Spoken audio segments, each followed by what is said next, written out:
Hey everyone, I sincerely appreciate your support. If you enjoy my audiobooks, I would be truly grateful if you could subscribe to the channel. And if you'd like to support even further, you're welcome to become a Patreon member, where you can access audiobooks of novels as long as they are freely available on the internet. Your kindness and support mean so much. Thank you. Melon spoke with a serious expression. You're planning to sell us out, aren't you? Scylla gave a sharp flick to Melon's head with a loud smack. Ouch. Do we look like traffickers to you? But it's suspicious. How can you say you'll let us live without asking for anything in return? Does that make any sense? Scylla scoffed. Even if we tried to sell you, your price wouldn't even cover my dog's food. Do you even know how well off our family is? So then, what happens to us now? Melon dropped her gaze helplessly, causing Scylla to scrunch her face and scratch her head in frustration. You're set to join the Bantenist family, right? Well, that's great. There's a saying in the Empire, even if you live like a flea, make sure it's on a rich man's bed. That place is so sought after that even high-class commoners would do anything to get in. Consider yourself lucky and just keep your mouth shut. Melon started to say something but hesitated, her lips trembling. Scylla clenched her fist again, but Melon, mustering her courage, spoke. But what about the other kids? What's going to happen to them? Hey, who do you think you are, talking to me like that? What's going to happen to them? Bellman, who had been quietly listening, adjusted his glasses and looked at Melon. In his hand was a red rod, slowly blinking. To be honest, I don't know what's going to happen to you all. We're just students, after all. The Academy will probably make the final decision. The children's expressions darkened. Bellman thought it was better to give them a straightforward answer. Sugarcoating would only breed suspicion. I've answered everything I could, without any lies. Now it's your turn. How strong are those instructors? Melon hesitated. That's a bit of a tricky question to answer. Didn't you get training from the instructors? If so, you must have an idea of how proficient they are in aura usage and what level their magic is. They must have set some goals for you. Instructors are supposed to guide students, after all. In the magic department of Frostheart, professors even demonstrate high-level magic and the top-tier magic above it. It's much easier to understand when you see it in action than just hearing about it theoretically. Melon opened her mouth slightly. If it's about that, I think the instructor who handled magic mentioned he was at an advanced level. He bragged about it a lot. Bellman thought it might be easier to deal with the mage. Even among the professors, some only reached the advanced level, and their status wasn't that high. The other three are swordsmen, and they all excel in aura manipulation, with one of them. Wait, 3. Weren't there 4 instructors in total? Yes. I heard one of them went to eliminate a magic swordsman in the Highlands. It seemed likely they went to hunt down Luan's group. Alright, got it. Continue. Anyway, one of them is on a different level. His name is Berm, and he's a well-known figure in the roaming band for hunting down dozens of pathfinders. I heard recently that he's become capable of using an aura blade. An aura blade. Bellman's eyes widened. An aura blade is a sword that's completed by incorporating all 3 characteristics of aura. It's a legendary weapon that accelerates on its own when swung, increases cutting power with immense strength, and has unparalleled durability. It's considered the pinnacle of aura manipulation. This is dangerous. Even in the Academy, there was a professor known for his prowess, Professor Gomon. But even he couldn't be sure he'd win against a swordsman wielding an aura blade. The same went for Hercel. Hercel Bentenist. I've never seen that guy wield a mana blade. I might need to step in. Bellman looked around at the students from the magic department. They were all absorbed in following the barrier techniques he had taught them. Are you not done yet? Bellman asked, and the students responded with troubled faces. Ugh, it's not easy. I taught you the method, didn't I? Do you think it works just because you tell us to? This is the best we can do. One student pointed to the barrier they had cast over the one Bellman had made. Their barrier wasn't very solid. It wasn't even a neat square, but rather looked like a jellyfish, all wobbly and irregular. Bellman quickly realized they had cut corners. This isn't barrier magic. These brats are using shield magic and trying to pass it off. Shield magic is a lower grade spell than barrier magic. Nevertheless, the key was not the defense, but ensuring that the smoke from the magic herb didn't escape. Satisfied with this, Bellman stood up. I'm going to scout the situation for a bit. Scylla, leaning on a splint, stood up as well. If you're going, I'm coming with you. Injured people should stay put. Bellman left the sulking Scylla behind and walked toward the bushes. Using the red rod as a compass, he set off to rejoin the others. Instructor Gurt's forehead was wrinkled with blood vessels bulging, a testament to his frustration. Facing 2 knights and 2 mages alone was no easy task. Dodging or deflecting the relentless attacks from the silver-haired man and the tireless red-haired woman, he was constantly under pressure. Zing! A bird made of electricity grazed his cheek. This is getting annoying. Where is this magic even coming from? Meanwhile, the ponytailed man was busy supporting the other side. Gurt glanced at the other instructor. Is it still not done, Gurt? Hurry up and finish so you can help me. The situation was just as tough for the other instructor. A black-haired man defended against magic with a large sword enveloped in aura, while a brute forcefully subdued the magical tree monster. If they closed the distance any further, death was a real possibility. Damn it, this is all Berm's fault. If only he hadn't recklessly smashed through those rocks, we wouldn't be in this mess. Gurt gritted his teeth and squeezed out the remaining aura that had somewhat recovered. All right, I've recovered enough. This should be sufficient. Now, he could win. No matter how skilled they were still unripe flowers. Gurt had already figured out all their weaknesses after crossing swords with them a few times. First, I'll take out the silver-haired one. Swish. He faked a thrust, causing Arasil to back off with a shocked expression.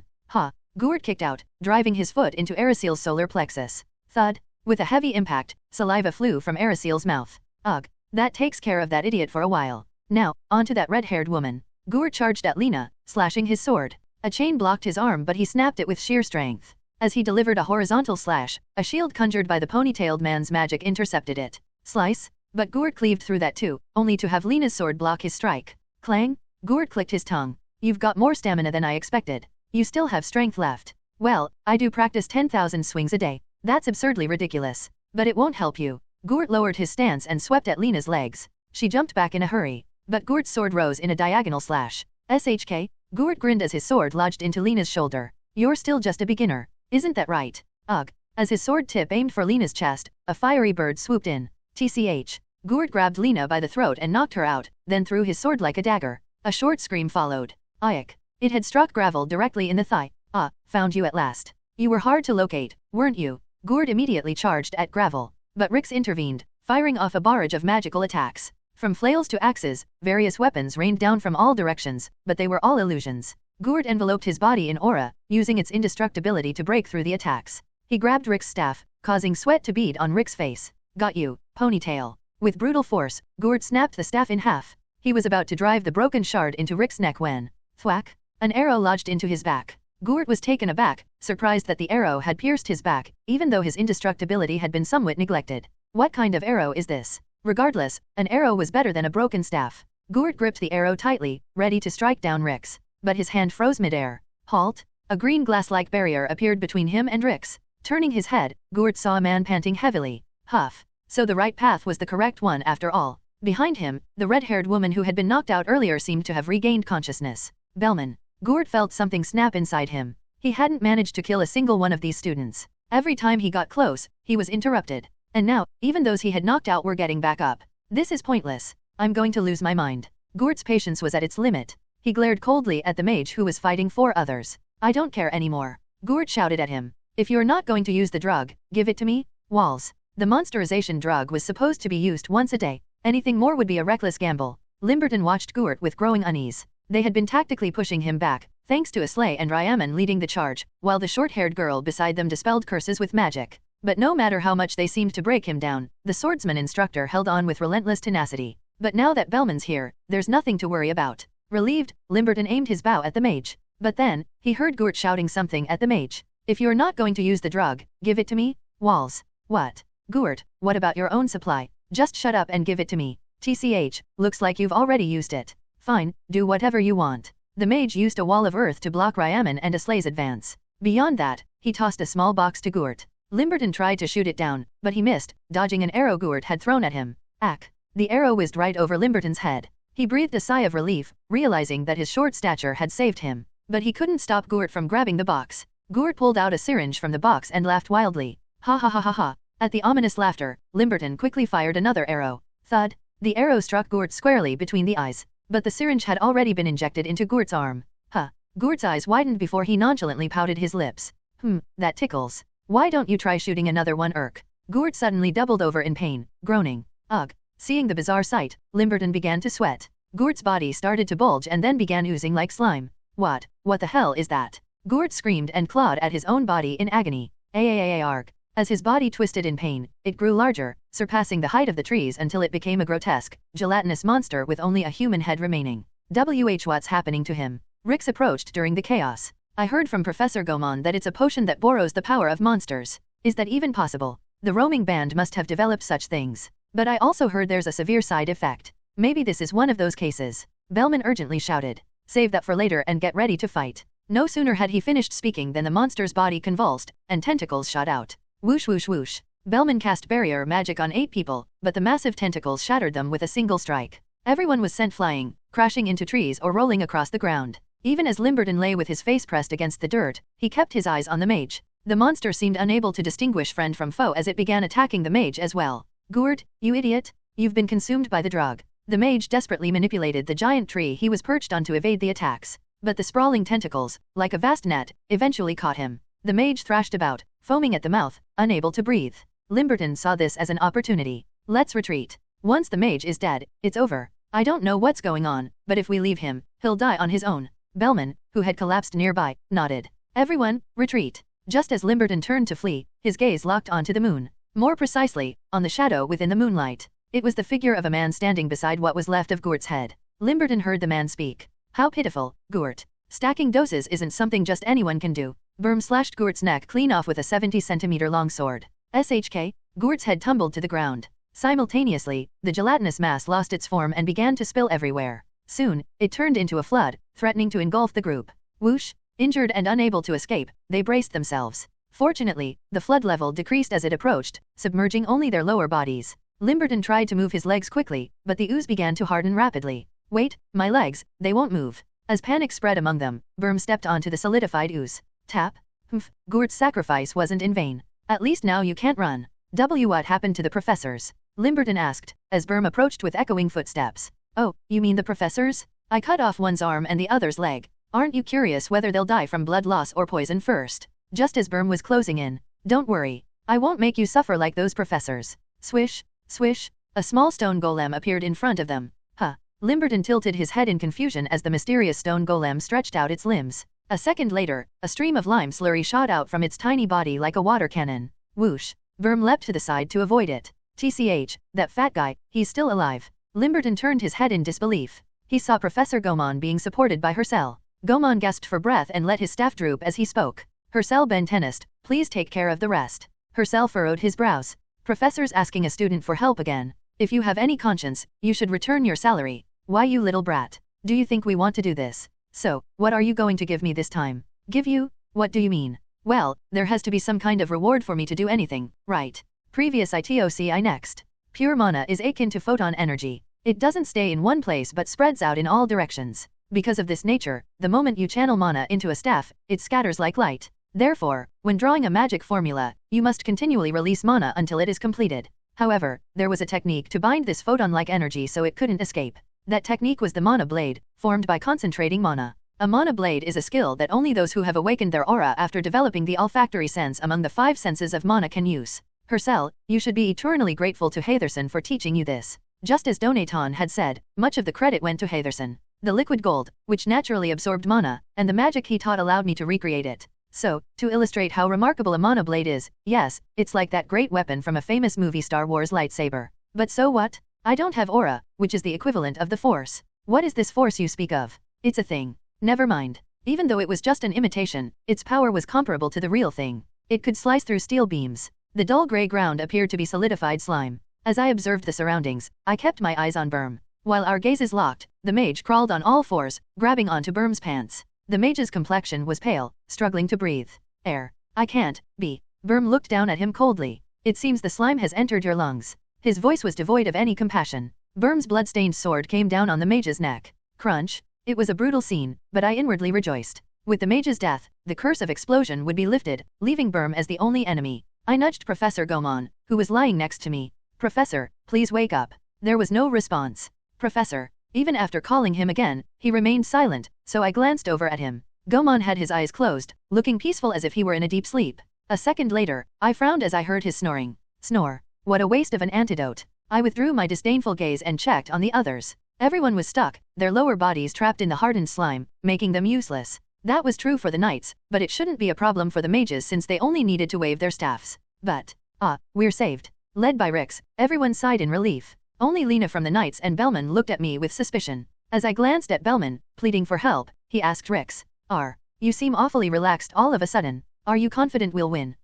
You might not know this because you're from Adele House, but Hercel is a man who defeated the senior Emmerich with just a finger. He even shattered a sword enveloped in aura. With just a finger? That's absurd. Even Professor Gomon said so, didn't he? He told us to leave the rest to Hercel. He must have had that much confidence. No, you demon. Bellman, don't listen to that devil's words. Indeed, that's true. If Professor Gomon guarantees it, then it must be so. He's wrong. Seeing him adjust his glasses with arms folded, it seemed he had no intention of helping me. Meanwhile, Berm shook the blood off his sword and turned his gaze toward us. As expected. I knew you were stronger than the professor since you came out of that trap unscathed. I swallowed hard. The Berm I remembered from our first encounter had been incredibly relaxed. But now, seeing him take a proper stance, it was clear he intended to go all out from the start. Am I really supposed to face him alone? This is dangerous. I need to think of a new strategy. I decided to burn the noble blood's ember to escape this crisis. Lay down your sword. Our only goal was to lift the curse of explosion. Now that the mage is dead, there's no point in continuing this fight. As I spoke, trying to set the tone,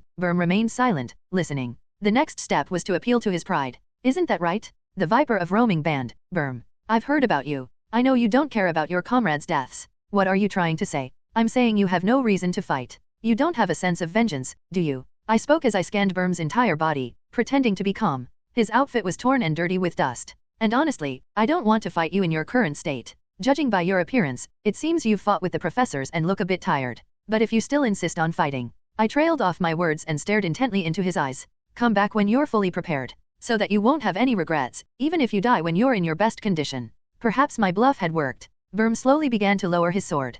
As expected, the embers of noble blood were an excellent defensive technique. But then someone had to ruin this promising situation. Yeah, Hersel's right. If you want to live, why don't you run away as fast as you can? Good grief. Limberton, even you? In my heart, I removed the praise sticker I had mentally awarded Limberton. I couldn't believe he, too, had been corrupted by that ponytailed Satan. He rarely shows mercy, so you should apologize quietly and take this chance. Hercel can be very persistent when he's angry. Everyone nodded at Limberton's words. Lena even added an unnecessary comment. If you knew his past, you'd think this situation is a miracle. He used to reveal his savage nature even with the slightest provocation. Bellman chimed in as well. That's right, Berm. Hercel is so infamous in the Empire that there's hardly anyone who doesn't know his name. Just as I was about to stop them, my throat tightened as I overheard Rix and Bellman whispering. We've pricked his pride enough. He won't run away now. Smart move, Rix. You're right. It's better to eliminate the Viper of Roaming Band here. He could become a threat in the future. So, it was Rix, that devil, who devised this plan. I realized that if I didn't purify these demons and their followers soon, I would meet my end. I needed a substantial amount of holy water enough to completely cleanse all of them. Ha ha ha. Berm laughed, a cold sweat trickling down my forehead. I cautiously observed his expression, feeling my heart race with anxiety. The more I listen, the more amusing this gets. Did you really think I would back down? I just needed a moment to catch my breath. Now, shall we begin? It seemed he never intended to back down from the start. So did their trolling have no effect? No, that wasn't the case. Their antics had prompted Berm to pull out a glass vial filled with pills. In this dire situation, Donaton had the nerve to make an irritating comment. As I've said repeatedly, the fate of a con man is never good. I didn't even have the energy to respond. Berm was already swallowing the monsterization potion that should have been his last resort. Moreover, it was a potion that granted him the strength of an ogre. Gulp.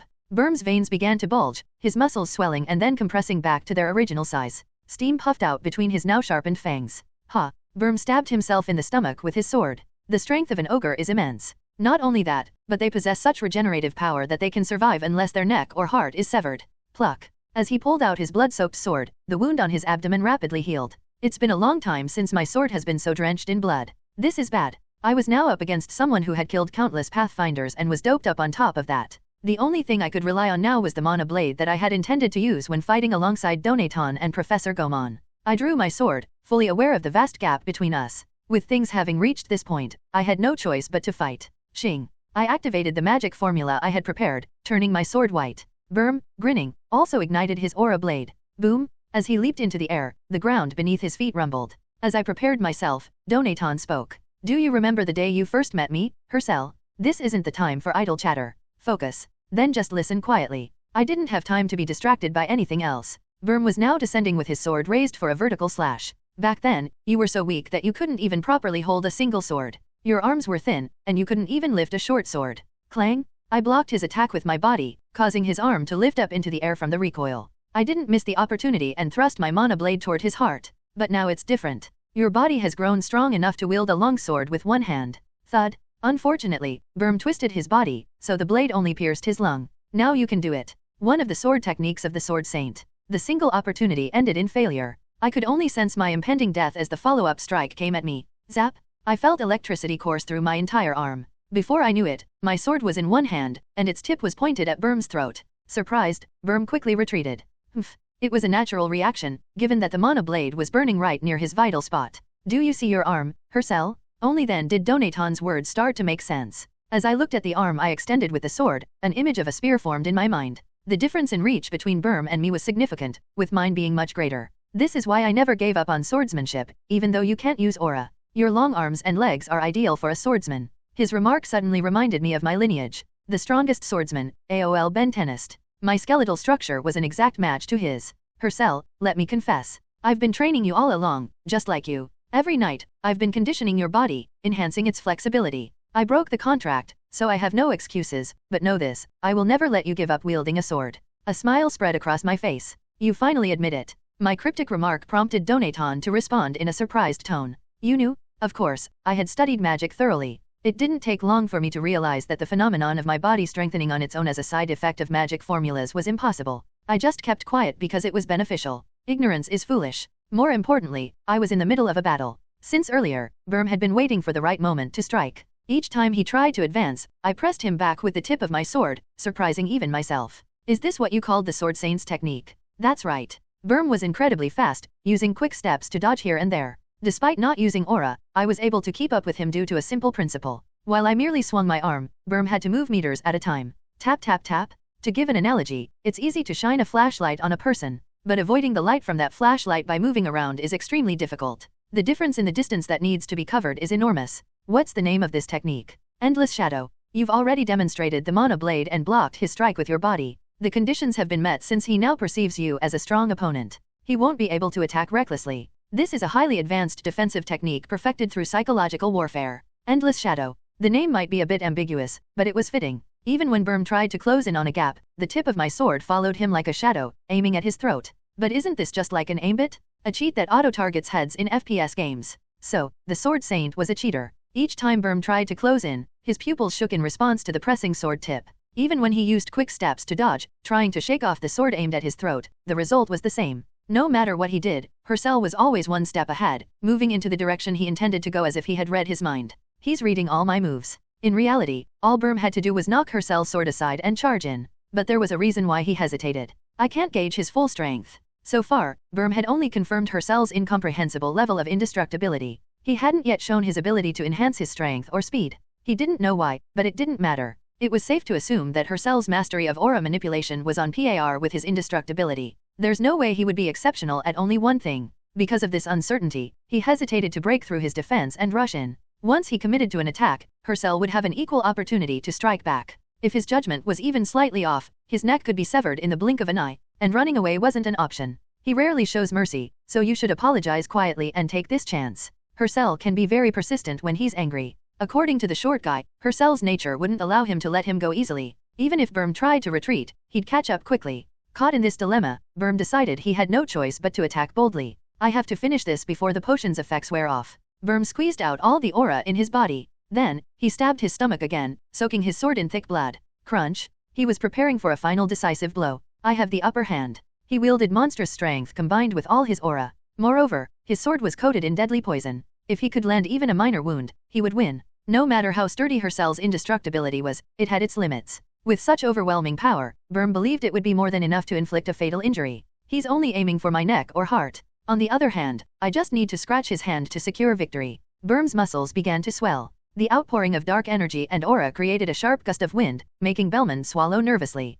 This is dangerous. Rix asked anxiously. Why? Hercel took his last strike without a scratch. Why do you think knights wear armor? What? Because even indestructibility has its limits. If that monster strength and aura-infused strike land, even Hercel could suffer a minor wound. That's why it's dangerous. Bellman pointed to the mage's corpse with its severed neck. The blood that should have been red had turned black, bubbling, and his skin had decayed, turning pale. He deliberately stabbed himself to coat his sword with blood, so the blood itself must be poisonous. It looks like some sort of poisoning, but when did he apply the poison? When he cut down the mage. The blood from his previous fight with the professors must have lingered on his sword. Anyway, even a small amount of that blood could be deadly. It's certain that even a minor cut would be fatal. As soon as Bellman finished speaking, Berm charged at Hercel. His speed was too fast to follow with the naked eye, but the force with which he kicked the ground caused a deafening noise that echoed through the area. Boom boom boom. As Berm rapidly closed the distance, Hercel swung his sword. Thud. His sword pierced through Berm's shoulder, but at the same time, Berm swung his sword diagonally. His arm twisted at an unnatural angle, making it look like he was wielding a whip.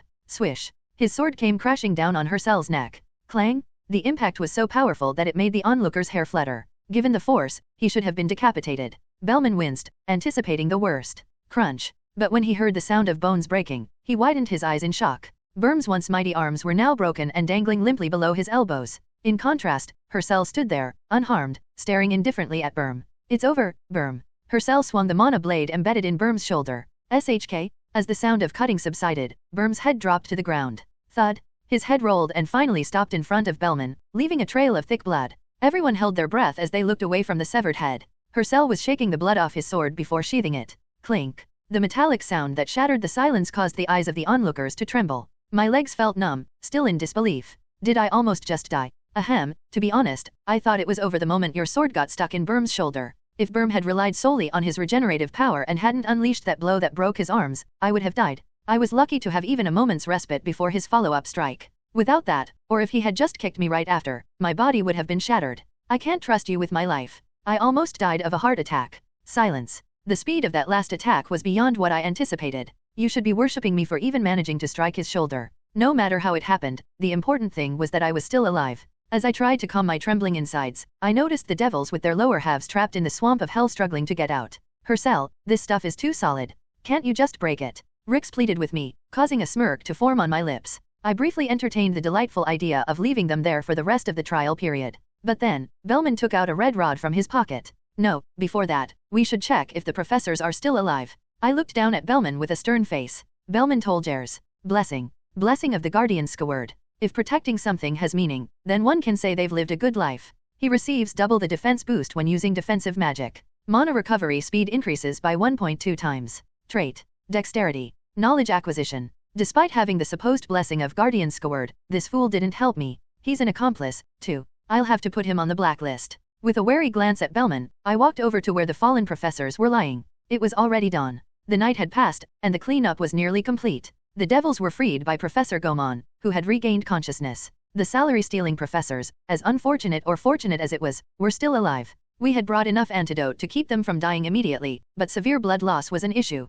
This is where Bellman's knowledge came into play. He used rare herbs that should have been offered for points in the trial to create medicine. He even sterilized makeshift needles and thread to sew up the severed limbs. His traits, dexterity, and knowledge acquisition, which increased his knowledge with every book he read, made this possible. Of course, it was only a temporary measure given the harsh conditions, and that's where my own skills shone. Using the unique authority of my awakened taste sense, a power among the 5 mana senses, I cast a healing spell. Bellman was strangely astonished by this. You awakened your sense of taste before smell? And yet you became a magic swordsman? Is that even possible? Well, it was a natural reaction. Only those with the talent for destruction can become magic swordsmen. I half closed my eyes and shamelessly replied, don't think that everything written in books is the full extent of knowledge. There's a whole world out there you don't know. Don't be a frog in a well, thinking you know it all. I deliberately spoke in a prickly tone to keep some distance. But he just nodded with a look of sudden understanding. That's true. The world is full of things we haven't yet discovered. This reaction. As I suspected, he's starting to fall under the influence of those schlaf types as well.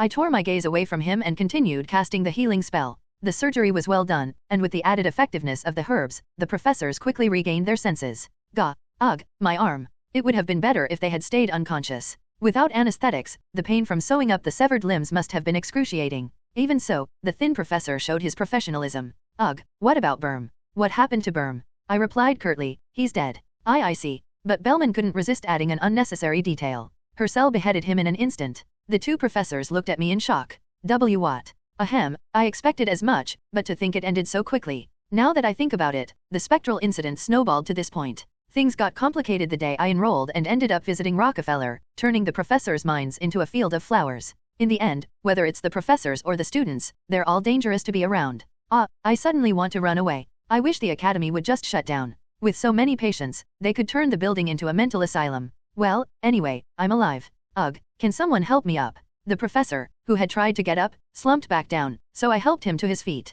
And then I asked, by the way, since I took down the Viper, is there any reward? Reward? Well, the Pathfinder headquarters will probably give you a medal. Given that you're still a student, you shouldn't expect much in terms of money. So, just a medal? Wait. Ouch. Why did you touch the severed part? My mistake. With Bellman's help, I carefully assisted the 2 professors back to the group. The others were resting, and Professor Gomon was putting the instructors' heads into a sack. As I approached, Professor Gomon stood up and sighed in relief. Phew, you're all still alive. Yes, thanks to these 2 students. Ha, I heard about it, Gomon. You got taken down by Berm, too. Gomon scratched his head. Ha ha, yeah, it was tricky facing 2 instructors in a row. I almost died, to be honest. But you survived, didn't you? Yeah, that's true. Anyway, Hercel Ben Tennist, you're quite the capable young man. The professors seemed unusually excited, their smiles stretching wide. Haha, those roaming band guys are in for it now. Absolutely. They'll want to hide in a hole when they hear that the Viper was killed by a student. Oh, this might even draw attention from the higher UPS.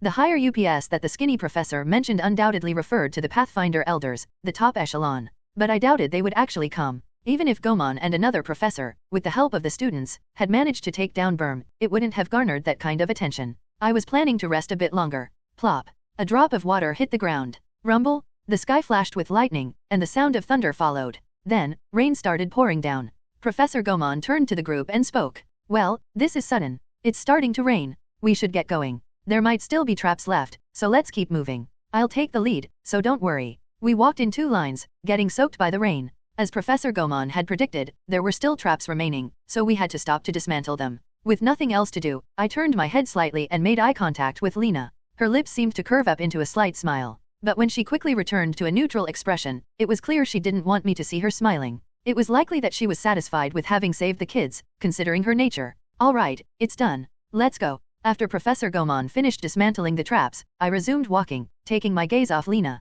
The path we were on was far from the location of our fortress, so it wasn't exactly on the way back. I had decided to join them because I wanted to check the condition of the prisoners with my own eyes and discuss Melon's situation further. By the time we reached the Schlaf camp, all the students were standing with their weapons drawn. Scylla stood in the center, glaring at a certain spot with a murderous look in her eyes. The objects of their hostility were 4 men. Well, are we late? Arceus, this is all your fault. We got lost because of that fairy's curse you were hit with. It was the voices of Arceus and Eamon from Luan's group. As we joined Scylla and the others, Professor Gomon asked, what's going on here? Arceus scoffed. Just look at them. Those kids behind them, they're the enemy, right? So why haven't they been killed yet? I don't get it. Eamon chimed in as well. You say they're from an enemy group, but are you all going soft? What if we let them live and they come back to kill us later? On the surface, their logic seemed valid, but deep down, they were only acting this way for the thrill of it. They were maniacs, obsessed with killing kids. Most of the students glared at them, while Professor Gomon coldly said, the academy will handle that. You should step back. It was a slightly surprising sight, and my mouth fell open a bit. Professors usually don't interfere in student conflicts during practicals. It was quite unexpected for him to take an interest and speak up in this situation. Arceus looked at him with wide eyes and asked, what? Why are you suddenly speaking up now when you've been quiet all this time? I'm speaking as a pathfinder, not as a professor. Those kids behind you are prisoners, right? Then the ones who captured them have the right to decide their fate. But you didn't catch them, did you? So you have no say in what happens to them. If word of this reached Rockefeller, they'd probably get into serious trouble, but that was none of my concern. My focus was solely on Luan, who was staring at me silently. Step by step, he walked toward me. Hercel, I understand that saving those kids was your plan. Is that true? I looked into his murky eyes and nodded. Yes. I'd advise against any foolish thoughts. Unless you want to die here. I deliberately spoke harshly. Now was the time to sever all ties with him, whether or not he had any goodwill toward me, regardless of the past. Time was running out. The first act boss battle of Frostheart would start soon. As I drew a clear line, I heard Luan laugh. Ha ha ha. He covered his mouth with his hand and trembled slightly. Even as he looked at me, his eyes were filled with such madness that it made my skin crawl. Luan had an intensity about him that was terrifying to the point of being unsettling. Who? Luan exhaled and suddenly opened his eyes wide. Then he leaned in close to my ear and began to speak, his words dripping with murderous intent. I don't know what happened to you, but I know what your true nature was. This change in you isn't something that can be explained by saying a person has changed. It's enough to make me think you're not even Hercel anymore. But none of that really matters, does it? Finally, he extended an invitation to the game he was planning. Whether you've changed on the inside or truly transformed, I know now that you're an enemy who needs to die. So, things will be interesting. I'll send you an invitation when the time comes. After speaking calmly, he gave me a sinister smile. Let's head back. Arceus, Eamon, Kuril, think of it as savoring the moment. Bread always tastes best when you're starving. Luan turned away abruptly, and the 3 men, looking bewildered, followed him. I stood there, watching them until they disappeared completely. Beside me, Limberton spoke up. He's really a creepy bastard. I've seen plenty of scumbags, but there's something different about him, something. Indeed, Luan was different from those 3, who acted out of pure pleasure. While those thugs hurt others, knowing they would feel pain, Luan felt no such concept or empathy. He also didn't derive satisfaction from feeling superior or flaunting his power. I suspected it had something to do with the fundamental difference in his motivations. I wasn't sure what that motivation was specifically, but everyone, be cautious of him. I warned the playable characters and supporting characters around me. The Luan extermination battle was so difficult that multiple protagonists had to risk their lives to defeat him. My business at the Schlaf camp was done. After discussing what to do with the remaining kids with Professor Gomon, I made a single suggestion. How about sending them all to the Bentenist family? What? All of them? Yes, that's the idea. Actually, our family runs several orphanages. Our household's matron is known as a kind noblewoman, with a well-crafted reputation for being exceptionally good at maintaining appearances. Naturally, this image is supported by countless calculated acts of charity. It's not just the orphanages. There's also a scholarship program that binds talented individuals with shackles, and a free meal service that turns the poor into lazy, obedient cattle. Our matron will likely raise these kids to be laborers who will tend to the estate. If they're offspring of the roaming band, they'll be strong and well-suited for the work. But that means you'll be granting them imperial citizenship. Why do you have to phrase it like that? A slave doesn't necessarily have the word slave written on their forehead. That's the kind of woman our matron is. She commits evil deeds, but she does so legally.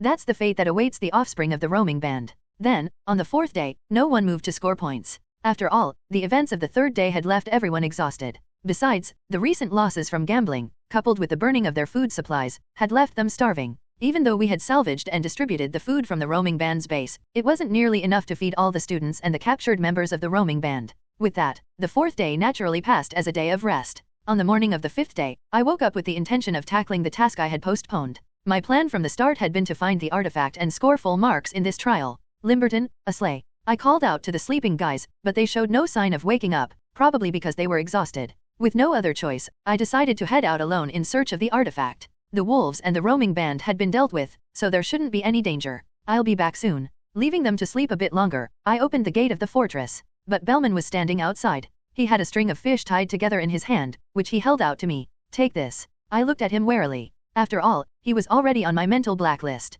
What's this? All I gave you was jerky. I didn't provide the 2 days' worth of food I promised. Take this as compensation. I went all the way to the river to catch them. It seemed he had been worried about it, even though I had forgotten. I accepted the fish, not wanting to outright refuse. Then, a thought crossed my mind, and I asked Bellman a question. Now that I think about it, you know how to read runes, right? The artifact contains runes that even I, a user, don't understand. I had always been curious, so this seemed like a good opportunity to learn more. I wasn't particularly keen on it, but maybe I should take him along. If he's around, I might be able to decipher it before the Empire gets their hands on it. The eastern territory of the three-headed wolf was bordered by a river that flowed in a straight line, marking the boundary with other monster territories. The journey there was smooth, thanks to the fairies of the Purple Forest who provided us with some conveniences. I think I just saw a fairy waving at us. Did I imagine it? Bellman said as he adjusted his glasses, squinting his eyes as if trying to see more clearly. You must have seen wrong. It was probably just a smudge on your glasses, I replied, pretending not to know the truth. If he realized that the fairies were showing me favor, he would likely start questioning me to figure out the secret behind it. Bellman was a man with a strong academic fervor, after all. More importantly, remember that the treasure we're looking for is mine. If you accept that, I'll write off the cost of the herbs I used to treat the professors. Ahem, I'm not that greedy. I've already scored enough points to be in the top ranks at Burger Hall. Well, that's good to hear, though I'm not sure who you should thank for that, I said, giving him a knowing look. Bellman sighed, running his hand down his face. Yes, it's thanks to you. At least he knows the truth. Good, that means I don't have to worry about him suddenly turning into a bandit. Follow me? I led him upstream along the river. As we walked, Bellman's curiosity got the better of him. But why did you bring up the rune language earlier? He asked. There's something I want you to translate. Bellman, puzzled, asked in a tone that suggested he didn't understand. Why do you need my help with that? If it's translation, you can do it yourself. Why would you need my assistance? It's understandable that he would be confused. After all, I had solved the rune language problem during the written exam. But he wouldn't know that I had used brute force calculations to solve it. I answered honestly. Because I don't actually know rune. Bellman suddenly stopped in his tracks. You solved it, without knowing rune. As I've told you before, don't try to fit everything into your narrow frame of understanding. The world is full of unknown knowledge. Repeating the same line seemed to satisfy him, as he nodded in agreement. That's one of his redeeming qualities. He's willing to accept things without too much fuss. He's becoming a bit less annoying. I'm getting hungry. Let's finish this quickly and catch some fish to grill. Seeming to feel the hunger himself, Bellman focused on walking, and we soon reached the end of the river without further conversation. The sound of rushing water greeted us as a majestic waterfall showed off the grandeur of nature. Between the cliff and the waterfall was a narrow path, a stone bridge that was clearly man-made. Bellman's curiosity was piqued. This wasn't naturally formed. They say people used to live in this demonic realm long ago. It's not surprising to find something like this here. But how did you know? I'm hungry. Let's go. I cut him off quickly and stepped onto the stone bridge. We squeezed through the inside of the waterfall, careful not to slip on the wet stones. As we walked, Bellman pulled out his staff. It's hard to walk here. Wait a moment. With a wave of his staff, a green barrier appeared, forming a roof that shielded us from the water. We no longer had to cling uncomfortably to the wall. I chuckled and offered some praise. Thanks, this makes it much easier. Well, I am confident in my barrier magic. With our pace quickened, we soon arrived at the entrance of a cave beyond the waterfall. As we entered, our footsteps echoed. Tap, tap, tap. I pulled out my staff to light up the interior. My mana had increased recently, making the light incredibly bright. Next to me, Bellman pointed at the small glowing orb I had conjured with his own staff. I'll light up the inside, her cell. Ah, so that was his doing. I put my staff away and began examining the surroundings. In a corner, I noticed a broken jar and a table carved from stone. On the table were remnants of what looked like black powder, likely the decayed remains of paper. Despite the passage of time, the artificial traces were still evident. The center of the room was cleared, seemingly designed for gathering in worship. The structure suggested this place had once been a shrine. A stone tablet at the far end of the wall supported this theory. Bellman observed the jar and commented, "It's too old. I can't tell what construction method was used. It's not worth much. Don't worry about it. But it's still a relic, isn't it? It must have some value. The Empire's museums are filled with jars in much better condition than this. Unless it's imbued with some mystical power, everything here is ordinary. What I'm interested in is that stone tablet. Go ahead and start translating." I stopped in front of the tablet. Bellman touched his chin and pondered for a moment. Some of the characters are smudged, but I can infer the meaning from the context. He stared intently at the tablet and continued. "A child-bearing life shall pass through this place. One who will strip away falsehoods and reveal the truth. The faith fronted by the vile god will be cast aside." Bellman's eyes suddenly widened, and his voice began to tremble. "And the slanderous contempt imposed by false accusations will be undone." His reaction caught my attention, but my mind was focused on one thing. Could it be that the reason the fairies of the Purple Forest were protecting the life they had conceived was related to this? It might be a clue connected to the main scenario of Asars. I was about to carefully pick up the stone tablet when, grab. Bellman suddenly seized my wrist. "Wait. If you're thinking of stealing it, you'd better be prepared to face the consequences." "No, that's not it. Look at this." Bellman pointed to a pattern on the tablet with a serious expression. "This writing that we thought was smudged. It's not rune, but a symbol. It's the emblem of a religion rooted in the Empire." A chill ran down my spine as I listened to his now loud voice. I immediately understood the implications of what Bellman was trying to convey. "Let's just pretend we never translated this. Hercel, you also shouldn't mention this to anyone. The Solaria Order has influence all over the Empire." Blasphemy. That was what was engraved on the relic in the form of a prophecy. If it became known that we, as students, had deciphered it, we would undoubtedly face a lot of trouble. There was a reason why the Empire hadn't revealed the contents of the tablet when it was donated. Even the Emperor would want to avoid conflict with a religious order that half of his subjects belonged to. Fine, let's say you never came here in the first place. The professors might have been watching us. Don't worry. The two professors are still bedridden at Schlaf Hall, and Professor Gomon is off in the forest gathering food. Then we should separate and walk back on our own. After exchanging a few brief words, I carefully packed up the stone tablet, wrapping it tightly in cloth to ensure it wasn't visible. Professor Gomon greeted us with a broad smile. He took the stone tablet from me, his voice filled with excitement as he exclaimed, "You really found this here?" I stumbled upon it while taking a leisurely walk. "Wow, luck is a skill too, kid. You've got the goods. Once you graduate, you'll be fast-tracked to promotion." Although he kept praising me, saying things like "this kid's got talent," I now understood. He was acting surprised to hide his unease after reading the tablet's contents. But since the tablet was now out of my hands, I didn't need to worry about it anymore. "So, did you arrange for enough carriages?"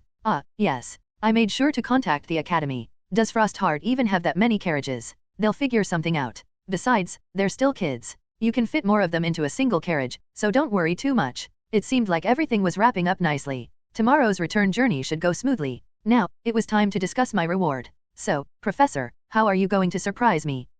Surprise you? I'm talking about Berm. You promised me a reward if I took care of it by myself. Professor Gomon awkwardly cleared his throat, narrowing his eyes slightly before reluctantly nodding. Yes. All right, tell me what you want. I'll make sure Professor Rockefeller hears about it." My request came out immediately. Graduation. Professor Gomon broke out in a cold sweat. That's a bit much, don't you think? Dropping out. Kid, that's not an option either. Then expulsion. Ugh. Just ask for money, will you? Maybe I should stop teasing him. I pulled out the old sword and showed it to Professor Gomon. Swing. Although it had always been slightly rusted, the blade had deteriorated even more after the battle with Berm. Even the enchantment on the gloves significantly increases the durability of the item in hand, which was a gift from the mistress, had proven useless against the relentless force of the mana blade and Berm's blood. A normal sword couldn't withstand such power. I'll accept a decent weapon as my reward. Professor Gomon sighed in relief. Phew, I thought you were planning to run away. You almost gave me a heart attack. Run away, huh? That might be a good option if they try to pull any more stunts. A decent weapon sounds fine. I'll make sure Professor Rockefeller knows. You can expect something good. Professor Gomon seemed confident. If he was so sure, maybe I'd really get a decent sword. That would be a pleasant surprise. I'm moved, Hercel. Why? Were you really hoping for a good weapon? The better the sword, the more enjoyable it is to wield. I'm finally getting rid of this scrap metal for something worthwhile. Isn't it odd that Donaton, being a weapon himself, would be so interested in having another weapon? It's almost like a person acquiring a slave. As these thoughts ran through my mind, I heard voices chattering in the distance. I'm serious? Just with swordsmanship alone, Berm was so scared he couldn't even enter. But of course, he charged in, using all his power to strike in the blink of an eye, and Hercel took it head-on. But amazingly, it was Berm's arm that broke. I turned to see Rix and his followers proudly recounting the story of how I killed Berm. And that's when Hercel swung his sword. It was dark, so I couldn't see clearly, but it might have even split the clouds. Splitting clouds, huh? I'm starting to fear you guys. You might actually drive me crazy. On the last evening of the test, we planned to return to the academy by carriage at dawn the next day. Perhaps because some of us were reluctant to leave just yet, Professor Gomon had gathered the students and started piling up firewood. Once the stack was completed, he called out loudly towards Schlaff Hall. All right, everyone gather around. The students all started assembling with curious expressions, wondering what was going on. This is a Pathfinder tradition. I'm making it sound fancy, but really, it's just a simple campfire. We light a fire at the spot we occupied and have some fun. As Professor Gomon lit the fire, the crackling sound of burning wood filled the air, bringing a warm and comforting atmosphere that somehow made everyone feel a sense of camaraderie. Maybe it was the mood, but the students began to take out the food they had gathered from the demonic realm one by one. Professor Gomon chuckled heartily. Haha, this is amazing. I hadn't even told them that more supplies would arrive when the carriages get here. His comment only made the students' efforts more enthusiastic. Feeling a bit generous, I decided to contribute some of the food I had taken from Bellman. As I was about to share some jerky, a guy from the Lethe group hesitated and spoke. Hercel. He was one of the guys who had drawn his sword when Luan's group tried to attack us. Although most of them had just been standing around, a few had actually joined in. I gave him a small smile. Looks like you've been influenced by this place. I just realized that they were wrong. Really? Weren't you the one beating up other students before? What changed your mind? The guy looked embarrassed as he answered. It's an excuse, but if I had to say, I was lured in by the promise that joining Lethe would help my career. So, even though I didn't like it, I forced myself to do things I didn't want to. That's definitely an excuse. The people who suffered because of you wouldn't care if it was forced. It was still your choice. After offering some advice, I noticed him narrow his eyes. And you, Hercel? What? Nothing. This guy. He probably wanted to ask if I had the right to judge him, but decided against it. Hand it over. I snatched the jerky he was about to offer and took a bite. After that, Professor Gomon started a singing session. He had a deep voice, likely due to his large frame, and he sang quite well. The students began clapping along in time with his rhythm, some even joining in the singing. The atmosphere heated up, and Professor Gomon decided it was time for a talent show, offering a bottle of liquor as a prize. Since alcohol was rare at the academy, especially the male students got fired up, throwing themselves into ridiculous dances or telling funny stories with all their might. Even in the midst of all this, Scylla kept glaring at Limberton, and Lena kept glancing over at me. Actually, not just Lena, but everyone seemed to be sneaking glances at me. Sensing something bad was about to happen, I quickly turned my back, but Rix ended up dragging me into singing anyway. Feeling awkward, I tried to use my shaping magic to create an acoustic guitar, but it turned into something that looked more like a broom. Rix, unable to stand it, made a lute for me, and I had no choice but to use the unfamiliar instrument. Thankfully, after a few strums to match the chords, I started getting the hang of it.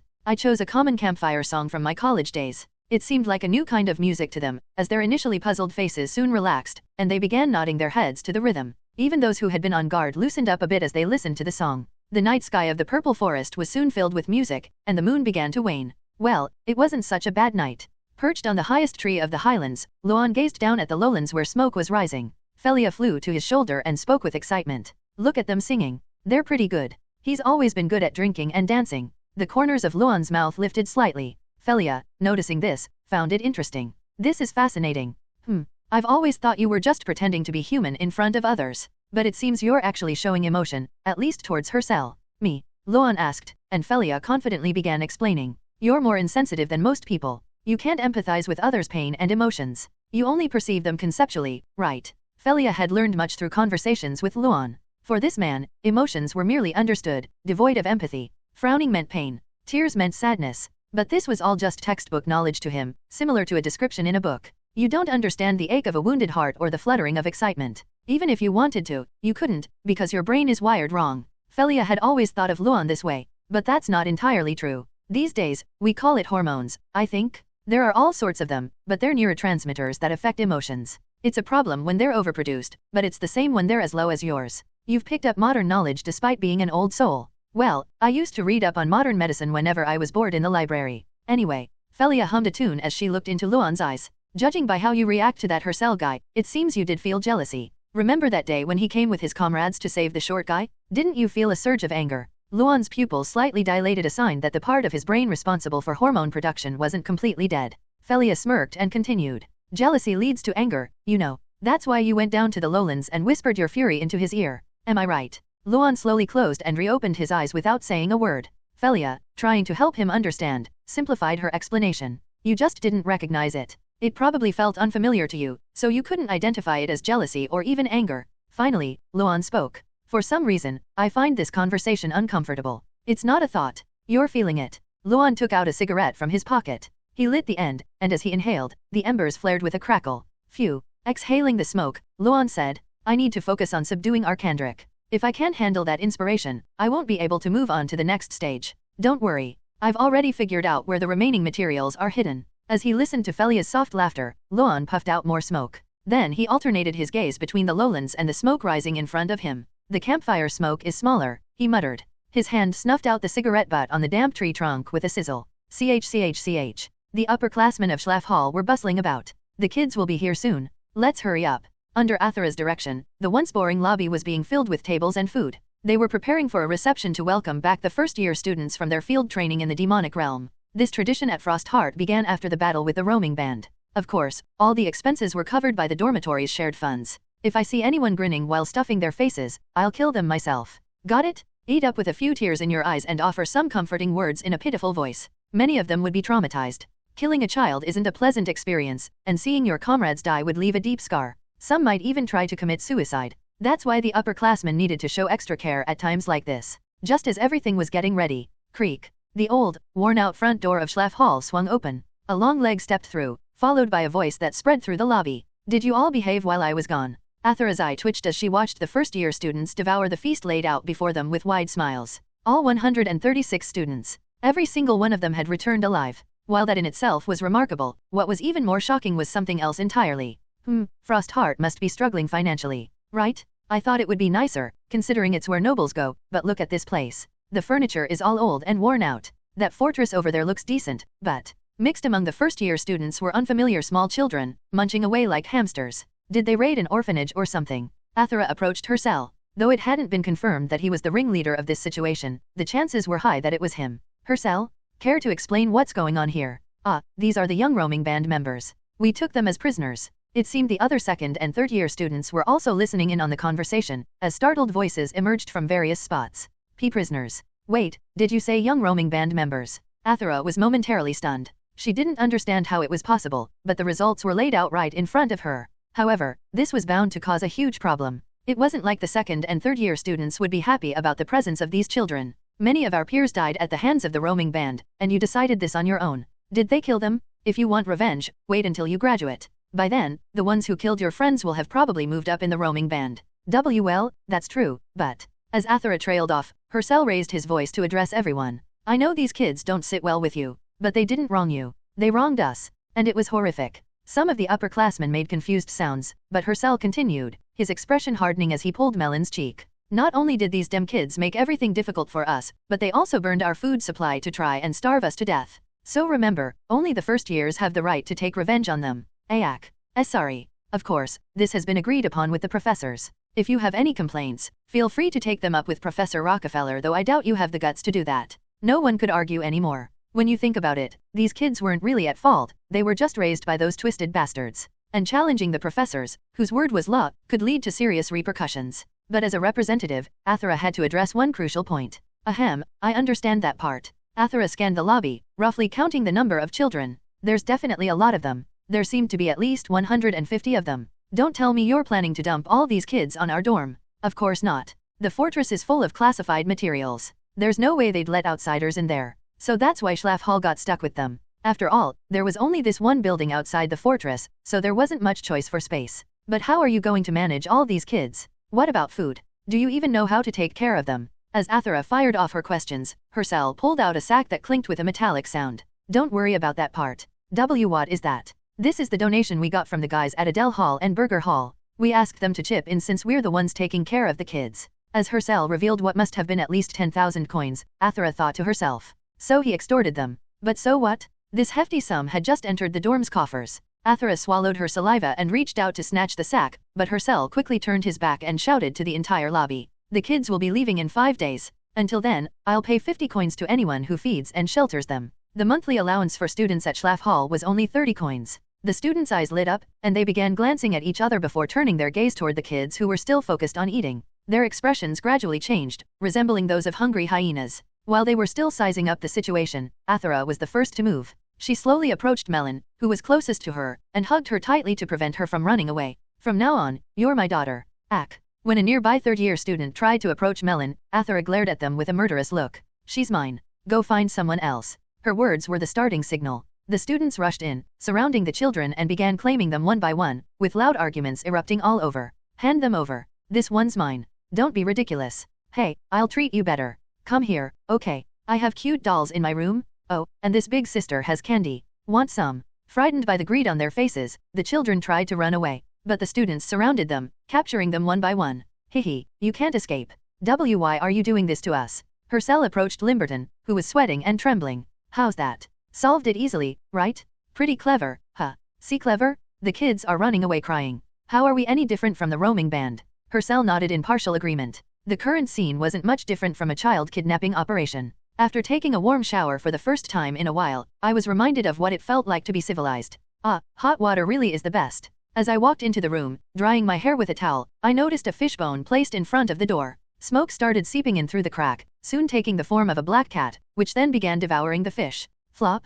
I flopped onto the bed, going over everything that had happened. Just like in the lobby, handling the kids was easier than I expected. The points we earned during the field training quickly turned into cash. With the substantial sum I extorted from the other dorms, I was able to cover the living expenses for the prisoners. And all without spending a single coin of my own. I also sent a letter to the mistress. I made sure to include a note that if she refused, I'd spread rumors about her being a cold-hearted woman who discriminated against and abandoned children. It would be amusing if she rejected it. Next on the list is the matter of the exam results. As expected, I scored perfect marks in both the written and practical exams. If all goes well, I'll be promoted to Burger Hall as soon as the first semester ends. It wouldn't be strange if I ended up in Adele Hall, but given that guy Rockefeller, I shouldn't expect too much. Lastly, about the reward. Professor Gaumont personally came to tell me that it was something worth looking forward to. In addition to the medal from Pathfinder, the royal family would also be sending a plaque of gratitude, but to me, those are just cumbersome decorations. What I want is money and a weapon. At least, they'll put some thought into choosing the weapon. That wraps up everything that happened today. Now, I can finally get some proper rest. I relaxed my muscles and let myself go limp. In the meantime, the cat climbed onto my stomach and curled up. Donaton remarked in surprise. It seems all its wariness has finally disappeared. So it seems. I stroked the cat's head with my hand. It didn't shy away and seemed to enjoy the touch. I wasn't entirely pleased about it, though. Growing this close to the cat meant that the grand finale at Frostheart was drawing near. Well, I won't have any classes for a while, so I guess I can live with an empty head for a bit. Not that I'll have nothing to do, though. The Academy is planning a banquet for the students who finished the field training, where they'll serve alcohol and present awards. But that's still a few days away, so I don't need to worry about it right now. Donaton then brought up something important. Ahem, wouldn't it be proper to express your gratitude to that man, Hatherson? Without his teachings, you might not have made it back alive. Ah, Hatherson? I was planning to visit him anyway. The liquid gold and techniques he provided had become incredibly effective offensive tools. I guess I'll bring him plenty of food tomorrow. Yawn, but for now, let's just get some sleep. With the cat still on my stomach, I closed my eyes. Hatherson walked down the corridor, gazing out the window. Normally, leaving the school grounds without permission wasn't allowed, but he had made the request just in case, and the old professor had granted him the exception. This was a sign that his time was running out. Old man, today was supposed to be the day he returned. So why hasn't he shown up yet? They've just returned from the field training. He's probably sore all over and went straight to sleep. Hatherson clicked his tongue in disappointment. But if that was the reason, there was nothing he could do about it. As he continued to stare outside, he noticed a droplet of water trickling down the glass. It seemed the icicles hanging from the railing above had begun to melt. So even here, the snow starts to melt when spring arrives. The old professor responded sympathetically. Yes, it does melt, though the snow-capped mountains remain. You'll start to see some greenery. Really? Do you think it will all be gone in 2 days? The old professor didn't say anything. Hatherson grinned. Come on, don't be so serious. Lighten up. Hatherson looked around for something else to distract him, eventually pointing outside at the children making snowmen with the students. Am I seeing things, or are there tiny little kids playing out there? The old professor finally laughed heartily. Well, it's a funny story. He recounted everything Gomon had told him. How the young roaming band had attacked again, but this time the students had captured them instead of killing them. Her cell had been at the center of it all and had even defeated all the instructors, as unbelievable as it sounded. They say he did all that. Who would have thought he'd go to the demonic realm and even find a relic? He's truly rewriting history in unprecedented ways. I doubt we'll ever see another student like him. Hatherson, not being a member of Pathfinder, didn't know the details, but the stories sounded amusing enough to make him shrug. Well, that's to be expected from my disciple. Then Hatherson suddenly realized something. He wasn't even involved, yet he felt a sense of pride in Hersel's accomplishments. His eyes widened. Of course, there were many things he admired about him, but Hercel was a noble. Even when interacting, Hatherson had always kept a clear line between them. So why? Hatherson tried to suppress a chuckle, covering his mouth with his hand. The old professor looked at him curiously, but Hatherson eventually burst out laughing. Ah. He hated to admit it, but he had grown fond of him. A man who despised nobles had developed an attachment to one. Hatherson? What's got you laughing like a madman? It's just, those kids Hercel saved. They're all little beggars you'd expect to find in the slums. He saved something with no value at all. And he's a noble. How is that not funny? Wars had always been frequent because of the nobles. The consequences of their actions were often borne by innocent commoners. Losing parents, sending children to the battlefield, and dying under the weight of heavy taxes, such was the life of a commoner. There were reasons for the rise of the shadowy watchman. But this guy was different. Perhaps that's why, without even realizing it, Hatherson had let his guard down. Unlike the smooth-talking con artists, Hercel's actions had a genuine sincerity to them. Hatherson took a deep breath and finally calmed himself. Then he turned to the old professor. Tell him to come see me first thing tomorrow morning. That won't be difficult, but in the morning. I should at least say goodbye, shouldn't I? There are many things I want to talk about. Hatherson glanced at Schlaff Hall, deep in thought.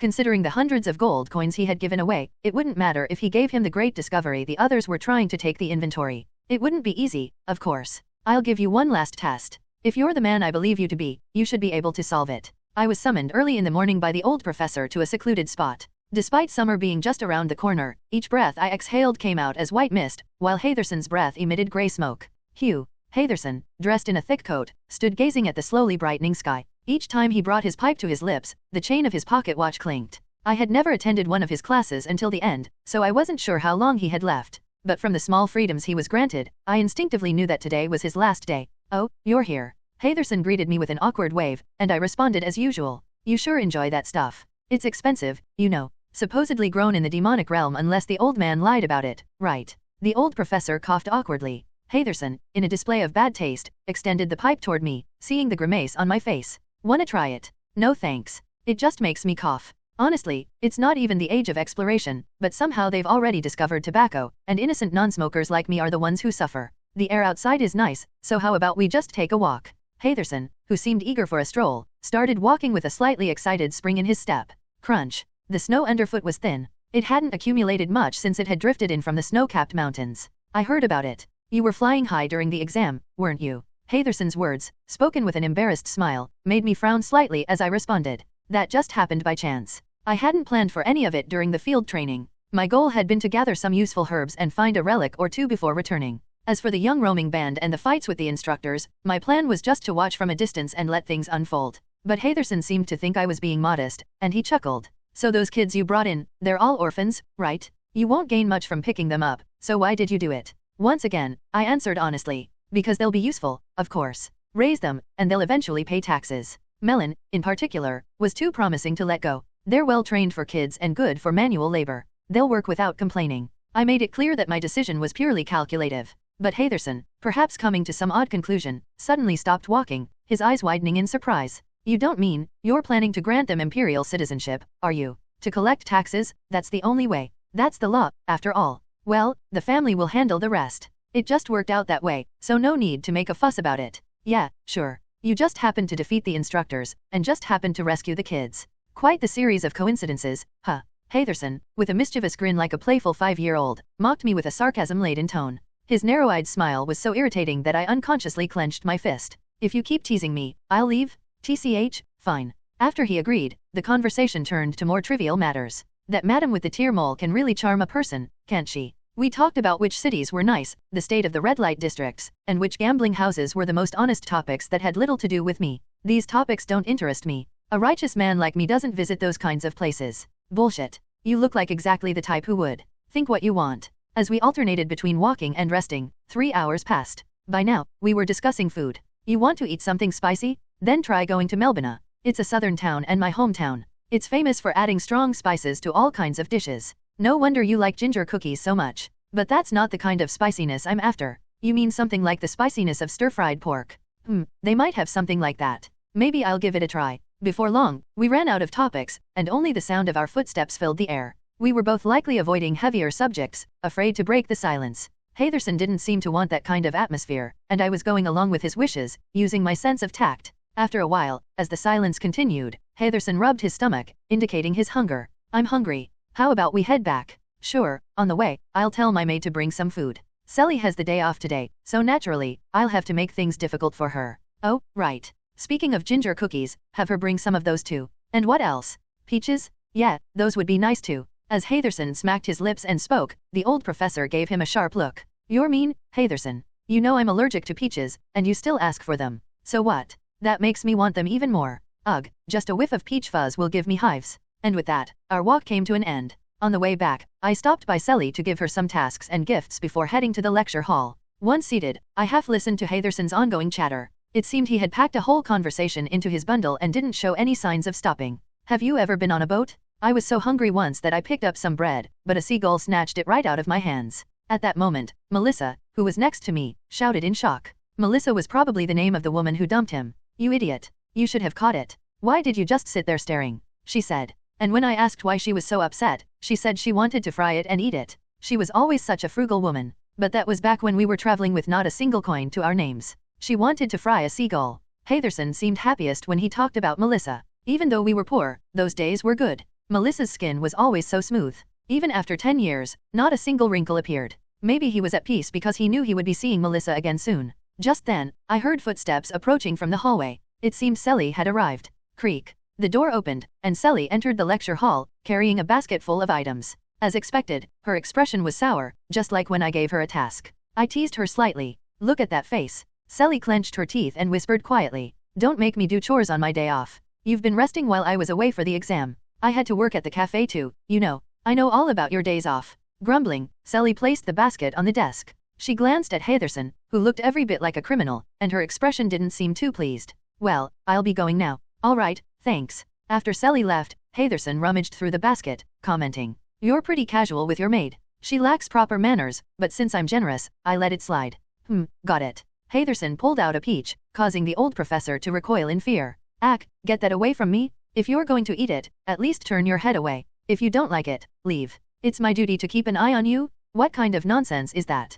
Hatherson grinned mischievously and played with the peach. He then took a big bite, and the juicy flesh burst with moisture. The old professor, seemingly suffering just from the smell, teared up and began coughing. Cough, cough. I was about to test whether healing magic could cure allergies when Hatherson suddenly dropped his playful demeanor and leaned in seriously. His voice reached my ear in a low whisper. Check this when you get back. He slipped a piece of paper between my coat and shirt. You bastard, Hatherson. Sorry, old man. Must have been the juice that splashed there. As Hatherson continued his charade, I carefully tucked the paper into my pocket. All right, that's enough. You can go now. I've got to have a chat with the old man here. Ahem, you and I, talking. Come on, you've been listening all this time. Let's relax and chat. Realizing he was eager to send me off, I rose from my seat. It must be something serious if he was in such a hurry to get rid of me. I thought about what to say as a parting remark. After a brief moment of consideration, I spoke. Thank you, Hatherson, and I'm glad I met you. I wanted to say something more profound, but I wasn't good with emotions, so only simple words came out. I figured this would be the last time, so I stood there waiting for him to laugh at me. But to my surprise, Hatherson let out a deep sigh, then smiled brightly and waved his hand dismissively. Yeah, I'm glad I met you too. And so, I left my teacher, who had been like a death row inmate. As soon as I returned to my room, I pulled out the folded piece of paper. Donaton, who seemed to have taken a liking to him, made some uncharacteristically sympathetic remarks. I feel pity for his death.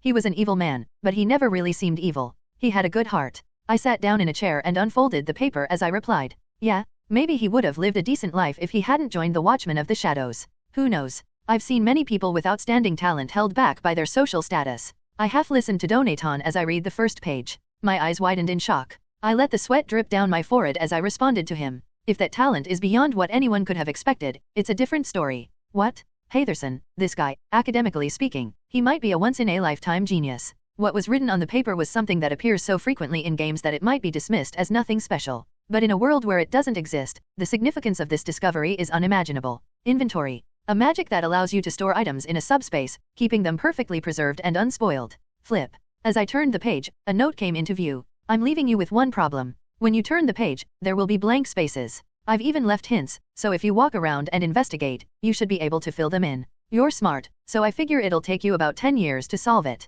Below that was a complex formula, drawn as a puzzle. Just as Hatherson had said, there were blanks, with clues suggesting it was necessary to conduct some field research to fill them in. Otherwise, the puzzle couldn't be solved. This was a problem that needed to be completed first. Once solved, you'll have the answer. Use that answer with the hundreds of gold coins I gave you, and the inventory magic will be yours. But don't share this with anyone else unless you want to live a very complicated life. Hundreds of gold coins. Wait, that's not the point. If it takes 10 years, it's essentially telling me not to learn it. I don't have that much time. But when I turned the next page, I couldn't help but chuckle. Hatherson, you really do love playing tricks on people. But just in case, I'll give you a hint. Maybe I liked you so much that I already taught you the answer. Anyway, the answer is a name. The name of the woman I loved. Herself. Didn't he mention that name earlier? Yeah, he did. No wonder he kept repeating it all day. I used the hundreds of gold coins to write Melissa in the air. Nothing happened at first, but just as I was about to reabsorb the coins, the room was suddenly plunged into darkness. Before me, a large canvas appeared, covered in intricate diagrams.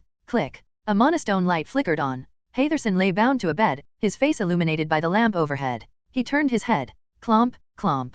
Rockefeller approached, wiping his hands with a towel. It's been a while, Hatherson Ayla. You disgusting traitor. A traitor, am I?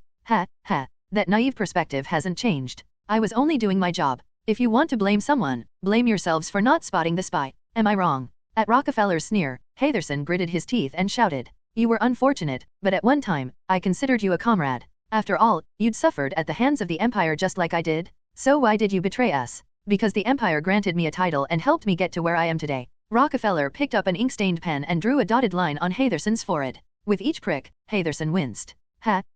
You said you once thought of me as a comrade? How laughable. I've always seen you as nothing but a fool. Despite your reputation as an authority in sadomachia, all you ever did was inflate others' egos and strut around arrogantly. There wasn't a single thing I liked about you. As Rockefeller rambled on, he inserted the needle. Hatherson felt his consciousness fading and closed his eyes. Thunk. The knife pierced Hatherson's forehead. Rockefeller wiped the blood from his cheek and began to work with precise, slicing movements. In the lobby of Schlaff Hall, Athera whispered to Rix and his group. You guys are going to have a party soon. A party. Yeah, a party. After the field training, the professors always prepare something to congratulate us. You'll even get to drink as much as you want, so don't forget to sneak me a bottle too. The mention of alcohol made many students gulp audibly. Alcohol was not sold to students at Frost Heart, making it a rare commodity. And get some new clothes from the club. You must have earned quite a few coins from the last training, right? And, oh, right, you captured the leader, didn't you? You'll be getting a reward too. Rix asked, puzzled. We get rewards. Of course. Those who contribute get recognized. Limberton caught someone too, didn't he? With 2 from Schlaff Hall, Adele Hall will be making a fuss. Athera's expression was one of pure enjoyment. But what about Hercel? Hercel? Who knows? I'm not sure what they'll do. Has there ever been a student who captured an instructor before? They might need to create a new award for that. But do you think he even cares? Rix nodded. Hercel was supposed to receive a medal, not just from the Academy, but from the Pathfinder headquarters and even the royal family. Still, the professors will probably give him something just to save face. Anyway, I've told you everything. Pass it on to the others. Athera turned on her heel, as if to say she was done with them, her voice dripping with a noblewoman's elegance. Melon, Mother wants to have a meal. Could you fetch my coat? I'm curious about the texture of the new fabric I bought. Melon whispered to Rix, pleading for help. That woman is weird. Can't I get a different guardian? Just hang in there a little longer. It's only a few more days. Damn it. As Athera clapped her hands, Melon clicked her tongue and followed her sulkily. Clabe asked cautiously. Doesn't Senior Athera seem a bit more refined these days? That outfit looks new too. There were rumors that she made a lot of money while we were away, and it seems they were true. But if she's not in need, then why bother with Melon? She probably wants to take her in as a maid. Gomon's eyes wandered aimlessly around the room, his expression dazed. He couldn't help but think how dreary the atmosphere in Rockefeller's office was. The curtains were such a dark purple that it was difficult to tell if they were actually black. The paintings hanging on the walls were equally dismal in their color scheme, enough to make anyone who looked at them feel as if they were on the verge of depression. The candelabras, with their antiquated design, brought back memories of a museum visit. This guy has some peculiar tastes. Just as Gomon was lost in thought, staring blankly at the flames, the candlelight began to flicker. A dull thud, as if someone was pounding on the desk, reverberated in his eardrums. Bang! Ugh.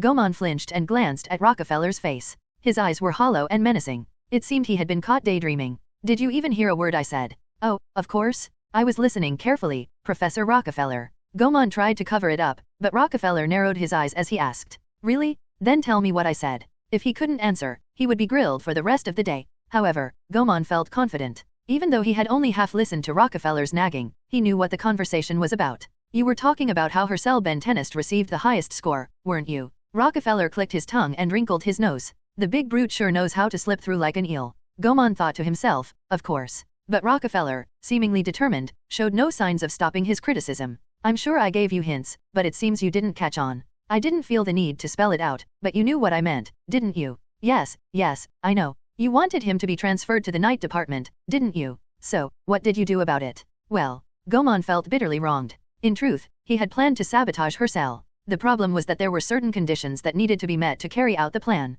I thought since he didn't seem interested in the three-headed wolf hunt, he would try to gain points through treasure hunting. So, I figured we could just burn whatever herbs or materials he had found. Using fire tactics is a basic strategy for a roaming band. Just as they had burned food supplies, he expected everything to go up in flames. Even if by some chance it remained intact, they planned to set it on fire as soon as he stepped outside. Under the circumstances, everyone would assume it was the roaming band that committed the arson. But we couldn't locate the base where they were hiding. No matter how much they searched with the crystal ball, they couldn't find it. All they could do was occasionally confirm that the roaming band was moving around. If they let their guard down even slightly, it was as if the band disappeared into thin air. You know as well as I do, Professor Rockefeller, how hard it is for just 3 of us to monitor 250 students and keep an eye on the instructors. As Gomon voiced his complaints, Rockefeller's murderous aura seemed to dissipate. He even began to smile, which made Gomon even more uneasy. So, it's my fault? I'll admit it. I overestimated you all. I'll make sure that's reflected in your next performance review. What? When Rockefeller picked up his pen, Gomon's face fell.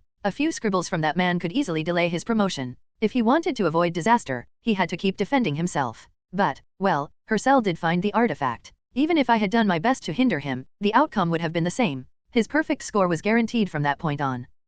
Rockefeller seemed to be deep in thought, his gaze drifting upward. It looked like he was considering various possibilities and calculations. Now that you mention it, no one could have expected him to find the artifact. Exactly, there's nothing you can do about a prodigy. Well, let's drop this topic for now. You can leave. Rockefeller waved his hand dismissively, signaling for him to leave. Gomon seized the opportunity to move, but then remembered the promise he made to Hercel and stopped in his tracks. He knew he would get an earful, but a promise was a promise.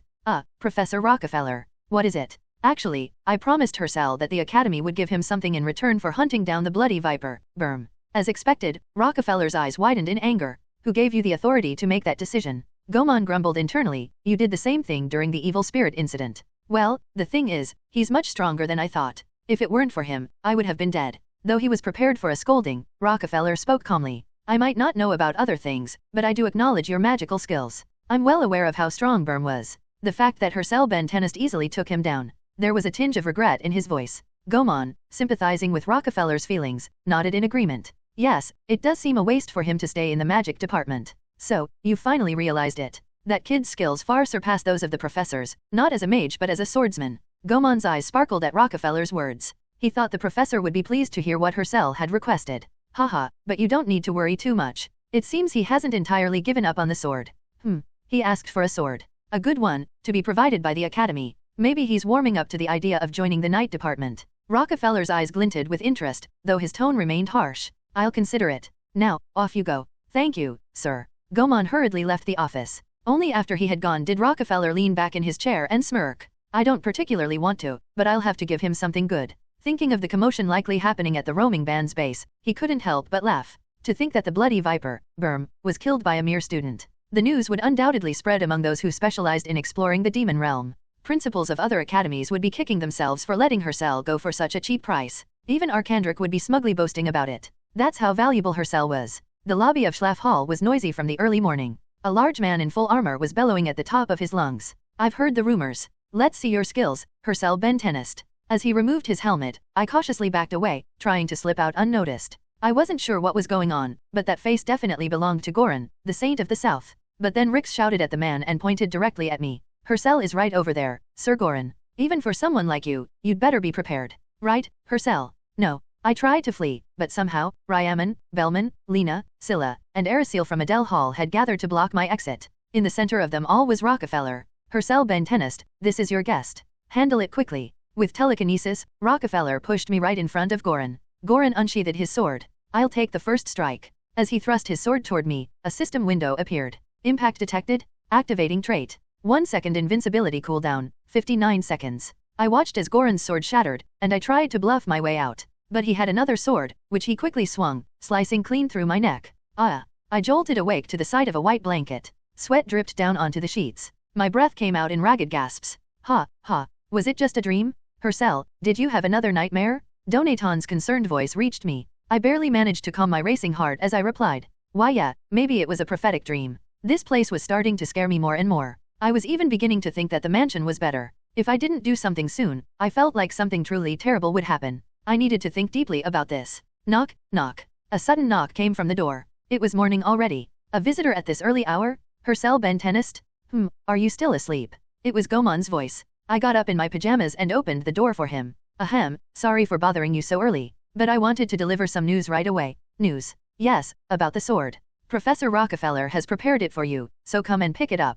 Did I really have to go there myself? You could have just brought it with you. I shot him a sharp look, and Professor Goman gave me an awkward smile. He glanced around before whispering in my ear. Well, the thing is, it's stored in the treasure hall. You know what that means, right? If word got out, it could cause quite a stir, so make sure not to tell any of the other students. It's something that's only given to the top graduates. The treasure hall? I stared at Goman in disbelief and asked again. Are you serious? Of course I am. So hurry up and get ready. The treasure hall was a vault filled with legendary swords donated by renowned pathfinders before they died. Some of them might have been the final works of legendary blacksmiths. Not only were they top tier in performance, but they were also priceless treasures that couldn't be measured in gold. I quickly showered, changed clothes, and followed Goman. The treasure hall could only be reached by passing through the professor's quarters. On the way, I could feel the occasional gaze from the professors. They were probably curious why a student was wandering around here so early in the morning. Amidst it all, I heard a scolding voice coming from inside the faculty office. How could you do your work like this? I am sorry. It's the first time I've ever seen someone mark a wrong answer as correct. Didn't you graduate from here? You should have been able to solve it. I peeked inside as we walked by. A young-looking female professor was being berated by an older colleague who seemed to be her senior. Goman cleared his throat and redirected my attention. Ahem. There's plenty to see on the way to the treasure hall, so how about I give you a little tour? No, thank you. Let's just get this over with. I was already familiar with everything here. But as we passed through the hallway and a new door came into view, Goman's curiosity got the better of him, and he started playing tour guide. That room is responsible for the fortress's barrier. Whenever you're doing those monster defense training sessions, the equipment in there is what they use. And here's something most of the other professors don't know. You can control the barriers inside the fortress from the headmaster's office. Isn't that amazing? You can even block off floors and stairs as you please. It wasn't that amazing. This academy was built in the heart of the demon realm, so of course, security would be top-notch. I kept my expression indifferent, but Goman didn't stop his explanation. In the past, unlike now, the academy was often attacked by savage monsters. Plus, it was during a time of war, so there were always armies trying to raid us. This place was incredibly remote. During wartime, it would have been difficult for the Empire to send proper troops here, so it was a prime target for hostile nations. But that was all ancient history. The Grand Mage considered all of this from the very start of the construction. Should you really be telling this to a student? I asked with a half-lidded gaze, and Goman laughed sheepishly. This isn't exactly a secret, you know. Professor Goman seemed to have a deep interest in the history of Frostheart. Given the many secrets of the fortress, it was no wonder someone as curious as he would be intrigued. It's just a shame. If it weren't for all the wars, the records would have been perfectly preserved. After the Grand Mage died and centuries later, Frostheart had once fallen into the hands of a foreign nation. Much of what was lost back then is unknown even to me, the player. The only one who might know anything more is the woman in the moving portrait. Before I realized it, we had arrived at a hall filled with relics. I paused to look at the framed picture. It was closer to a video, showing the Grand Mage and 3 young apprentices smiling. 2 were girls, and 1 was a boy with white hair. Goman seemed pleased that I was interested in the picture and chuckled. Isn't it fascinating? A moving picture. But is it really a picture? It feels more like they captured a moment in time. Do you know who those 3 are?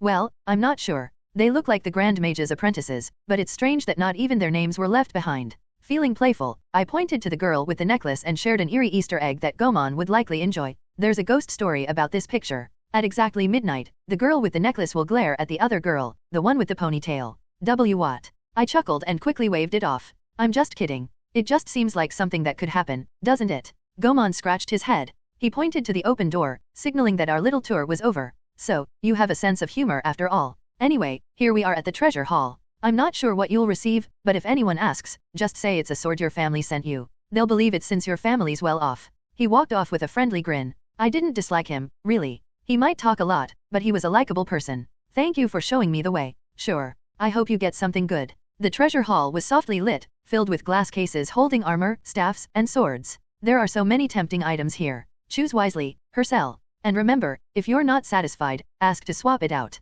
I found myself eyeing a robe that greatly enhanced magical defense. Should I ask for a robe instead of a sword? You little. As I pondered how to irritate Donaton this time, I heard footsteps and a familiar, unpleasant voice. "So, you've arrived, Hercel Bentenist." Rockefeller approached me. I refused to smile, not wanting to show any sign of submission. I assumed he would just toss me whatever weapon was convenient, but surprisingly, he seriously considered the options. "You prefer long swords with a small cross guard and tend to choose blades with a standard thickness. If I recall correctly, you picked such a weapon during the third trial. In the dungeon practicals, we were free to choose our weapons." It seemed he had observed me closely and remembered everything. His obsession with transferring me to the night department was palpable. It was a bit unsettling. "In that case, this one should suit you. Would you like to try it?" Rockefeller waved his staff, and the glass disappeared as a longsword flew toward me. I looked at the sword thoughtfully. Song of Flames. This sword temporarily enhances the wielder's defense upon attack. It can generate a flame shield that briefly blocks enemy attacks. When flames are ignited on the blade, its armor-piercing ability increases.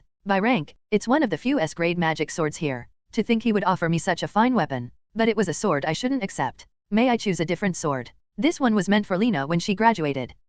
Are you serious? You must not realize the value of this sword. I'm well aware. But I have my heart set on another weapon. I approached a glass case holding a black magic sword. The hilt and crossguard were both a dismal black, giving the sword a sinister appearance. Shadow Blade of Weakening. When imbued with magic, the sword's sharpness is amplified. It weakens the opponent's armor, dealing additional damage. One spell can be engraved onto the blade. It was an A-grade sword. A very good weapon, but it seemed somewhat inferior after seeing the top-tier weapon earlier. Still, I chose this one because it allowed for versatile use of magic and the engraving of a spell. "I'll take this one." Rockefeller raised an eyebrow, then scoffed. "That's Sir Beljamin of the Black Sea's sword. Choosing the weapon of a man who met a tragic end, you've got poor taste, Hercel Bentenist." As expected, this guy is as annoying as ever. Through the iron bars by the window, Felia flew in. Lying on the bed, staring at the mosaic glass shards, Luan asked, "You're always flying out and back around this time." "Well, there's a professor I'm keeping an eye on. Been observing her closely." "A professor? Is that allowed? Isn't that just how life works?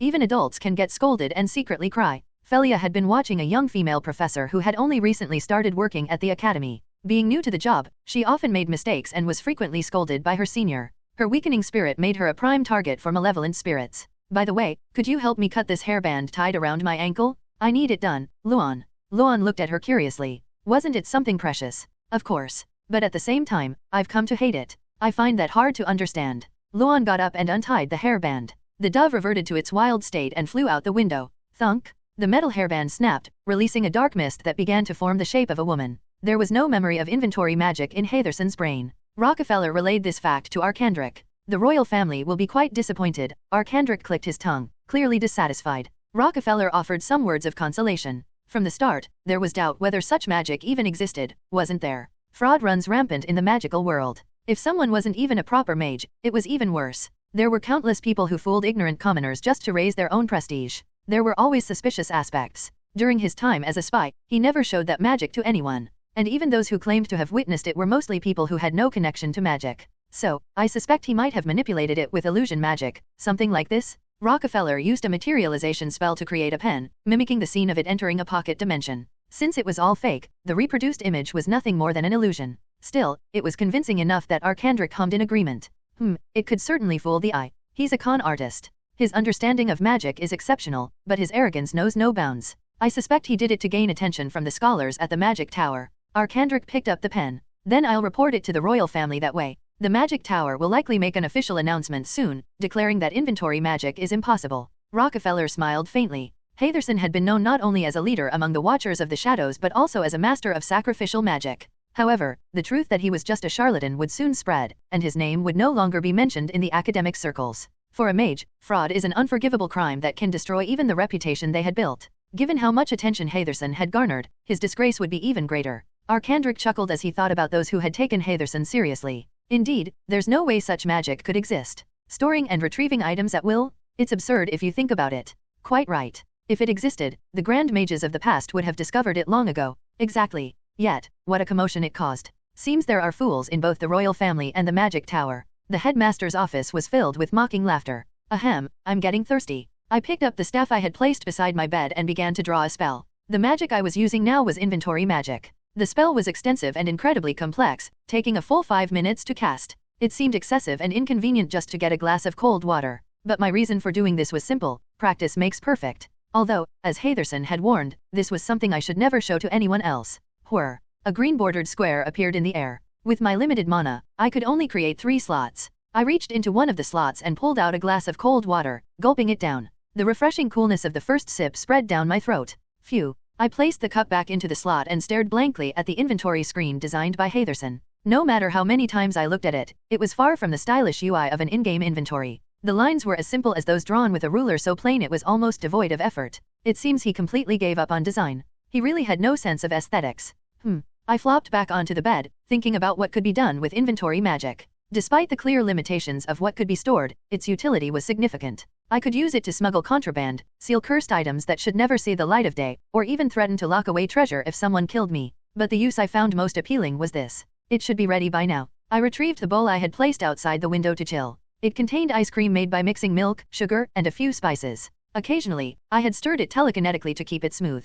Donaton, intrigued, asked. What is that? I've never seen it before. It's a dessert called ice cream. I might have just invented the first one. Ice cream hadn't been invented in this era yet. At best, they had hard, icy treats. I scooped up a spoonful and tasted it. The flavor was a bit lackluster compared to what you could find at a convenience store, and the texture wasn't great, but it was edible. I decided to save the rest for later and put the ice cream back into the inventory. Its simplicity was astounding, but there was something more profound about it. Just like time had stopped, the temperature remained the same, and there was no oxidation, meaning it could be preserved indefinitely. Being able to take out a preserved item anytime, anywhere, was a truly remarkable feat of magic. And the most fascinating feature was the stacking capacity. I didn't know exactly how much of the same item could be stored yet, but currently, I had 103 sandwiches stored in one slot. The combination of meat and vegetables counted as a single item. Maybe I should try storing a meal kit next. It would be interesting to see if food stored together in a box would count as one slot. If that were possible, I could store the ingredients and later arrange them like unpacking a compressed file, cooking, and enjoying a variety of dishes wherever I went.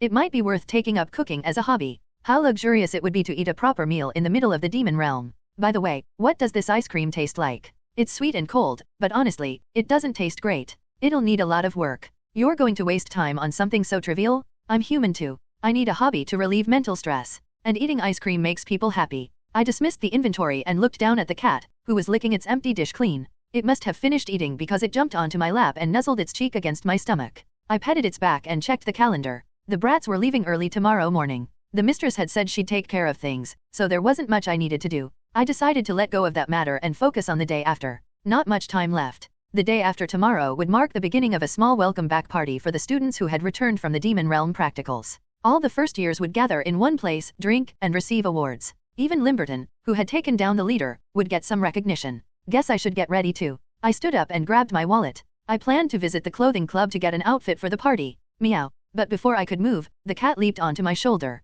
Oh well, not a big deal. It was nice to have the cat warm up to me. The cat draped itself around my neck like a scarf. People in the lobby stared at me with envy. Isn't that the cat that used to disappear like smoke? I wondered why I hadn't seen it lately. I ignored them and kept walking when Athera greeted me. Her eyes grew wider as if she was surprised. Hi, Hercel. Is that cat by any chance? Gonzalez. Don't give it random names. I frowned at the rustic name. Athera, seemingly hurt, tried to explain herself. I heard that name from an alum who graduated before me. Athera spoke to me comfortably, and the girls who had been hesitating approached with questions. Hercel, can I pet the cat? You should ask it for permission. Camniang, is that okay? Camniang? Another random name, huh? And calling the cat sister? If they knew how long this cat had lived, they'd probably faint. Hiss. The cat hissed when the girl reached out her hand. Oh, it's so temperamental, and scary. Athera, who had been watching, giggled. Gonzalez has a really nasty temper. I bet all the girls who've tried to pet it have had their hands scratched. So how did Hercel manage to befriend it? I don't know. Is there some secret to it? Athera put a finger to her chin, staring at me as if asking for advice. Feeling annoyed, I answered truthfully. I just kept feeding it regularly. It started following me after that. Anyway, I'm busy, so I'll be going now. With that, I continued on my way. Behind me, I could hear the girls and Athera talking. But isn't that cat strange? It turns into smoke and vanishes. It's not like an ordinary cat. What is it? Who knows? There are a lot of strange things in this academy. That cat's just one of them. But it's been around for a long time. You know that old professor who teaches the joint night classes? He said the cat was here when he was a student. Really? It's been around much longer than that. Some alums say it's the ghost of a dead cat, but no one knows for sure what it really is. I don't know much either. All I know is that it's something the Grand Mage, who founded Frostheart, brought back from the demon realm. It's not a monster, but closer to a mystical creature, an enigmatic being. Other than that, it occasionally helps out as a bodyguard. Feeling reassured, I exited Schlaff Hall. Walking down the path, I looked up at the setting sun. My eyes drifted to the fortress, and I found myself staring at a window in the special dormitory. Luan Albanus. That guy would be finishing his preparations soon too. Thanks to obsessive Felia, who stuck to him like glue, he must have gathered most of the materials by now. In 2 days, on the day of the gathering for all the first-year students, the first act of the boss battle would begin. To survive the impending crisis, I needed to be prepared. 3 men sat in the lounge of the special dormitory, smoking and chatting. As usual for such unsavory characters, their conversation topics were far from clean. A man with thick eyebrows, Eamon, grinned as he bragged. There was this servant boy my age. One day, he had the nerve to talk back to me, telling me to mind my manners and whatnot. So I dragged his mother in and beat her to death. After that, the little bastard tried to stab me with a knife from the table. Arceus, curious, asked. What did you do then? Well, Eamon seemed to shudder with delight as he recalled the event. I had him burned in the square to make an example of him. He tried to kill a noble, after all. Arceus shook his head.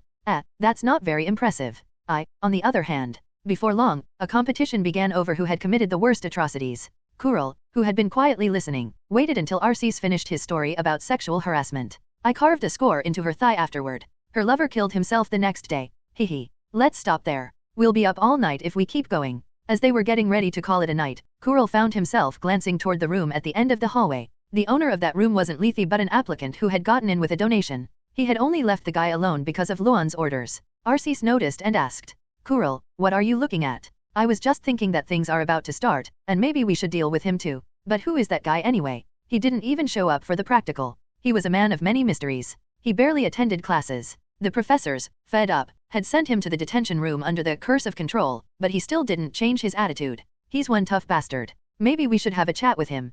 Kuril started walking toward the room. Just as he was about to reach the door, Luan's voice called out.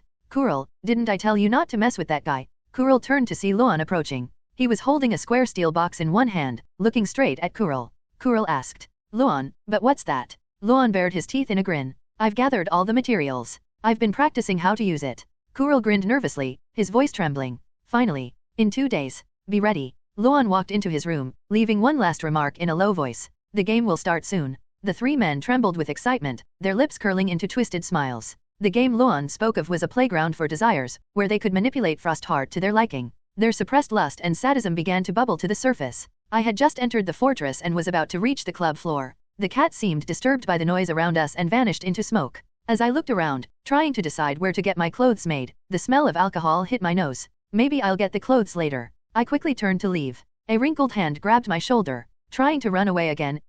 Araceel, why is your brother always like this? When Melon asked, Araceel hiccuped and answered. He's always been like this, Auntie. Heek. His slightly flushed face indicated that he had been drinking. There's no way he got the alcohol himself, so Melon must have given it to him. Students aren't allowed to drink, Araceel. Don't just accept it if it's offered to you. What if a professor catches you? I scolded him lightly, and Melon chuckled. What's the harm? We'll be drinking plenty soon anyway. But why is this kid such a lightweight? Melon tapped Araceel's side. Judging by his uncomfortable expression, Araceel seemed to find Melon overwhelming. Not having much to say, I asked Melon, even though I knew why she was here. What brings you and him here, Auntie? I had some business here. There's been a lot of damage to the property lately, hasn't there? Arkandric asked me to keep an eye out, offering me some fine liquor in return. There was a shortage of hands at the moment. With midterms over, the professors were busy grading and preparing for the gathering, so they were stretched thin. But there was another reason Melon was called, one she seemed reluctant to reveal. At this point, a professor had likely gone missing, so it was understandable.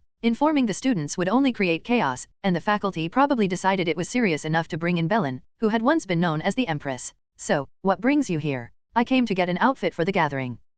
At this hour? Melon gave me a suspicious look. She must have thought it was impossible to get something made in just 2 days. Normally, she would be right, but I wasn't planning on getting anything elaborate. I'm just going to get something simple made, no frills or accessories, just fabric and buttons. 2 days should be enough. I had torn several outfits with my self-destruct magic, so getting something quick and cheap was more economical. I see. Well, go ahead then. Oh, and don't forget to bring back some liquor from the gathering. Araceel, you too. Yes. Leaving them behind, I headed toward a suitable clothing club. On the way, I heard a strange cry. Clatter, clatter. From the club floor, an undead creature, exhaling white breath, began to charge forward. Even when the undead appeared, no one screamed. Here at Frostheart, a place that trains pathfinders, people who slay monsters in the dungeon, no one would be scared by a mere humanoid undead. CRRRR. If there were a large number of them, it might be different, but it was only one. Why is there an undead here? Did the Schlaf guys miss something? I don't think so. They've never attacked during the defense battles. The reaction, at most, was a slight surprise at the presence of a monster here. So, who's going to take it down? I didn't even bring a weapon. Ah, this is for sale. If I use it, it'll be second-hand. Amid the atmosphere of everyone pushing responsibility onto someone else, the undead lunged toward a nearby female student, its mouth wide open. Eek, gross. In the end, the one chosen to exterminate the undead was the female student. However, at that moment, Melon quickly stepped between them and sliced off the undead's head. Thud. The undead's head hit the ground, splattering like a crushed tomato. Even though it was dealt with so easily, Melon's expression remained endlessly serious. With strange events continuing to occur, even a simple incident like this could no longer be taken lightly. This is odd. There shouldn't be undead in this area. Listening to her low muttering, I spoke to the member of the clothing club. I was thinking of getting some clothes tailored. Huh? Oh, shall we start with taking your measurements? So many strange things are happening. Even seeing something like that here is just, wow. Indeed. Over the shoulder of the man measuring me with a tape, I looked blankly at the undead's corpse. It was nothing more than another of Felia's creations, made as a demonstration. Given the current situation, where she possessed the body of the recently missing female professor, it was possible.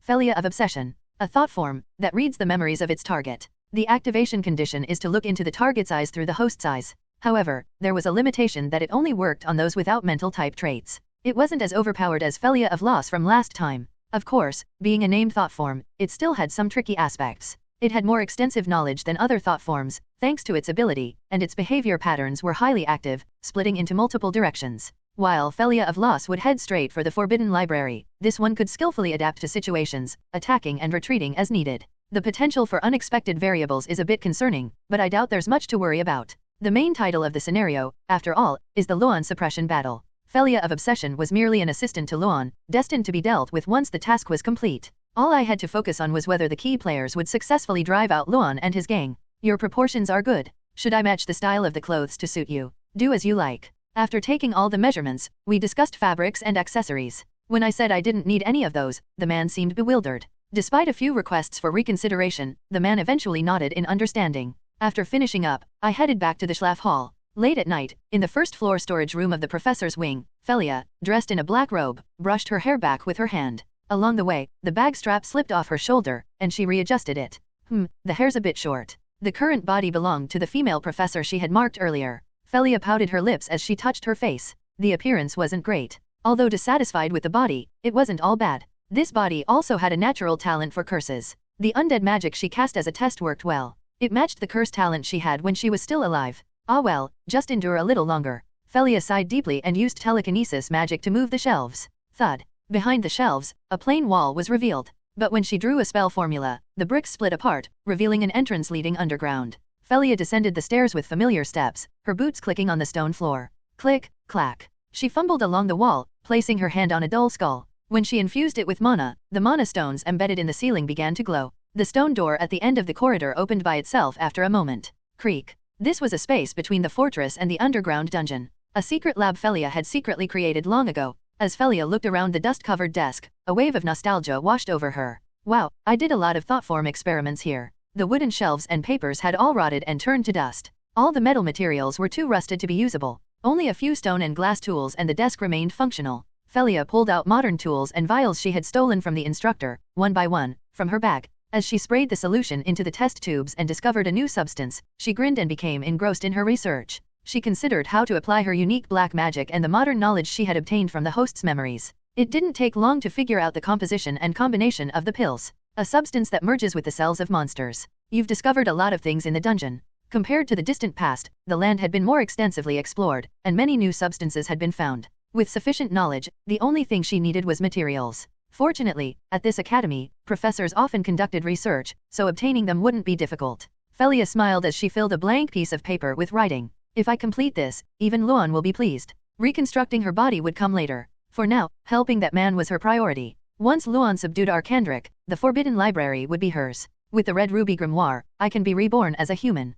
Felia continued to write her bucket list of things to do once she became human. This morning, the little ones left. They seemed a bit uneasy about having to go to an unfamiliar place, but after glancing at the people from Schlaff Hall, they sighed in relief. They must have thought it was better than staying with those people. As for Melon, a separate letter had been sent to the mansion. When I wrote to the lady of the house to say that I was entrusting the children to her, the professors once again allowed it to pass censorship. It's understandable that AOL, the head of the household, is a graduate of Frost Heart, but I'm not sure why even the lady of the house is permitted. The professors seemed to have a strange belief that the lady of the house would handle things well on her own. Is there a connection I don't know about? The next day, first-year students who had tailored new clothes started to appear here and there in Schlaff Hall's lobby. Fancy suits and dresses were the main trend. Everyone seemed to think the banquet was a ball. Considering they've lived such an ascetic life, it's understandable. With nothing much to entertain them and the promise of alcohol, they must have wanted to feel like nobles again for a while. But isn't it still midday? The banquet was supposed to start in the evening. I averted my gaze from the dreamers lost in their fantasies. That's when Limberton asked, "But why did they ask us to bring bows and arrows?" "You'll find out later. You know that high-tension bow you use? Bring as many arrows as you can for that." Limberton looked at me with a puzzled expression but soon nodded. After returning to my room with him, I stood before a full-length mirror to check how the new suit fit. There were no frills or flashy decorations as requested, but it was still quite different from the suits I used to wear in my office worker days. The tailor must have found it impossible to make something completely plain, as he added a subtle cobalt blue to the black fabric. The buttons were made of slightly fancy metal, and a tie string was prepared. A small, diamond-shaped ornament was even embedded in the collar of the white shirt. It still looks flashy by my standards. I don't know much about modern clothing, but doesn't it look quite good? Hearing such praise, I started feeling regretful. In an emergency, all of this would be blown away with a self-destruct spell anyway. Growing attached to it might be a problem. I've got money, so maybe I should get several more tailored. I carefully folded the clothes and waited for Limberton to arrive. In the meantime, Limberton knocked, and I allowed him in. I brought it. But his outfit sparkled like that of a trot singer. I wondered if it was really okay and asked Donaton, "What do you think of that?" No one, regardless of era or race, would like something like that. As expected, he's a fashion terrorist. "Limberton, I'm embarrassed to be seen with you. Go change into something else." "Huh? You don't like this? I'll help you pick something more appropriate. Let's head to your room. It seems we'll need the help of some of the others as well. With more eyes on it, we can figure out what style works best." So, we gathered a few fashion-savvy guys and headed to Limberton's room, where we spent some time. At this time, Arkandrick was smiling warmly in the headmaster's office. "The banquet is soon, yet you're dressed the same as usual, Luan.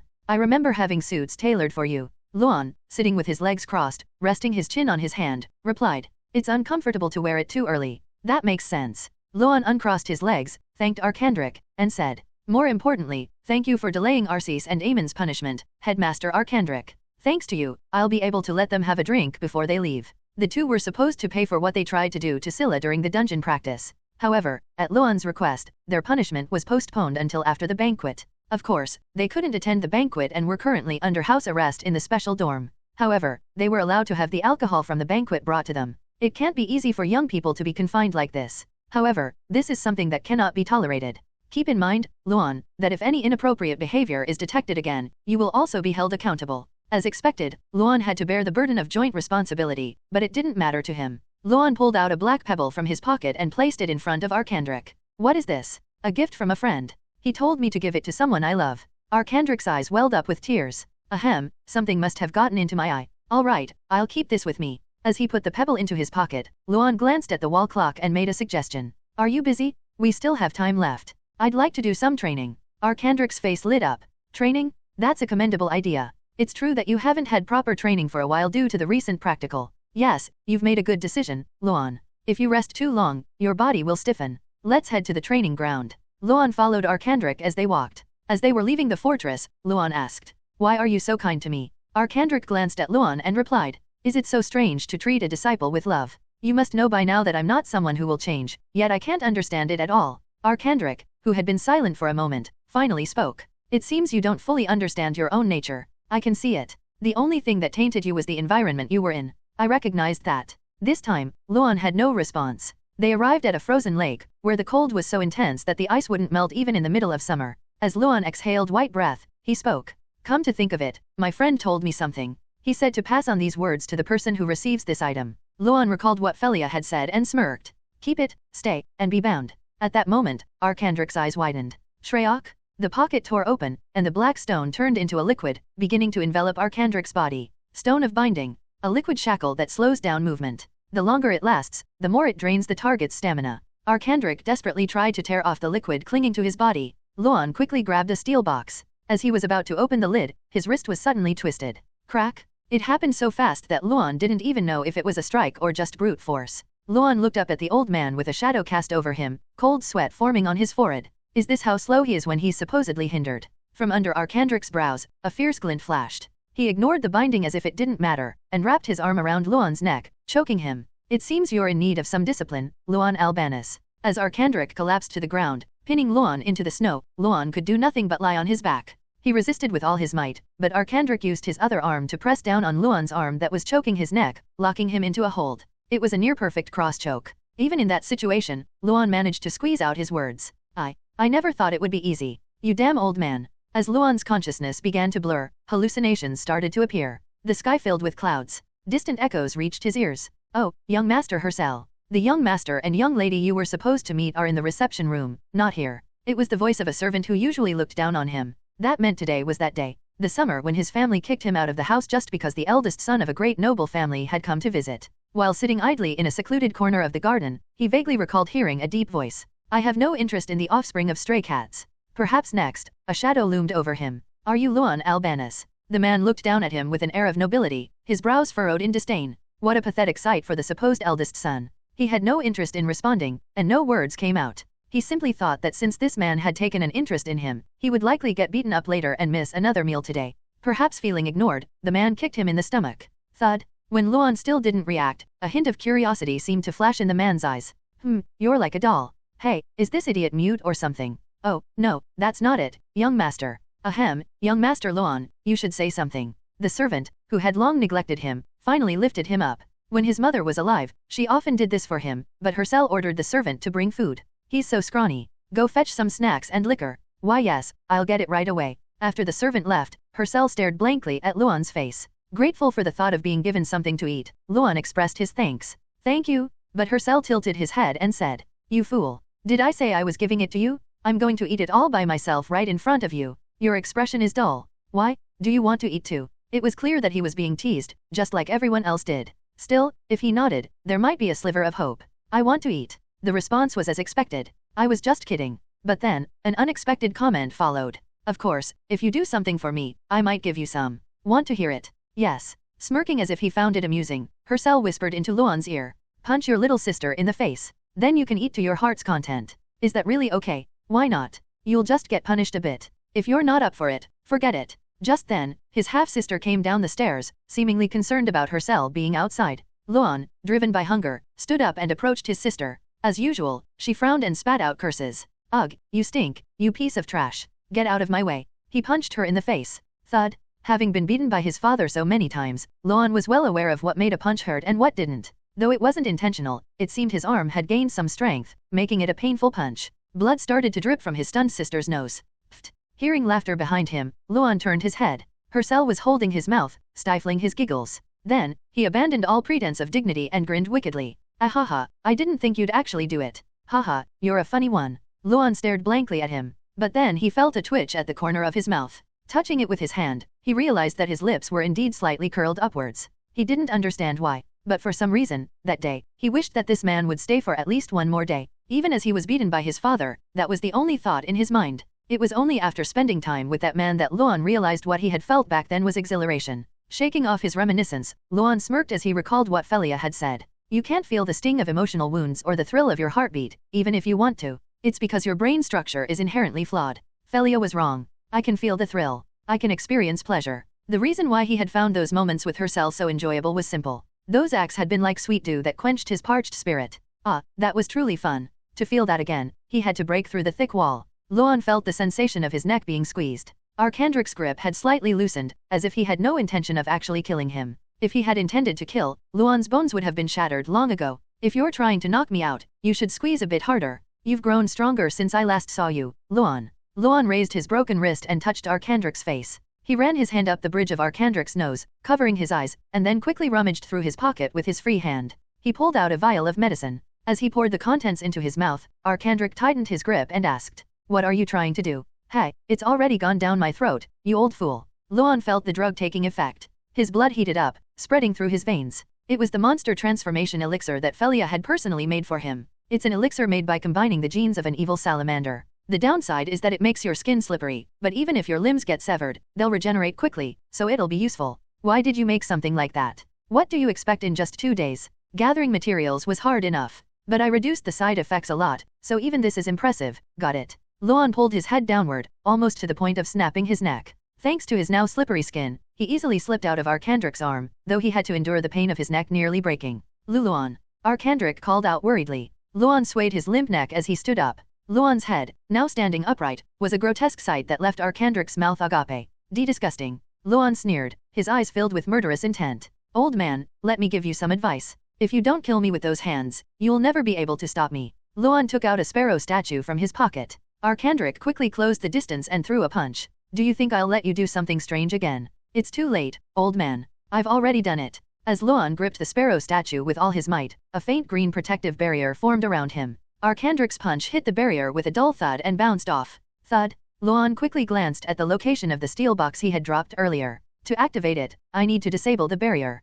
I need to grab it quickly and create some distance. Arkandrik seemed to realize that the steel box was the key to everything. Both of their gazes locked onto the steel box. Whoosh! Luan concentrated the aura of speed in his legs and sprinted. Arkandrik did the same, but due to the continued stamina drain from the stone of binding, his speed was visibly slower. Luan struck Arkandrik's back with an invisible slash. However, it only left a small scratch. Left with no choice, Luan aimed the slash at the steel box instead. Bang! The box slid to the left, closer to Luan. Sling. Luan drew his sword and ignited the mana blade. As Arkandrik shifted to the left, Luan closed the distance to his back. He was within striking distance. Extending his arm, he stabbed Arkandrik in the back, only to hear a dull metallic sound. Clang! No matter how lightly I stabbed, this level of indestructibility is absurd. Still, it was a blow delivered with a mana blade. Since Arkandrik had focused a lot of aura on defense, his speed noticeably slowed for a moment. Taking advantage of this, Luan lunged forward, grabbed the steel box, and rolled across the ground. Both men panted heavily as they glared at each other.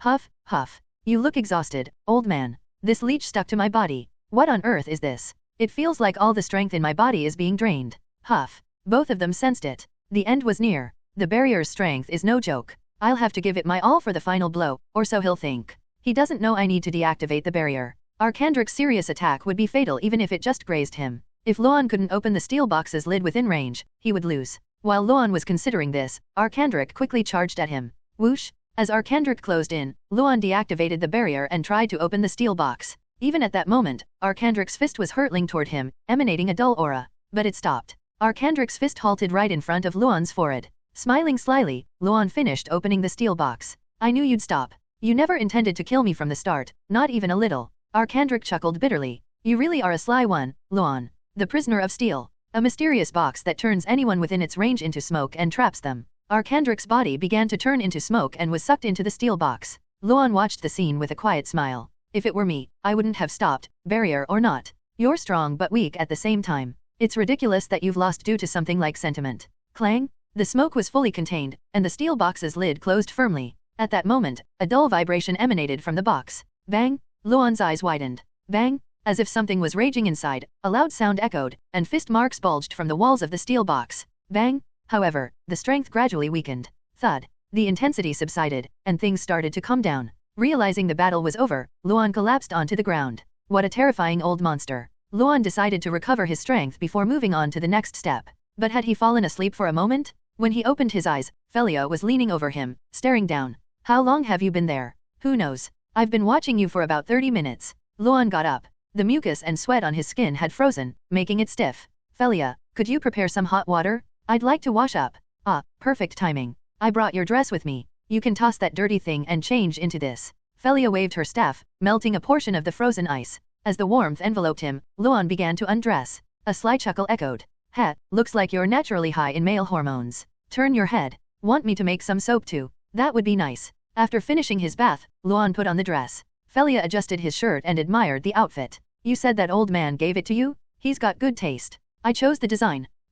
You did? Luan asked, noticing Felia's surprised expression. Is that so surprising? It doesn't seem to match your usual taste in clothes. It doesn't mean anything. I just wanted to wear something similar to what someone else once wore. Anyway, let's get going to the next task. As they conversed, Luan and Felia headed toward the fortress. The invitations are ready. Once it starts, they'll arrive immediately. So you're heading to the Forbidden Library now? Yeah. Oh, right. Luan, since there are people watching outside, call me Professor from now on. I'm the professor sent to monitor you. Felia puffed out her chest and raised her chin. Luan gave her a cold look, and she wrapped her arm around his shoulder. It wouldn't hurt to act a bit cuter. As they approached the fortress, a man approached Felia. Redistributing, what are you doing here? Everyone else is swamped, and you're just lounging around. Felia glanced around and tapped him on the head with her staff. What are you doing? You. How dare you hit your senior? A second later, his head exploded with a pop. Luan, half-closed eyes, asked Felia. Didn't you say there were people watching? Who cares? It's just the two of us here.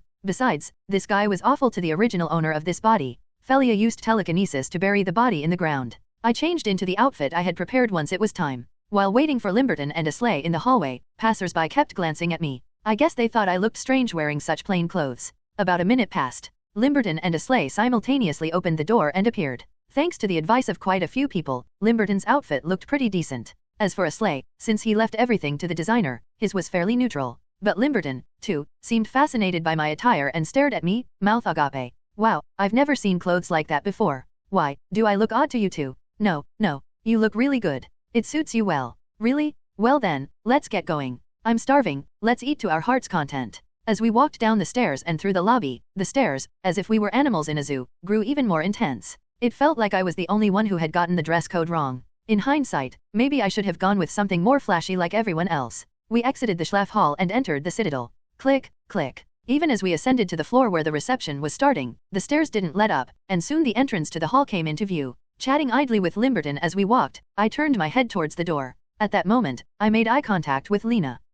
Lena widened her eyes, scanning me from top to bottom. Lena stared blankly at the entrance of the corridor. Feeling awkward after continuously making eye contact, I decided to tease her a little, glancing at her silk dress. It had a soft texture, like raindrops would just slide off it when wet. The subtle sheen of the fabric highlighted the curves of the dress. She had definitely put some effort into her outfit. Are you wearing thin armor underneath that? I asked with a smirk. However, Lena's brows, which I expected to furrow, remained flat. In fact, her slightly open mouth made it seem like she hadn't even registered my teasing. She seemed distracted enough to let my remark slip by. What style is that dress from? The dress. For a moment, I froze. Now that I thought about it, was this how I entered Lena's mental world through Rockefeller's magic? I must have faced her in the same business suit I wore when I was working at the company. Judging by how her attention was drawn to a similar outfit, it seemed she retained memories from that day. Internally, I thanked the designer. If he hadn't recklessly injected his aesthetics into the design, my excuse might have sounded less convincing. Since it was rushed, some parts were left out. They said they had no choice but to skip the more time-consuming elements due to the tight deadline. The accessories on the shirt collar, metal buttons, and the necktie were all things that could be prepared quickly. When I claimed it was hastily made, Lena nodded as if she understood. But why the interest in the clothes? I asked, and Lena turned her head away. I'm not telling you. Then, she looked straight ahead and walked past me. I glanced at Aslay and Limberton, who had been watching from behind. But then Lena spoke again. Her cell.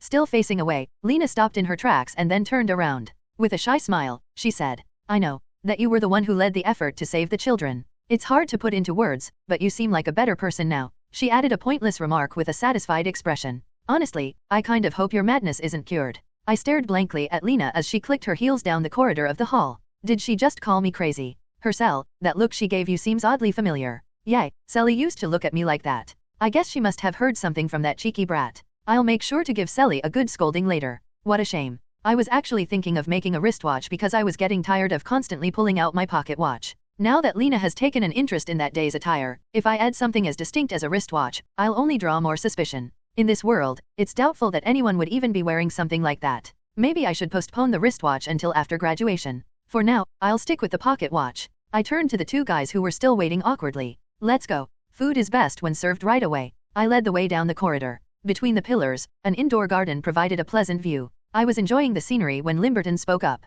Somehow, I'm a bit nervous. About what? I don't know, it's just, I don't have the best memories of balls. It seemed that Limberton's trauma from that time had resurfaced. The memory with Scylla when she poured stew and scattered chicken feathers. On top of that, whenever he went to a party, he always became the subject of mockery, so it seemed like he wasn't confident enough to pull off his usual Casanova act. I offered him some words of encouragement. Limberton, you know I'm not someone who gives compliments easily, right? Yeah, you're the kind of person who wouldn't give a compliment even the size of an ant's eyelash. Though his remark bothered me a little, I let it slide and continued the warm atmosphere. Don't feel down. You look great. Look at your clothes, you don't look like an idiot for once. So enjoy the moment. It might be a once-in-a-lifetime opportunity. Limberton half closed his eyes and nudged a sleigh with his elbow. A sleigh, did you hear that? Even when he compliments someone, he always throws in an insult. I'll take that, Limberton. After some casual chit-chat, we arrived at the end of the hallway. Beyond the door was the most luxurious place built within the fortress. It was the main hall, only open to students on special occasions like today.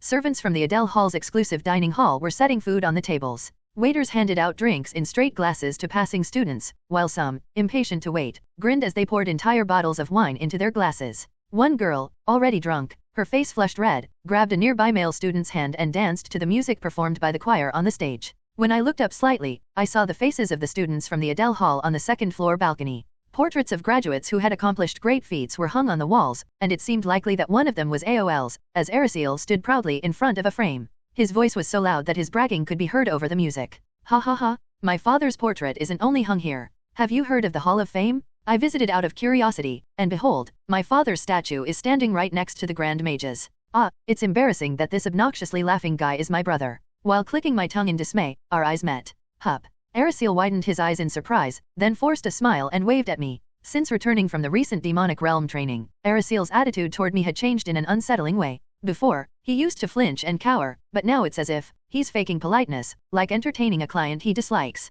I averted my gaze from him and focused on putting food on my plate. It was a buffet, so unlimited servings. A sleigh piled his plate with whatever caught his eye, and Limberton only picked out the meat dishes. I like bread, but I guess I should eat more meat if I want to build muscle, right? That's an excellent choice. When I agreed, Limberton set down his tongs and scanned the room. But, why do I feel like people have been staring at us for a while now? I raised my head slightly as well. Men and women were glancing at us. Their gazes were fixated precisely on my clothes. Limberton, want to swap clothes with me? Don't be ridiculous. My clothes would rip if you put them on. What about my clothes, boss? No, your clothes are way too big. And if you wear mine, they'll burst. Not that I could just sit here in my underwear either. Ignoring the stares, I sat down and reached for my fork. Then, a sudden thought came to mind, and I stopped reaching for the fork, checking again to make sure the gloves inside my jacket pocket were still there. I also felt the leather holster strapped across my chest. Only after confirming that my magic wand was securely in place did I feel relieved. Lena looked down at her cell from the second-floor railing, overhearing Aristocratic's chatter nearby. He was shivering, hugging his arms as if he had caught a chill. Now that I think about it, it's terrifying. Every time that guy beat me up, if he had even once been serious, ugh. Ryaman, standing next to him, smirked. Right? You're lucky you survived. If you were my little brother, I would have hit you for real at least once. You have a knack for provoking a beating. Ugh, the way you talk. Lena shifted her gaze away from the two bickering men and looked back at her cell. By then, Scylla had approached her. What are you staring at like that? I'm just curious why everyone keeps looking at him. Maybe it's the clothes? I hate to admit it, but honestly, it looks clean and sharp. The guy's got a good figure for it, too. As Scylla casually remarked, the conversation of passing men reached their ears. Where did he get that outfit made? I gotta say, I'm jealous. He may be a slacker, but the guy sure has a good sense of style. Scylla took her eyes off them and gulped down a drink. Seems like the fashion trends among the guys are going to shift a bit. Lena's gaze remained fixed. Scylla smirked with her eyes half closed. But why are you staring so intently? What about that guy you mentioned before? The man who had saved Lena during the malevolent spirit incident. Though she hadn't heard the full story since Rockefeller had insisted on keeping it secret, Lena had vaguely mentioned some details about him. Lena had apparently hoped to track him down, but her search had turned up nothing. Just as Scylla was wondering if Lena had given up, Lena spoke in a calm tone. It's just that lately, he doesn't seem as horrible as he used to. Scylla scoffed. Oh, is it because he saved the kids? That's just him trying to manage his image now. He's going to claim all the terrible things he did in the past were just mistakes of youth. Then he'll do a few good deeds and say he's reflecting, asking people not to hate him too much as he rises in status. It's a typical trick used by scoundrels as they age. Lena nodded. I think so too. But in the end, if you look at the results, he did a good thing. Even if it was for his own gain. Or maybe he was just insane. Exactly. Lena finally turned away from her cell, intending to enjoy her meal. As Scylla was about to follow her, she caught sight of a girl approaching her cell. Hey, there's a fox heading towards your husband. He's not my husband. I'm tired of even replying to that. Without even glancing back, Lena took a step forward. Despite this, Scylla remained frozen in place, her mouth slightly open, staring wide-eyed as if she had seen something unbelievable. Scylla. Well, I'll be damned, I've seen everything now.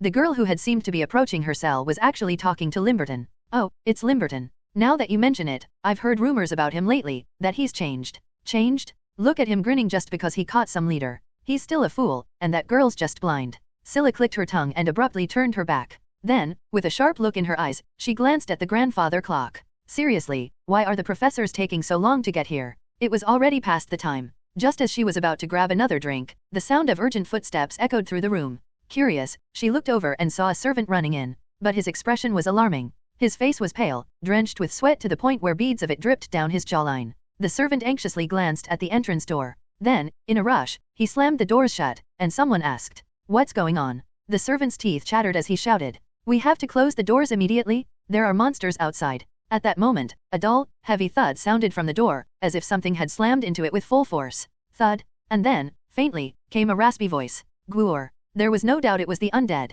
Bang, bang, bang, and not just one or two, but dozens of them. While everyone's attention was on the servant, I had already slipped away to a quiet waiting room next to the stage. Thanks to countless practice sessions, I had managed to reduce the time it took to draw the inventory spell from 5 minutes to just 3. Once the inventory opened, I pulled out the new sword I had received and Limberton's weapons. 3 quivers filled with arrows, paired with a high-tension bow. With everything gathered, I stepped into the main hall and heard Luan's voice. "Ah, you might be surprised since it's not Rockefeller speaking." It sounded like he was biting into a piece of fruit, as there were occasional crunching sounds. I listened carefully to his calm words, recalling what was about to unfold.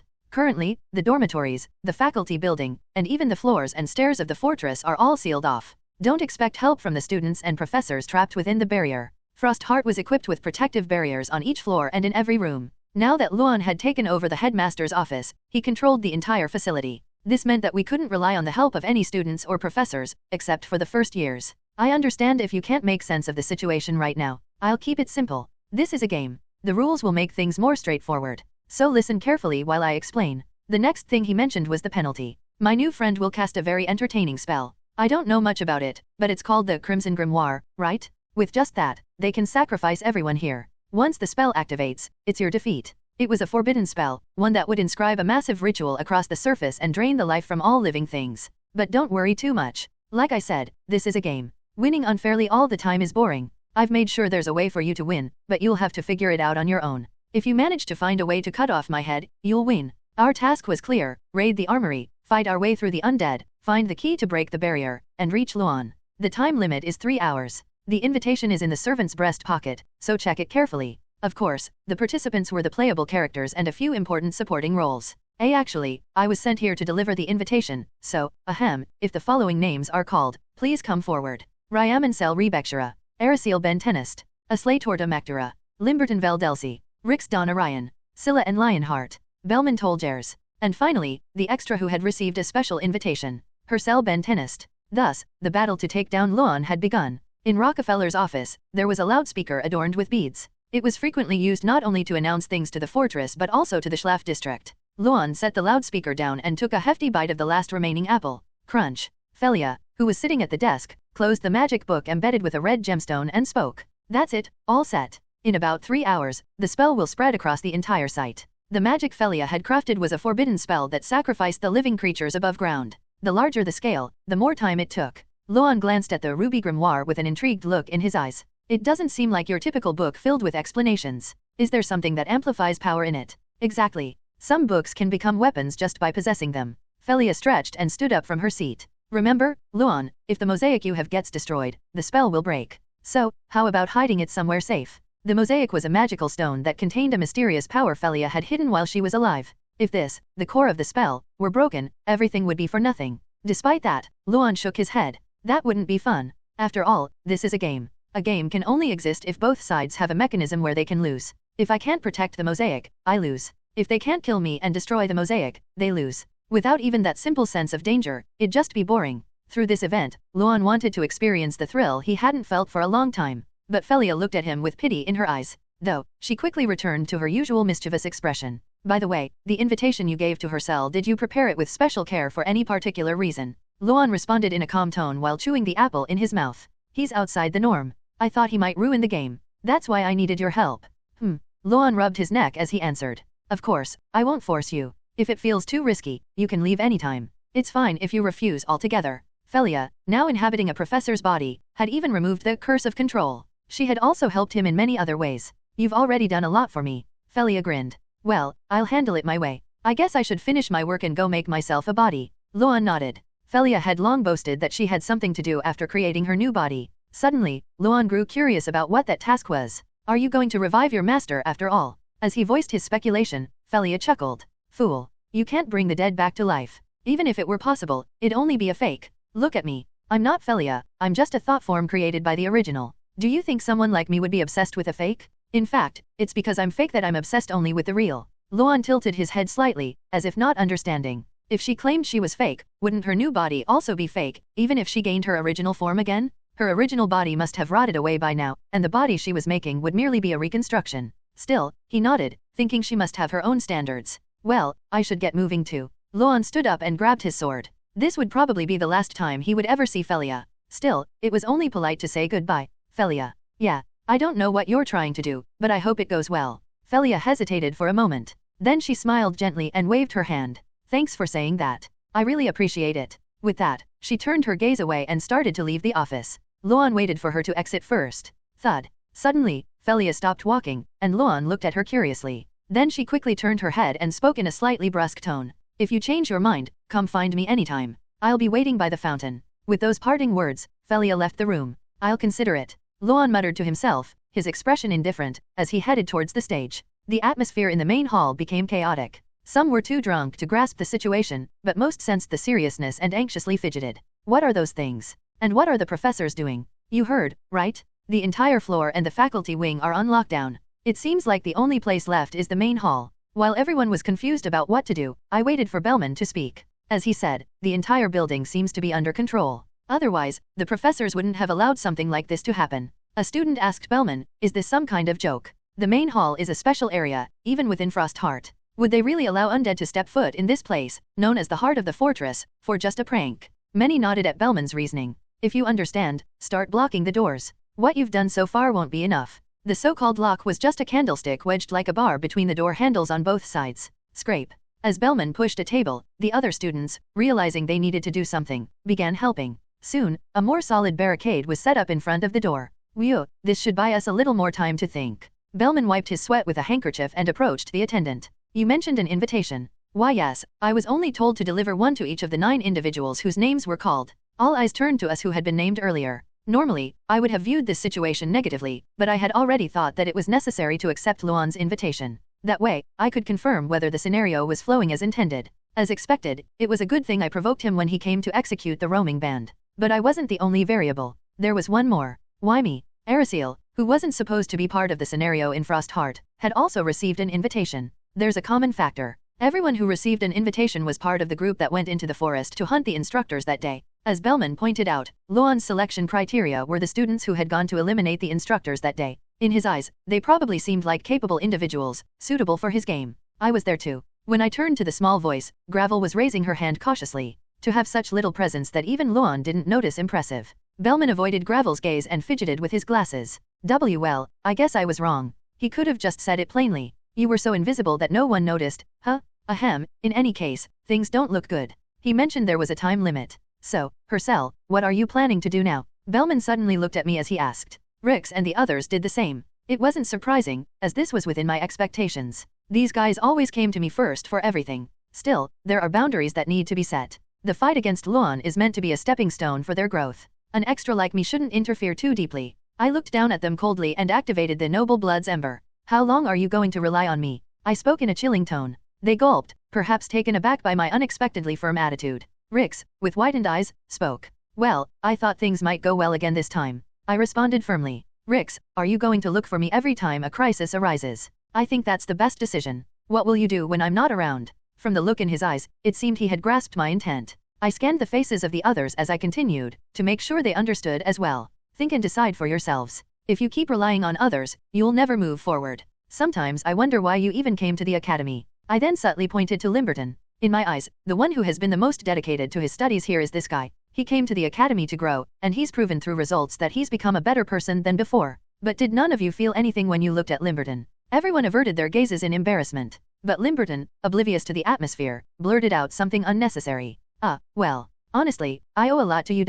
Quiet, Limberton. I cut him off while fully igniting the noble blood's ember. I've been through enough to know that if I let such remarks slide, things would undoubtedly get tangled again. Humph. Limberton quickly turned his head and shut his mouth. Now that the distraction was dealt with, it was time to wrap things up. So, I think this is an opportunity. It's a chance to think about what you'll do and how you'll handle it. This will be a valuable experience, because somewhere in that process, there will be clues for growth. Don't you agree? Bellman nodded seriously with a stern expression. Yes, you're absolutely right. I understand what you're saying, Hercel. If we're at the academy, we should be growing. Let's consider this situation as a stepping stone. With his words, the atmosphere shifted, and everyone began to agree. I smirked inwardly as I grabbed the weapons I had taken out of the inventory earlier. None of them had brought weapons to the banquet, so these would certainly be helpful. Of course, I don't plan to do nothing. If you need help, I'm willing to assist. But you should take the lead, and I'll decide whether or not to follow. I attached the sword I received from Rockefeller to my waist. As I handed over the bow and arrows, Limberton squinted.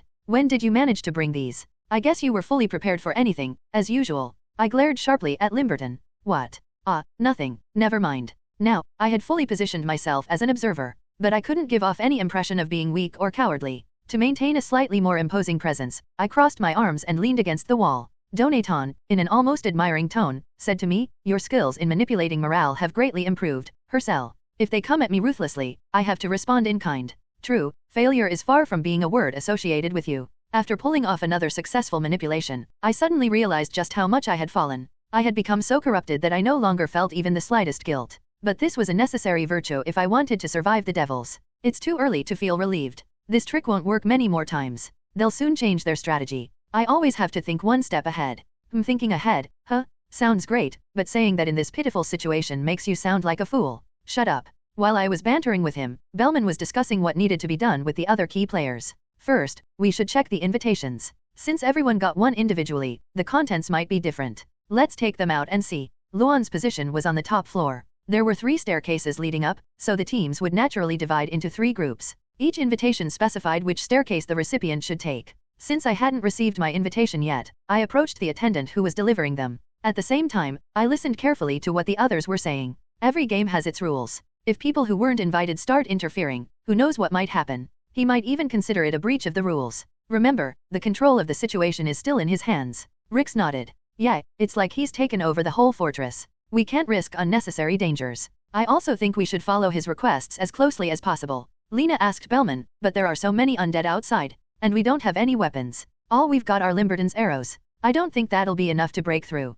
Rix raised his hand eagerly. I can use conjuration magic to make weapons. We don't have staves, and I have mana limitations, so the duration won't be long, but it'll be useful for a while. Bellman smiled in satisfaction. Then it's decided. Our first destination is the Armory. With Rix's magic, we can hold out until we get there. All the weapons borrowed for practice had been returned to the Armory, so it was the perfect place to gather equipment. The route was also the shortest, making the Armory the smartest first target. Good, that will save us time. Lena, Scylla, after we gather the gear, we'll take the right staircase as the invitation says. Rix, which way are you? I'm heading up the left staircase. I'm counting on you, Aslay, and Limberton. Bellman looked at Arasil. You'll take the center, I assume. Yes, we've got Ryaman and Edina on our side. Ryaman is inconsequential, but Edina, you can trust me. Despite all the back and forth, the narrative was progressing smoothly. After preparing at the Armory, each group would tackle their assigned obstacles. I opened the invitation, wondering which of the 3 squads I would be assigned to. However, there was only one unexpected line written on it. I had no idea what Luan was planning, and a chill ran down my spine. Bellman, unaware of this, asked me, Hercel, which staircase are you assigned to? I simply showed him the invitation. The message read, to the dining hall of the Adele Hall. This was a location unrelated to the scenario. It also meant that I wasn't to join any of the squads and was being summoned alone. I considered how to handle this unexpected situation, but unfortunately, there was no time for leisurely speculation. Boom, boom, boom. Suddenly, a heavy tremor began shaking the floor, and the barricade we had set up in front of the main hall door shattered along with the door itself. Crash! Splinters of tables and limbs of thin undead scattered through the air. At the center of it all stood a massive skeleton clad in armor, its blue eyes glowing as it drew a rusted sword. Given that this place was once a battlefield, it wasn't surprising to see a knight-level undead appear. There had been many warriors buried beneath the ground. Even if they had awoken as weak undead, they could still use some of their strength from when they were alive, making them far stronger than typical undead. Boom, boom, boom, the knight charged towards us. I advanced, igniting a mana blade along my sword.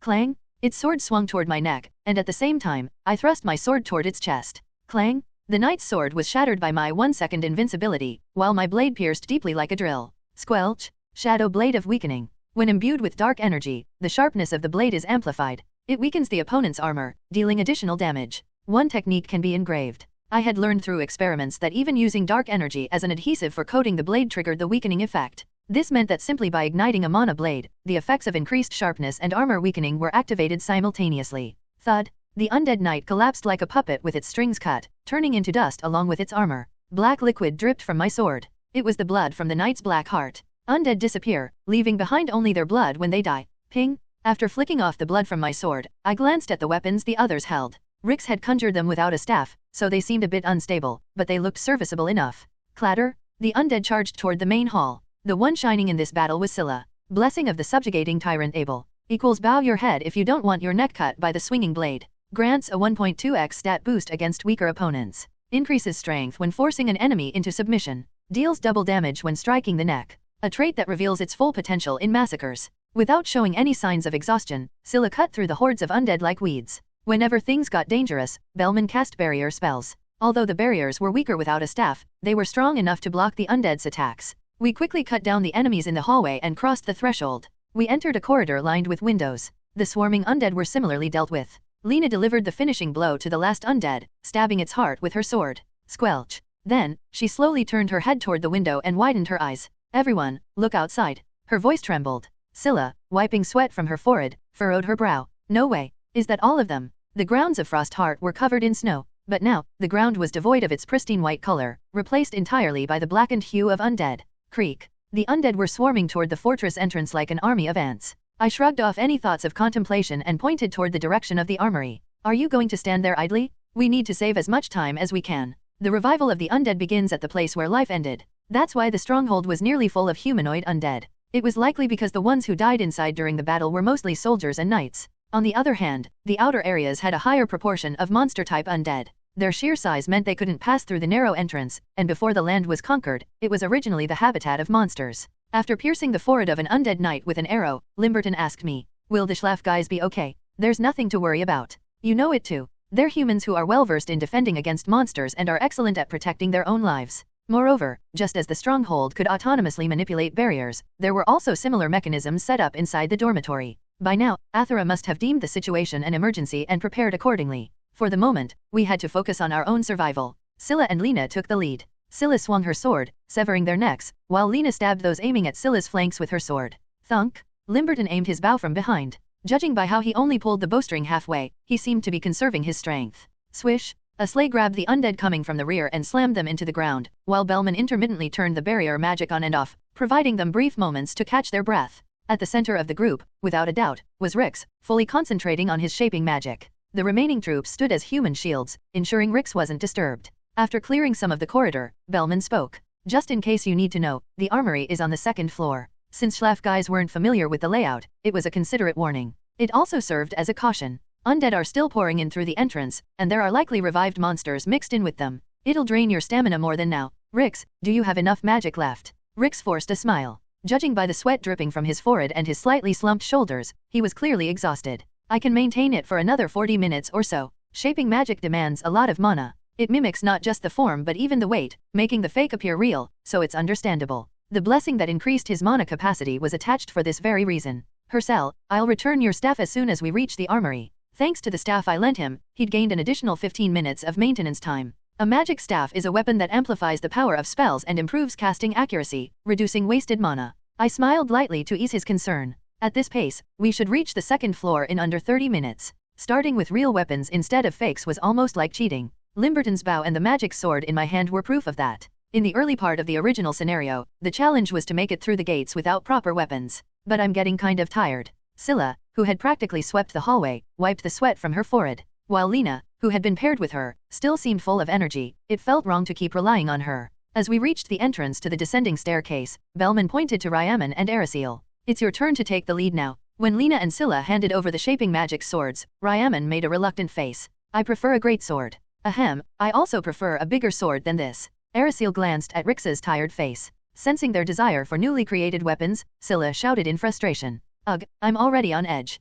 Don't be so picky." In the meantime, heavy footsteps echoed from the staircase below. A sleigh looked at me, waiting for my signal. It seemed like he had a gut feeling that it was his turn to step up. "Boss, you don't need my approval. I won't intervene, no matter what decisions you make." "That goes for you too, Aslay." Aslay nodded and approached Ryaman and Arasil. "I'll handle this." Aslay walked past Ryaman and a dumbfounded Arasil, keeping his eyes on the bottom of the stairs. "Wait, what nonsense are you spouting without a weapon?" As expected, the intelligence of barbarians is on par with that of beasts. Huh. Arasil babbled some nonsense, and I kicked his shin. Whem? Ugh. Shut up and leave it to Aslay. When Arasil hastily averted his gaze, I smirked. Would he really be at a disadvantage without a weapon? Of course not. In a narrow passage, long swords and spears are restricted by the walls. On the other hand, Aslay's attack style involved close combat using his hands. Among us, no one was better suited for fighting on the stairs than Aslay. Krrrrllrrrrrrr. At the sound, a horde of undead rushed in like a pack of zombies. Aslay's large hand grabbed the nearest undead by the head.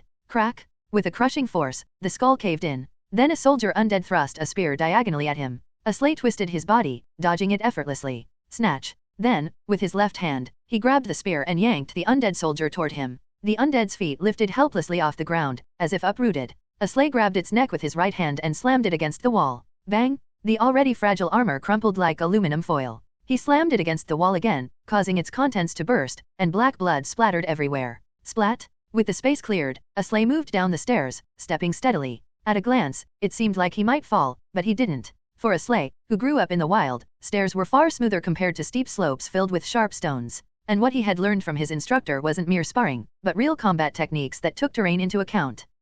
Despite taking a large stride, Aslay quickly regained balance on one foot. An enemy swung a sword to cut at his neck. Whoosh! Aslay ducked naturally, dodging as smoothly as water flowing. His movement resembled that of an infighter boxer closing in on an opponent. Although he hadn't learned striking techniques from his instructor, he had been taught how to close the gap with footwork. Clang! Each time Aslay approached an undead, he would grab its armor, slam it to the ground, and break its arms when they attempted to strike him vertically with swords, throwing them aside. Crack! In the narrow space, his immense strength turned even the smallest movements into devastating blows, drenching the area in black blood. After Aslay quickly cleaned up and stepped onto the landing, a massive undead knight appeared, perfectly matching Aslay's enormous size. Thud, thud, thud. The knight drew a mace that resembled an ogre's club from its back and approached Aslay. Whoosh! It swung the mace down, aiming for Aslay's head. Aslay grabbed the mace with both hands. Grab! The knight tried to pull the mace back, but it didn't budge an inch. Aslay, having won the test of strength, released the mace and ducked past the knight's side. In an instant, he was behind the undead knight, wrapping his arms around its waist.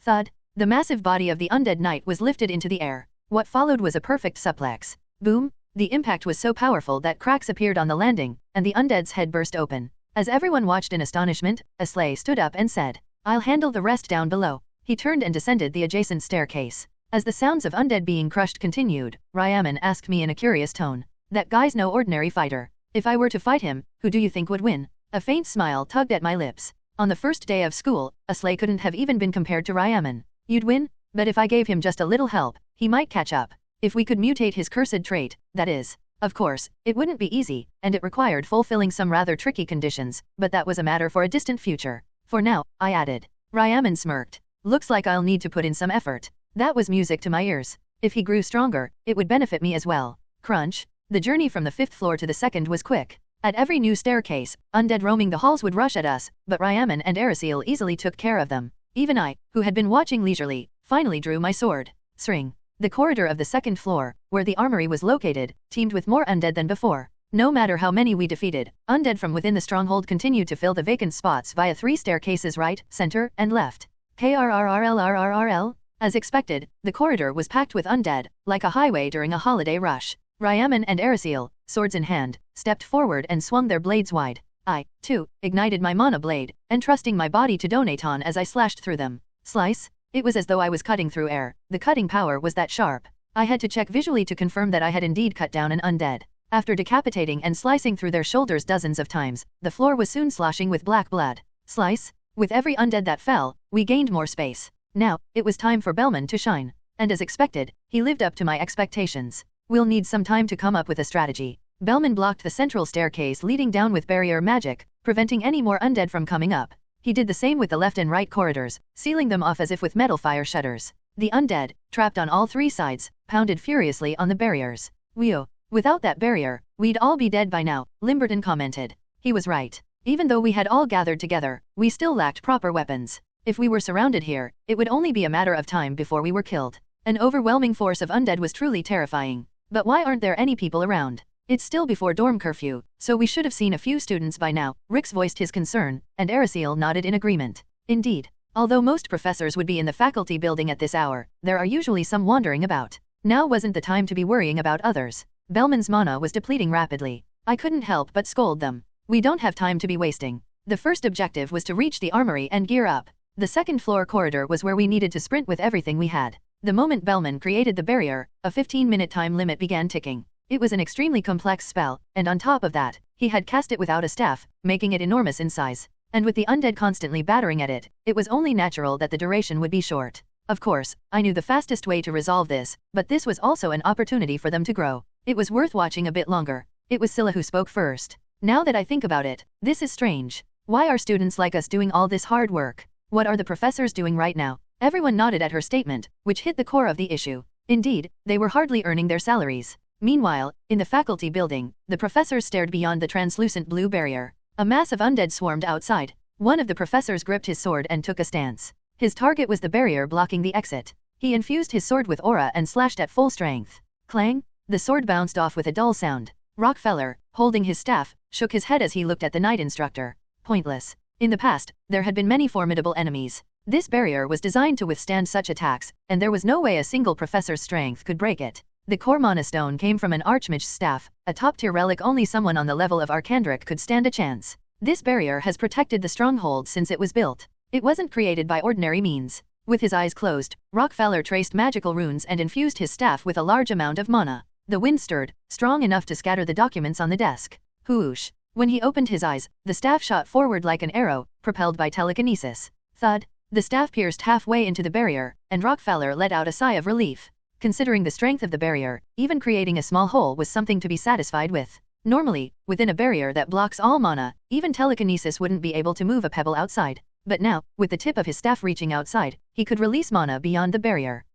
With this, we can establish contact with the outside. Rockefeller then drew a spell with his bare hand and grabbed the staff lodged in the barrier. An undead from outside was forcibly pulled toward him by telekinesis. It was the one in the best condition among the horde. Hamendel. When Rockefeller called out, a professor named Hamendel hesitantly approached. Yes, professor? You called for me. You specialize in curses, don't you? Yes, that's correct. Good. Hamendel's eyes trembled as he sensed something ominous. Rockefeller, ignoring his reaction, pointed toward the staff. In our current party, Bellman and Rix are considered the de facto leaders. However, Rix is in a dazed state, preoccupied with maintaining his conjuration magic. Bellman is in a similar situation. If his concentration falters, the barrier will collapse, and we'll be torn apart by the overwhelming number of undead swarming us like a landslide. There's no time to devise a strategy. Given the situation, the leadership must be passed to someone else. Ryaman is the most suitable to take the lead. If Rix can conjure a greatsword for him, that should suffice, suggested Aristocratic, who was the most vocal about his opinion. Think about it. If he swings a great sword in the middle of the hallway, the enemies won't even be able to approach us.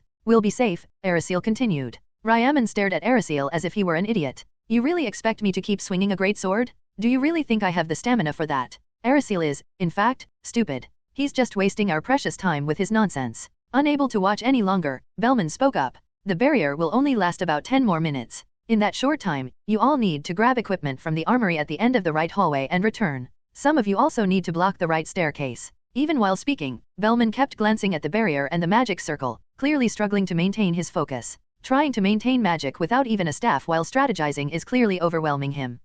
Where was I? Oh right, gather as many weapons as you can. The people in the main hall don't have any means to defend themselves. They're holding on with temporary measures, but it's only a matter of time before that fails. In summary, before Bellman's magic runs out, we need to sweep through the hallway, gather weapons, and return. If we fail, Bellman dies. Missing even a single undead will result in the same. If Bellman's concentration slips, the barrier will disappear. And yet, aren't we forming ranks for a reason? Division of roles is crucial, Aristocratic complained irritably. Oh, look at Bellman. It's the first time I've seen him speak so foolishly, Scylla mocked. I have a good idea. We can use Aristocratic as bait. Judging from the way the undead have been targeting him, I think it's his face that's provoking them, Ryaman suggested, making a statement that was surprisingly close to the truth, though still diverting from the main issue. It was fascinating, watching them. There never used to be conversations like this, but ever since Aristocratic joined, this ridiculous trio had somehow formed. Tick-tock. The sound of the pocket watch's second hand echoed loudly. Time was still ticking away. If we don't decide soon, I might die as well.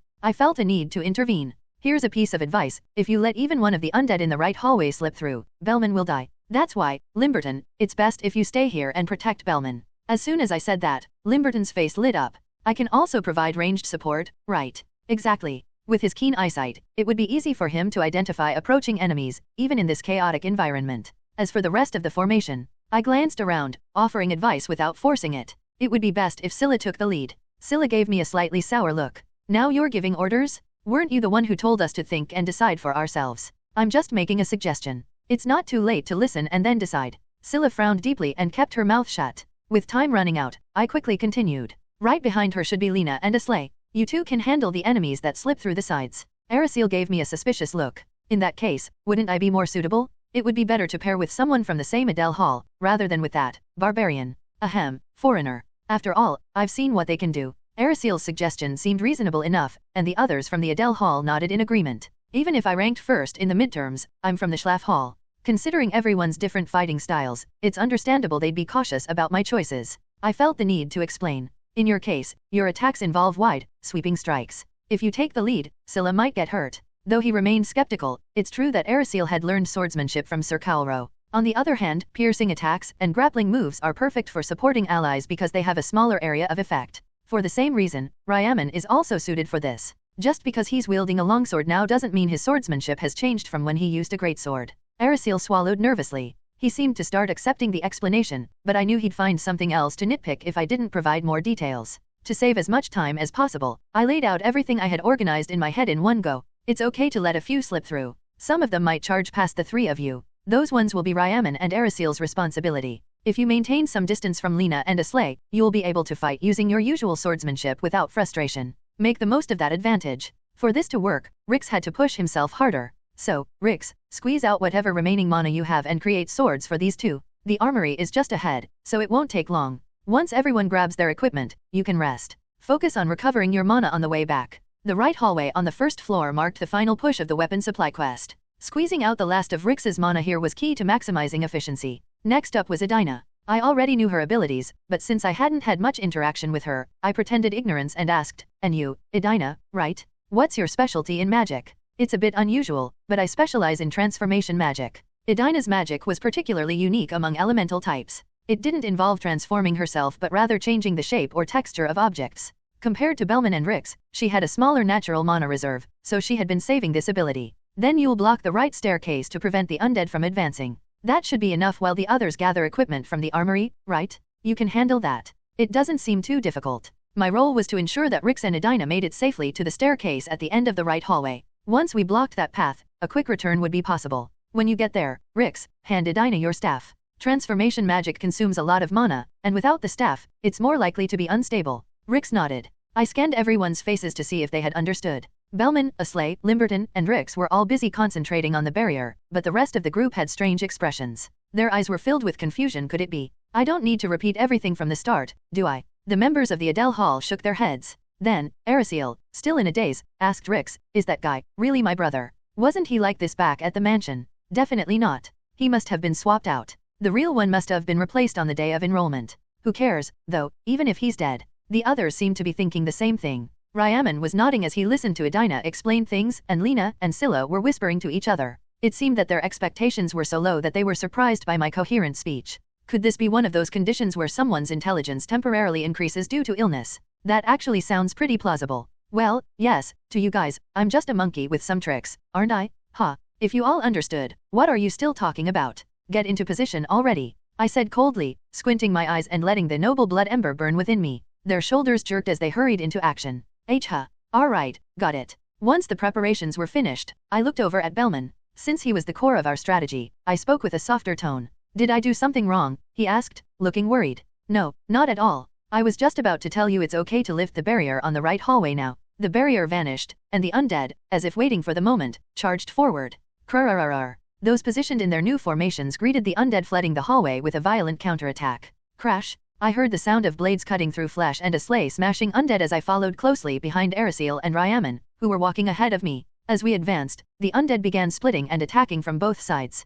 Krrrrrr. After breaking through Scylla's initial squad, the second wave, led by Ericil and Ryaman, swung their swords in wide arcs, separating the upper bodies of the undead from their lower halves. Slash! As expected, a few undead managed to break through, likely due to unfamiliarity with their weapons. I quickly dispatched them using swift sword strikes, decapitating them as I advanced. In the meantime, Edina glanced at Rix and exclaimed, "Wow, Rix, how are you still managing to push forward at this pace while using magic?" After fighting that bastard Macdal over and over again, I've gotten used to it. Though, by now, he was starting to run out of mana, as evidenced by his heavy breathing. Huff. Seeing him struggle like that actually brightened my mood. I was watching with a grin when, by accident, I let one slip through. Thud. Limberton took care of it. I turned away from the undead with an arrow stuck in its heart and quickened my pace. We're almost there. Faster. Black blood splashed with every step we took. The main fighters gritted their teeth and held on as the large entrance door at the end of the right hallway began to come into view. Near the door was the entrance to the staircase, which would be left to Aslay and Edina.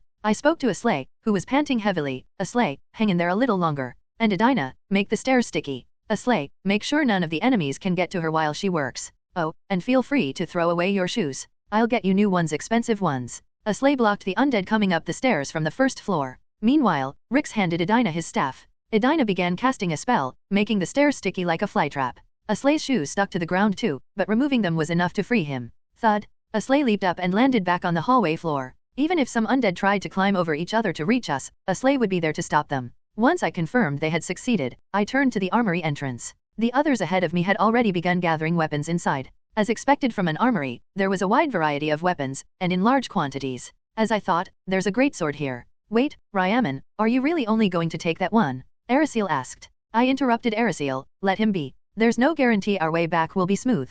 We need at least 2 people focused on defense. Normally, we would have to fight off monsters crawling up the walls and through the windows. We hadn't encountered any yet because we had advanced too quickly, but now that we had weapons, they were sure to appear soon. I picked up a shield that was as tall as I was and quickly approached the stairs, handing it to Aslay. Aslay, like before. You know what to do, right? I got it. With his immense strength, Aslay slammed the heavy shield into the ground at the entrance of the stairs. Crash! The undead began trying to wedge their hands through the small gaps between the shield and the wall. Though it looked precarious, it would take them some time to break through. Edina had exhausted her mana transforming the staircase and let her hand holding the staff drop. With a bit of breathing room, we packed the necessary supplies into the bags we found in the armory. Scylla, being small, grabbed a light and short staff, while the heavy weapons were left for Aslay to carry. The rest of us distributed the load evenly, while Ryaman and Lena, focusing on mobility, took only the essentials to keep up with their guard duties. With that, the first stage was clear. Now we'll take Bellman and Limberton, head to the main hall, and distribute the weapons. The total time taken so far, 28 minutes. Considering the task usually takes at least 40 minutes, we had shaved almost half the time, giving us some extra breathing room. Once we arrive, we'll rest for a bit. The word rest brightened everyone's faces. As he stepped into the hallway, the undead cleared a path for us. Even so, there were still groups of them writhing as they faced away from them. Just then, a white bolt of lightning shot through the gap between the undead. Crackle! The clustered undead emitted smoke as they turned into a pile of ashes. Luan quietly hid among the undead pressed against the wall. He pointed his finger in the direction of the advancing undead. Rumble! Beyond the throng of enemies, he heard a voice. Damn it, there are so many. A familiar voice. It had to be one of the professors who had kept an eye on him whenever he left the academy. Luan blended into the crowd of undead, lightly holding onto a sparrow statue. Sizzle! Each time the professor swung his electric whip, the limbs of the undead flew through the air. As Luan got closer, he thrust his sword into the back of one of the undead. Thud! Ugh! Judging from the professor's groan, it seemed the sword had pierced through the undead and into his stomach. The undead dissolved into dust, and the professor's eyes met Luan's. Luan Alvanas. I always knew you'd cause trouble one day. Luan smirked. If you knew, you should have stopped me sooner. The professor quickly swung his staff. Whoosh! Flames erupted from the professor's body, large enough to burn the entire area. Luan blocked the fire with the sparrow statue, using it to create a barrier. But the professor didn't give up. He gritted his teeth and continued drawing his spell. Humph! Luan swiftly dispelled the barrier and swung his sword, decapitating the professor. Slash! The professor's head hit the ground. That was the last of the wandering professors. As Luan shook the blood off his sword, a cracking sound echoed. Luan examined the sparrow statue in his hand.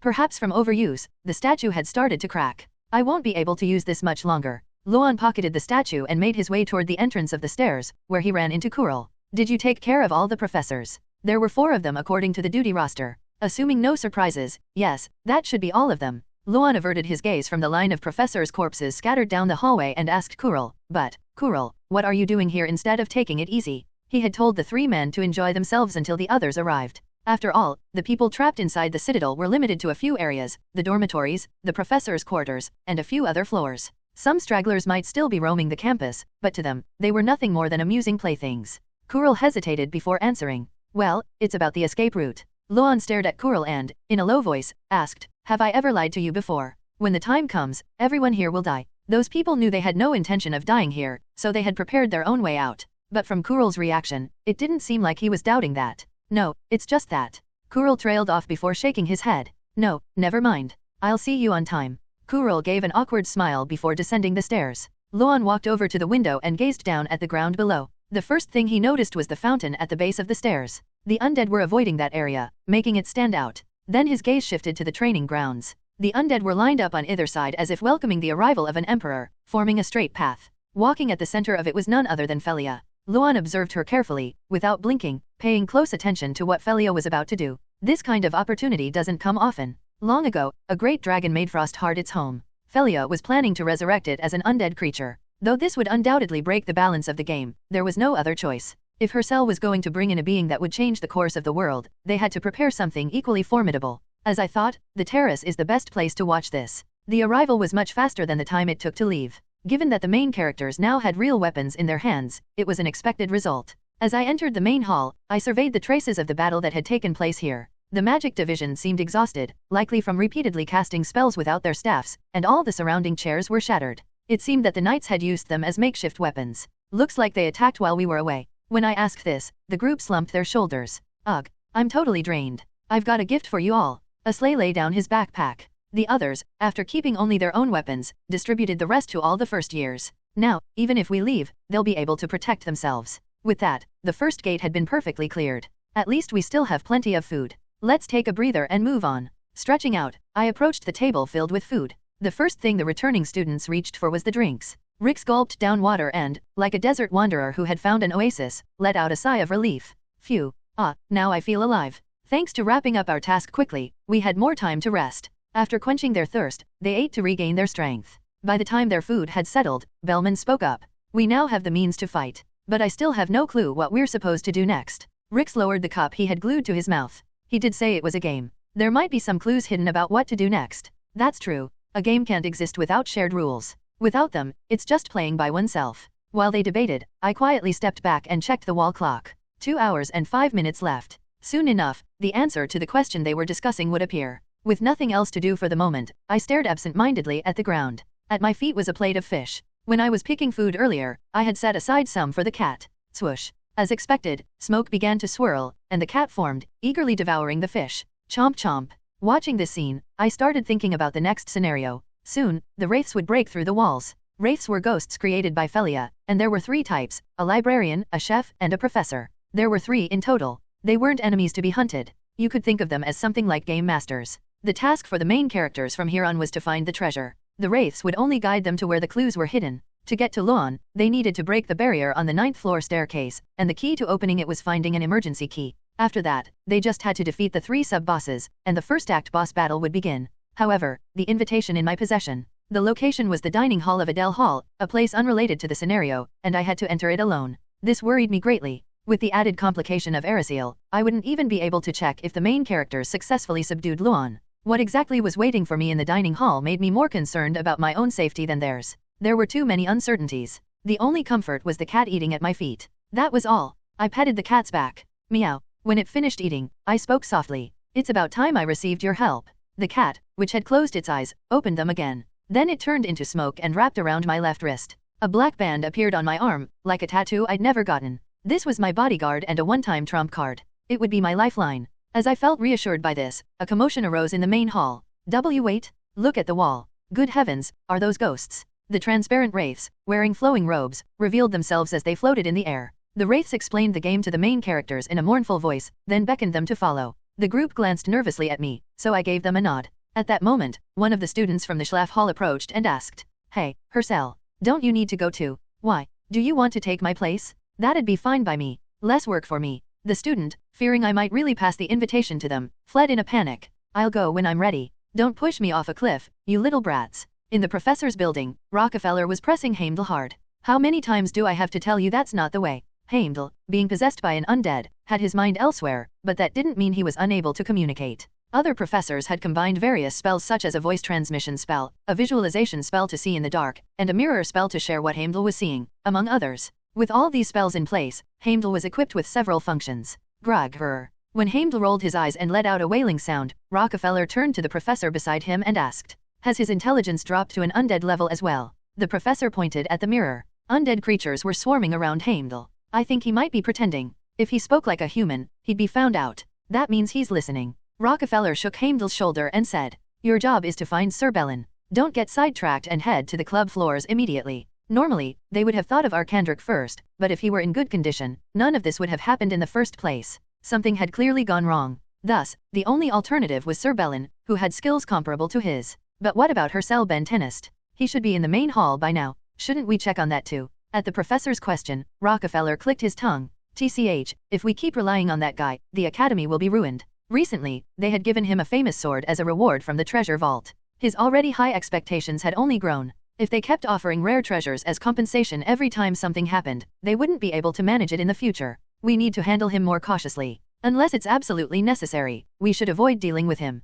I hope you'll remember that. Rockefeller gave Goemon a sharp look as he issued the warning. If anyone dares to offer rewards to Hercel Bentenist without authorization, I will hold them personally accountable. Professor Rockefeller, wasn't that all in the past, anyway? Haha. Silence, Goemon. Goemon shrank back and slunk into a corner. The professor watching the mirror asked. But what if the club floor where Sir Belin is located is also blocked by a barrier? That's possible. But there's no need to worry. With her skills, the one they call the Empress will handle any barrier with ease. As they waited, Heimdall finally reached the club floors. As expected, the entrance was blocked by a barrier. Heimdall squeezed between the nearby undead and pressed his forehead against the barrier. Two students standing on the other side pointed at him and laughed. Hey, doesn't that look like Rockefeller? Yeah, he's got that same nasty look. If there wasn't a barrier, I'd totally bash his head in. The professors gasped in shock. Rockefeller glared at the two students in the mirror with hollow eyes. Bring those two students to my office as soon as they're done. Why yes. As one professor searched the student roster, Rockefeller spoke to Heimdall. Heimdall, tell those two fools to bring Sir Belin here right now. Grog her. Heimdall knocked on the barrier door. Knock knock. Then he whispered clearly, in a low voice. Excuse me, is Sir Belin inside?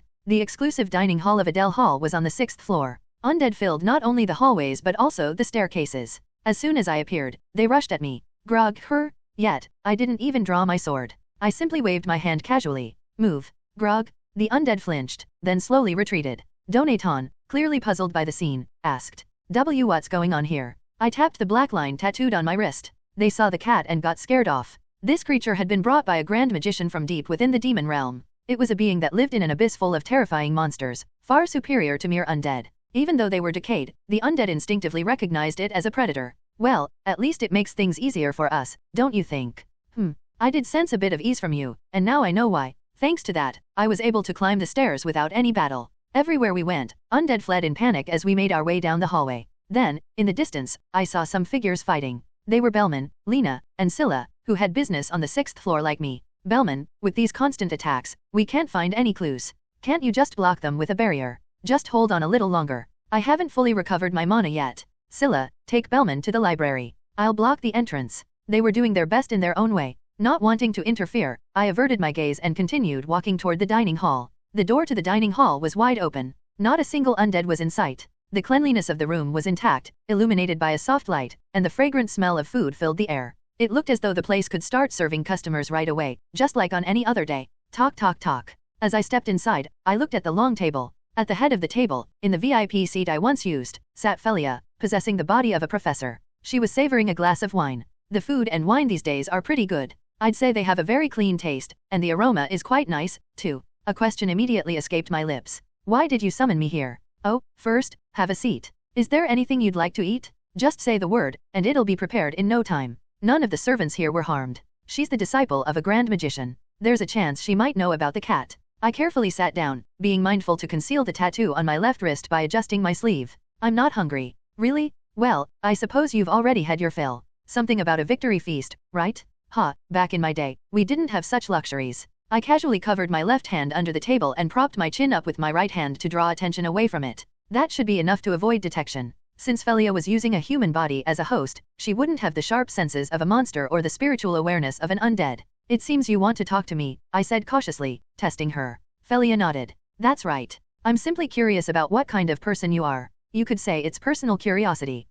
So she's open to conversation. Is there something you want to ask me? How about this, we take turns answering each other's questions. This situation was an anomaly far removed from the norm. In the absence of any other information, it seemed wise to gather intel from Felia. If she tried anything suspicious, I could just kill her, regardless of the scenario. Q&A, with me. She scoffed, locking eyes with me. Felia, the obsessed, had the ability to read memories. She probably found it amusing that I suggested such a thing, but that wouldn't last long. If I recalled correctly, those with mental resistance traits were immune to her powers. And I possessed the trait, Noble Blood Ember.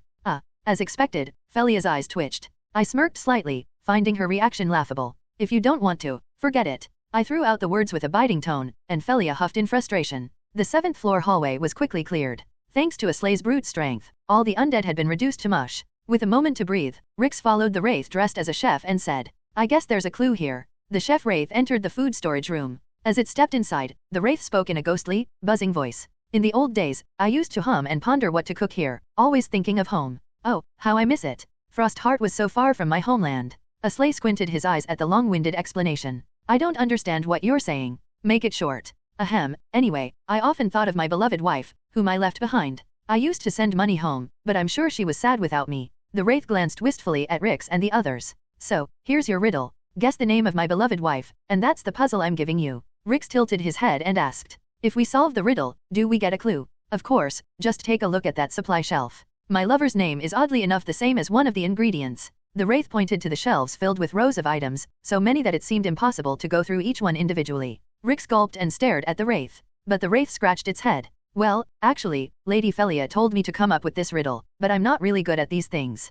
I'm not sure if you'll enjoy it. There are too many ingredients here. How are we supposed to figure out the name? Rix grumbled, and the wraith grinned. All right, I'll give you another hint. I'm a chef from the western region of Velta. It's famous for its spices, and the sunlight there is just perfect for growing crops. Wherever you go, you'll find the fresh scent of. Though the wraith claimed it was a hint, it only seemed to make things more confusing. It might have been a cheap trick to stall for time. As Rix was about to vent his frustration, a slay asked, Rix, can't you just use magic to get rid of this annoying thing? Shall I give it a try? Just as Rix was about to wave his staff, Limberton spoke up casually. Rosemary. He held up a sprig of green rosemary in his hand, though no one noticed when he had grabbed it. The wraith's eyes widened. What? Limberton scratched his head and repeated. I said rosemary. Is that the correct answer? But how? I haven't even given you all the hints yet. You said you were from the West, right? I remember reading an essay by a famous Casanova from the West. There was a line that stuck with me. She was a woman whose scent matched the name Rosemary. Rix, impressed, said, I guess even those kinds of books can be helpful.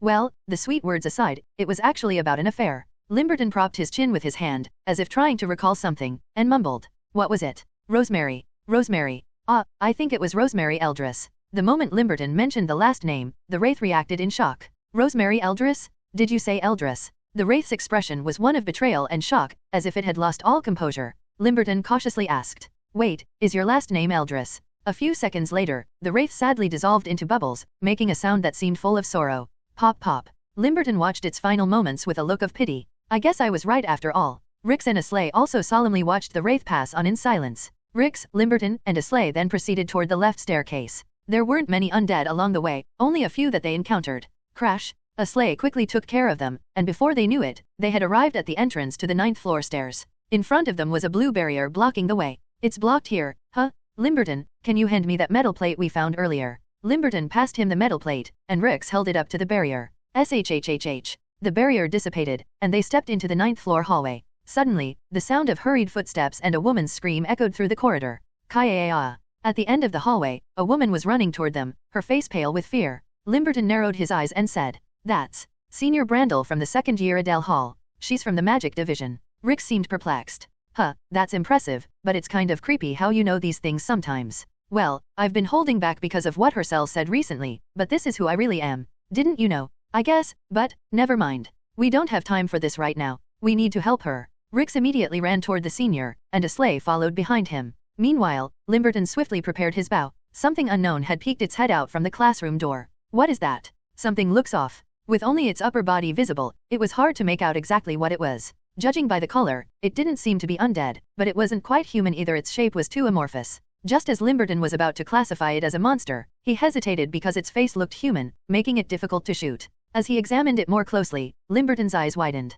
Arceus. That face, it was unmistakably Arceus, an executive of Lethe. What? They are already here? Damn, I haven't even had any fun yet. As Arceus fully emerged into the hallway, Rix gasped in shock. What is that? Arceus' slower body resembled that of a snake. A massive snake, at that, with an immense thickness and length. How do I look? After taking the drug that Luan gave me, I ended up like this. But it's no big deal, the effects will wear off eventually, and I'll be back to normal. Arceus grinned and slithered his tail back into the classroom. Well, since it's all a game, I'll play along. Now, let's see. As he pulled his tail back out, a man's corpse, neck twisted and lifeless, dangled from it. How should I kill you? The name Felia of Obsession comes as quite a surprise to many players. Based on the name alone, most would expect her to be some kind of stalker of her mentor, but the reality is different. This is because she sees herself as incomplete and believes she is fake, which fuels her obsession with becoming real. However, she has no desire to become the living Felia. To her, that would just be imitation, a path leading to being fake again. This is evident in her behavior as well.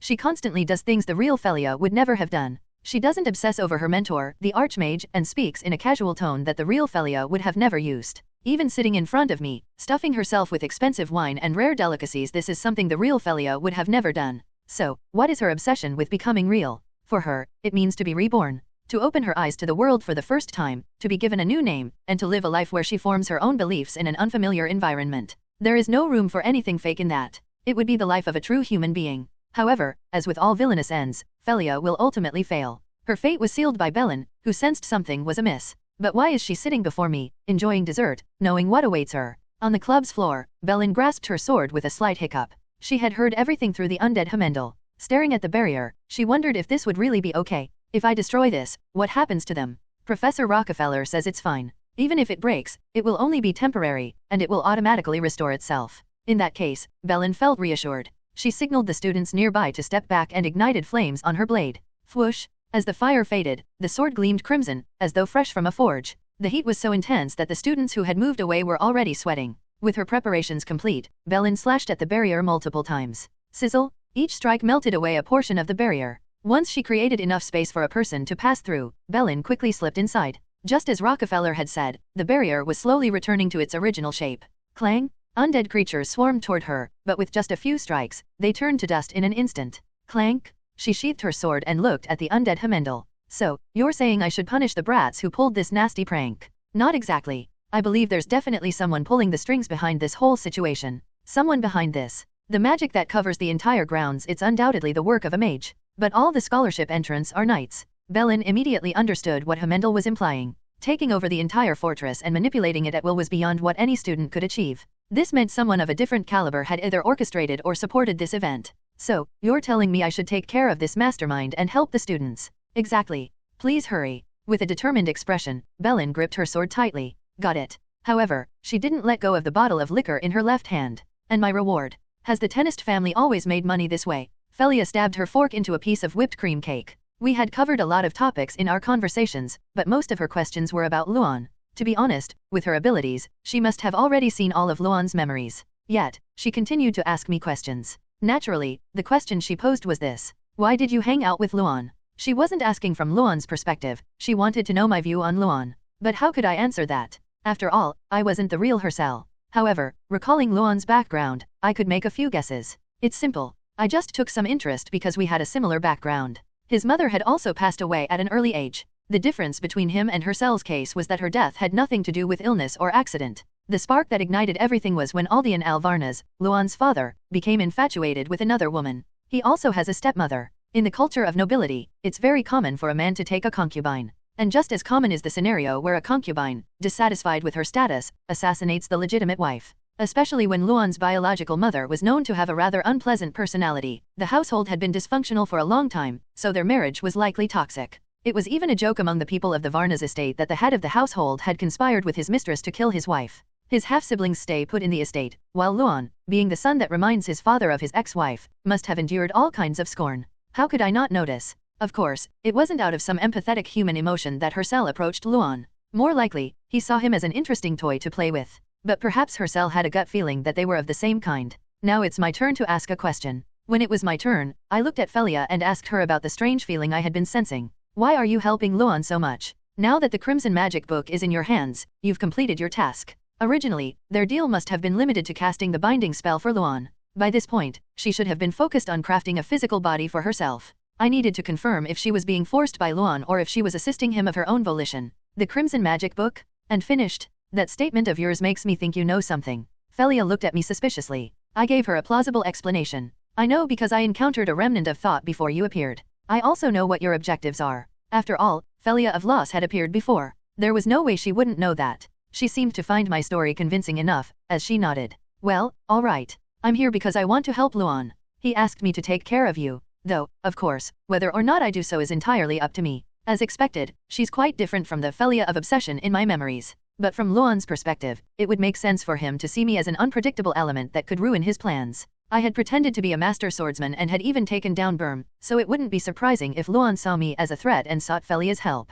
However, the fact that she came here of her own free will is a separate matter. You came because he asked you. This didn't seem right, considering she was obsessed only with being reborn. With the Crimson Magic book now in her possession, that should have been her top priority, so why was she here? I studied her closely, but she remained tight-lipped. This is the end of the Q&A. There was a hint of irritation in her voice. Maybe it was time to begin. I rubbed the tattoo on my left wrist. But all Felia did was lick the whipped cream from her lips and order more from the servant. This is delicious. Bring me another. I blinked in disbelief. I had been preparing to use one of the few one-time kill moves from SRs, something like a special move in a bullet hell game that I wouldn't be able to replenish. I figured it was worth the cost given that I was up against someone with the Crimson Magic book. Didn't you say you were here to deal with me? I frowned as I asked, but Felia responded casually. That's true, but I have no intention of fighting you. Then why are you here? You'll know if you look out the window. I got up from my seat and walked over to the window. My eyes gradually widened. What I saw was the training ground, with the ground cracking open. From it, a reptilian hand the size of a soccer goalpost suddenly burst forth.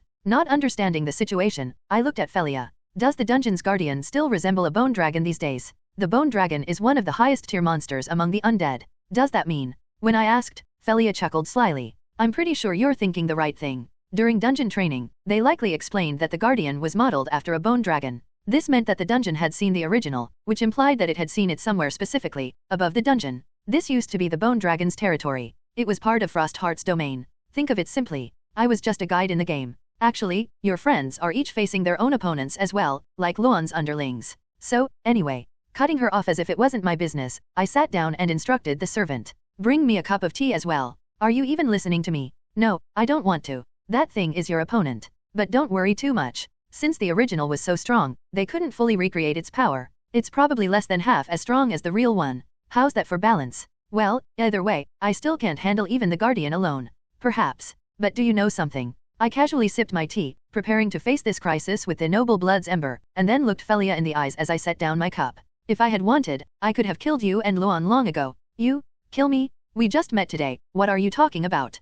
Felia looked baffled, but the conversation wasn't over yet. I've had plenty of opportunities. I know that you turned into a dove. I also crossed paths with Luan in the Forbidden Library hallway. Even then, I had plenty of chances to kill him, but I didn't. What do you think that means? It must have sounded convincing enough, as Felia paused with her fork midway to her mouth. It means I never intended to go after Luan, and I still don't. So, get rid of that useless thing. Felia's eyes widened. All right, just a little more, and I'll have her. Even though things between Luan and I have soured recently, I don't wish for his death. As I said earlier, Luan and I were in the same position, and just as I've changed, I believe he can change too. Speaking in a serious tone, Felia blinked at me. This was it. Just as I was about to deliver the final blow, Donaton interrupted the flow. This sneaky guy. You're spinning your silver tongue again. Don't interfere. You don't want to fight the bone dragon, do you? Ahem. Though there was a brief interruption, I calmly resumed my manipulative tactics. But then, Felia shattered all my efforts with one devastating piece of news. But what can we do? I can't cancel it once it's started.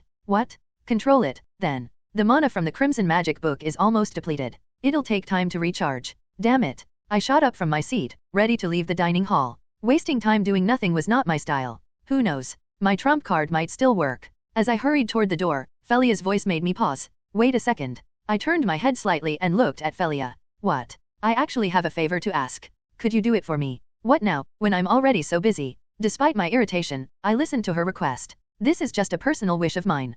Felia's expression seemed somewhat earnest. To think I'd be receiving a request from my enemy. It seems the words I spoke earlier, trying to get out of trouble, had planted some strange idea in her mind, but I wasn't a pushover. Of course, I'm not asking you to do it for free. If you help me, I'll tell you where the staff I used when I was alive is hidden. Well, a dying person's last request couldn't be ignored. After all, I'm a kind person. All right, I'll think about it. Leaving the dining hall behind, I sprinted at full speed. He. Felia's staff, huh? Considering its age, it might as well be a relic. And since she was the disciple of an archmage, it was likely to have some incredible attributes. I wandered the halls, passing by the front gate of the fortress. Of course, thanks to the black band tattoo, the undead parted and made way for me without any trouble. As I was walking toward the training ground, I suddenly wondered how the others were doing and glanced out the window. By now, the mid-boss battle should have started. I wasn't worried, though. Even if Arces, Amon, and Kuril had taken a hit, they were nowhere near as strong as the roaming band instructor. On the other hand, the playable characters had already experienced how high the wall they needed to overcome was, thanks to the fights they had during the training in the demonic realm. The difference between having experience and not was significant. Compared to the instructor, they would probably be wondering why their swords felt so light, and they'd be surprised, in a different way, at how much weaker the monster made by the mage was compared to the gigantic tree monster. Especially with how much Limberton had grown, he would easily deal with someone like Arceus. So, I decided to focus on myself. While they were busy hunting down their mid-bosses, I was facing a boss-level monster that you'd only expect to see in the midpoint of the scenario. I rubbed the tattoo on my wrist and prayed fervently. I'm counting on you. In the 9th floor hallway, Arceus' long body suddenly floated into the air. Huh. His back hit the ceiling, bouncing off of it. Bang! As he slammed belly first onto the floor, a sleigh stood over him, looking down with a cold gaze. Too light. Arceus ground his teeth. You bastard. He wrapped his long body around a sleigh and squeezed tightly. Then he used his tail to grab the longsword hanging at the corpse's waist. Swish! With a thrust, Arceus' 2 arms pierced through the snake-like skin of his body. Clang! He drew the sword and aimed it at a sleigh's neck. He even surrounded his arms with the power-enhancing aura he was channeling. Just as he was about to deliver a strike, his arms grew heavy, and he ended up stabbing his own body. Squelch! Arg! It was because of the shackles on his arms. Rix, pointing his staff at him, grinned. Is it too heavy? The instructor moved just fine without a care. Rix didn't stop there. He conjured chains around Arceus' sword. The blade was bound tightly. Clang! When he pulled, the chains hooked onto the sword's crossguard, yanking it out like pulling a root. A sleigh seized the opportunity to wrap his arms around Arceus' neck. This is how you choke someone. Squeeze! A sleigh's muscles swelled, and Arceus tried to surround his body with his unyielding ability. But the strength was too much for him to bear. A choking sound escaped Arceus' mouth. Just die already, idiot. Have you ever seen a snake die from being strangled? Ha! Arceus shed his skin and escaped from a sleigh's muscular arms. See that? Just as Arceus mocked a sleigh, a flash of light whizzed by. Thwack! An arrow struck him right between the eyes. Even with his unyielding ability, a mere arrow had pierced through him. With dimming eyes, Arceus gazed at the short man. His consciousness faded, and his body collapsed helplessly onto the floor. Thud. Once the situation was settled, Rix urgently shouted. We don't have time for this. Sorry, but you'll have to hide yourself somewhere. We'll come get you once everything's over. Now, a sleigh, Limberton, let's head up. The others might already be there. With the sleigh in the lead, they climbed the stairs to the 10th floor. When they reached the corridor, they met the gaze of the bellman squad. It seemed they had also fought on the 10th floor, as the floor was soaked in blood. At the center of the carnage lay a monster clad in thick, insect-like armor. Judging by its face, it was unmistakably Amon. Rix couldn't help but be impressed. I thought we were fast, but they're just as quick. Bellman adjusted his glasses and approached Rix. Looks like you finished quickly too. It's just as well. Let's join up with the Ryaman squad here. It'll be better than fighting separately. Did anyone go ahead? No, not yet. The barrier on the central staircase is still intact. Rix nodded. If the others had gone ahead, the barrier would have already been removed. For now, they sat down on the floor in the corridor, waiting for the Ryaman squad to catch up. While waiting, Limberton, who had been sitting on the windowsill, suddenly opened his eyes wide in shock. Wait, hold on. Look at that. His hand trembled as he pointed outside. Rix squinted his eyes and looked toward the training ground. Then his eyes widened in disbelief. Crack. The ground split open, and a massive skeletal figure emerged. There was no doubt. A bee-bone dragon. They had seen its head before during the dungeon training. The dungeon's guardian had been modeled after this creature, so it was unmistakable. Rix wiped the sweat from his temple and thought differently. We have to run. We shouldn't be heading toward Luan right now. We need to escape. The bone dragon was even described in ancient texts. If that legendary monster unleashed a breath attack, the entire fortress would be reduced to ash. Limberton gulped. Then, widening his eyes again, he pointed in shock. Wait, someone's there. Someone was approaching the bone dragon, cutting through the horde of undead. Melon sprinted at full speed, cutting through the undead. Her destination was towards the Adele Hall dining area. The lingering presence of dark magic, even thicker than that of the undead, wafted strongly from that direction. It's too strong to be human, even for a dark sorcerer. The amount of dark energy far exceeded normal levels. There was little doubt that this was the force behind the current situation. However, due to the tremors emanating from the ground, she had no choice but to stop.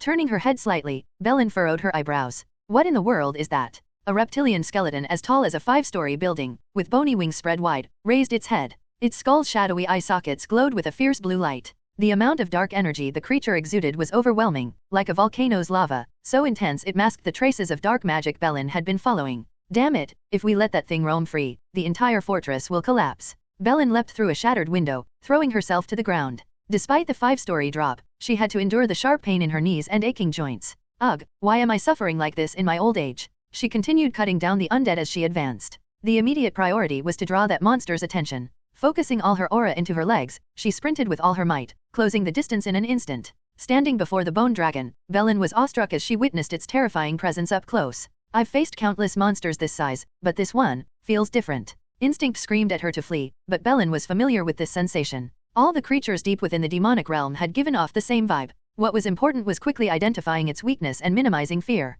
You can't afford to lose your fighting spirit until you've visualized its defeat in your mind. Melon keenly observed the bone dragon, which hadn't even glanced at her. Inside its ribcage, a black heart thumped rhythmically. Since it was an undead creature, its weakness would undoubtedly be that heart.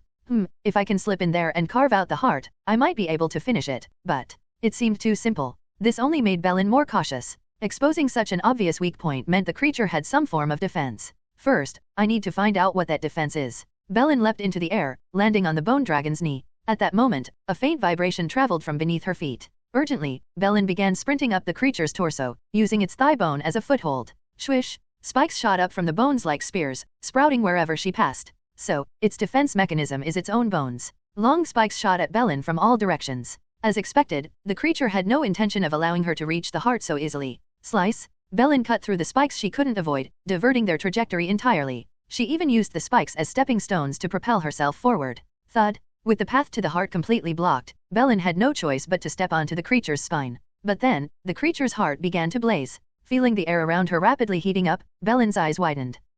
Thanks to her experience, her aura was already concentrated around her body before she consciously realized it was a danger signal. Whoosh! Blue flames erupted from the creature's heart, sweeping across like a tempest. Melon was struck by the immense heat, blood spurting from her mouth as she was sent flying. Ugh! By the time she hit the ground, she couldn't even balance her center of gravity properly, rolling across the training ground like a pencil. Wherever she passed, fresh blood painted the snow-white ground. Barely managing to steady herself, Melon knelt on one knee, struggling to stand. Then, she looked at the bone dragon. It was staring back at her. Its gaze seemed to acknowledge Melon, as if she was no longer a mere insect but a foe worthy of attention. Has it finally recognized me as an enemy? Surviving that kind of flame, it probably is. Melon composed herself and gripped her sword once more. Just then, a cavernous voice echoed through the air. Interesting, for a human. The tone was refined. Melon gulped. You can even talk. I do not speak with primitive beings. So be glad. You've left such a strong impression on me that I no longer care about your species. The creature's gaze, with its chin raised and eyes lowered, was unbearably arrogant. Though it infuriated Melon, she knew that with her current body, victory was uncertain. Damn it, the aura I just used for Flame Guard. Only a quarter of her aura remained, and her entire body ached to the point of exhaustion. She was in a situation where she had to charge toward the ribcage all over again. Melon decided to stake her life on the next opportunity. There will only be one chance. Concentrating all her remaining aura into her legs, she took a deep breath. The key was to charge in with all her might and stab the creature's heart. But the bone dragon sneered, as if even that would not be allowed. So, you intend to stir inside me again? Then, what will you do this time? Before the words were even finished, spikes erupted from the bone joints of the dragon. The spikes spread out, filling even the smallest gaps between the joints, eventually forming a full-body armor. Melon's expression darkened. With this, there was no way to get to the heart. And breaking through the white armor of bones was impossible. Even with an entire Knight Order, it would barely be possible to have a chance at victory. If only AOL were here. Noticing that Melon had lost her fighting spirit, the bone dragon opened its mouth. If you have no desire to fight anymore, I will make things easier for you. The creature gathered blue flames in its mouth. It was undoubtedly preparing to unleash a breath attack that would sweep across the entire area. Unable to dodge or block it, Melon could only look up at the creature in despair. But just then, from afar, a sound like the violent plucking of stringed instruments echoed. Screech. Melon turned her head to see a gleaming golden head of hair. Her cell stood in a draw stance, glaring at the bone dragon. Ping! The moment he drew his blade, a sharp sword aura burst forth from the scabbard, enough to sting the skin. The sword aura traced the shape of a black crescent moon, flying out in the blink of an eye, and then, slash! It cut through the bone dragon's chest and extended upward into the sky. Thud! The bone dragon's upper body slid off its severed section and fell to the ground. Melon stared blankly at the lower half of the creature's body. The heart was cleanly severed, and black blood gushed from it. That insane. Melon's jaw dropped. The tattoo on my wrist dissipated like smoke. Sword of Mystery. A sword strike that can cut through any metal. Using it puts the wielder in a near-death state. It takes 10 years to recover energy. Thankfully, there was no need to fall into a near-death state. Threat detected. Type, Master's Curse. 1 second invincibility activated. 1 second invincibility cooldown, 57 seconds. But why did I feel like crying? It's probably because I just used one of Asar's rare ultimate moves in the first act. There would definitely be moments where I could have used it when it really mattered, but I wasted it on some monster that wasn't even part of a boss fight. What a waste. Even if I didn't use it, just keeping it was a game-breaking option. Of course, it only worked on lower-level monsters, but that was still something.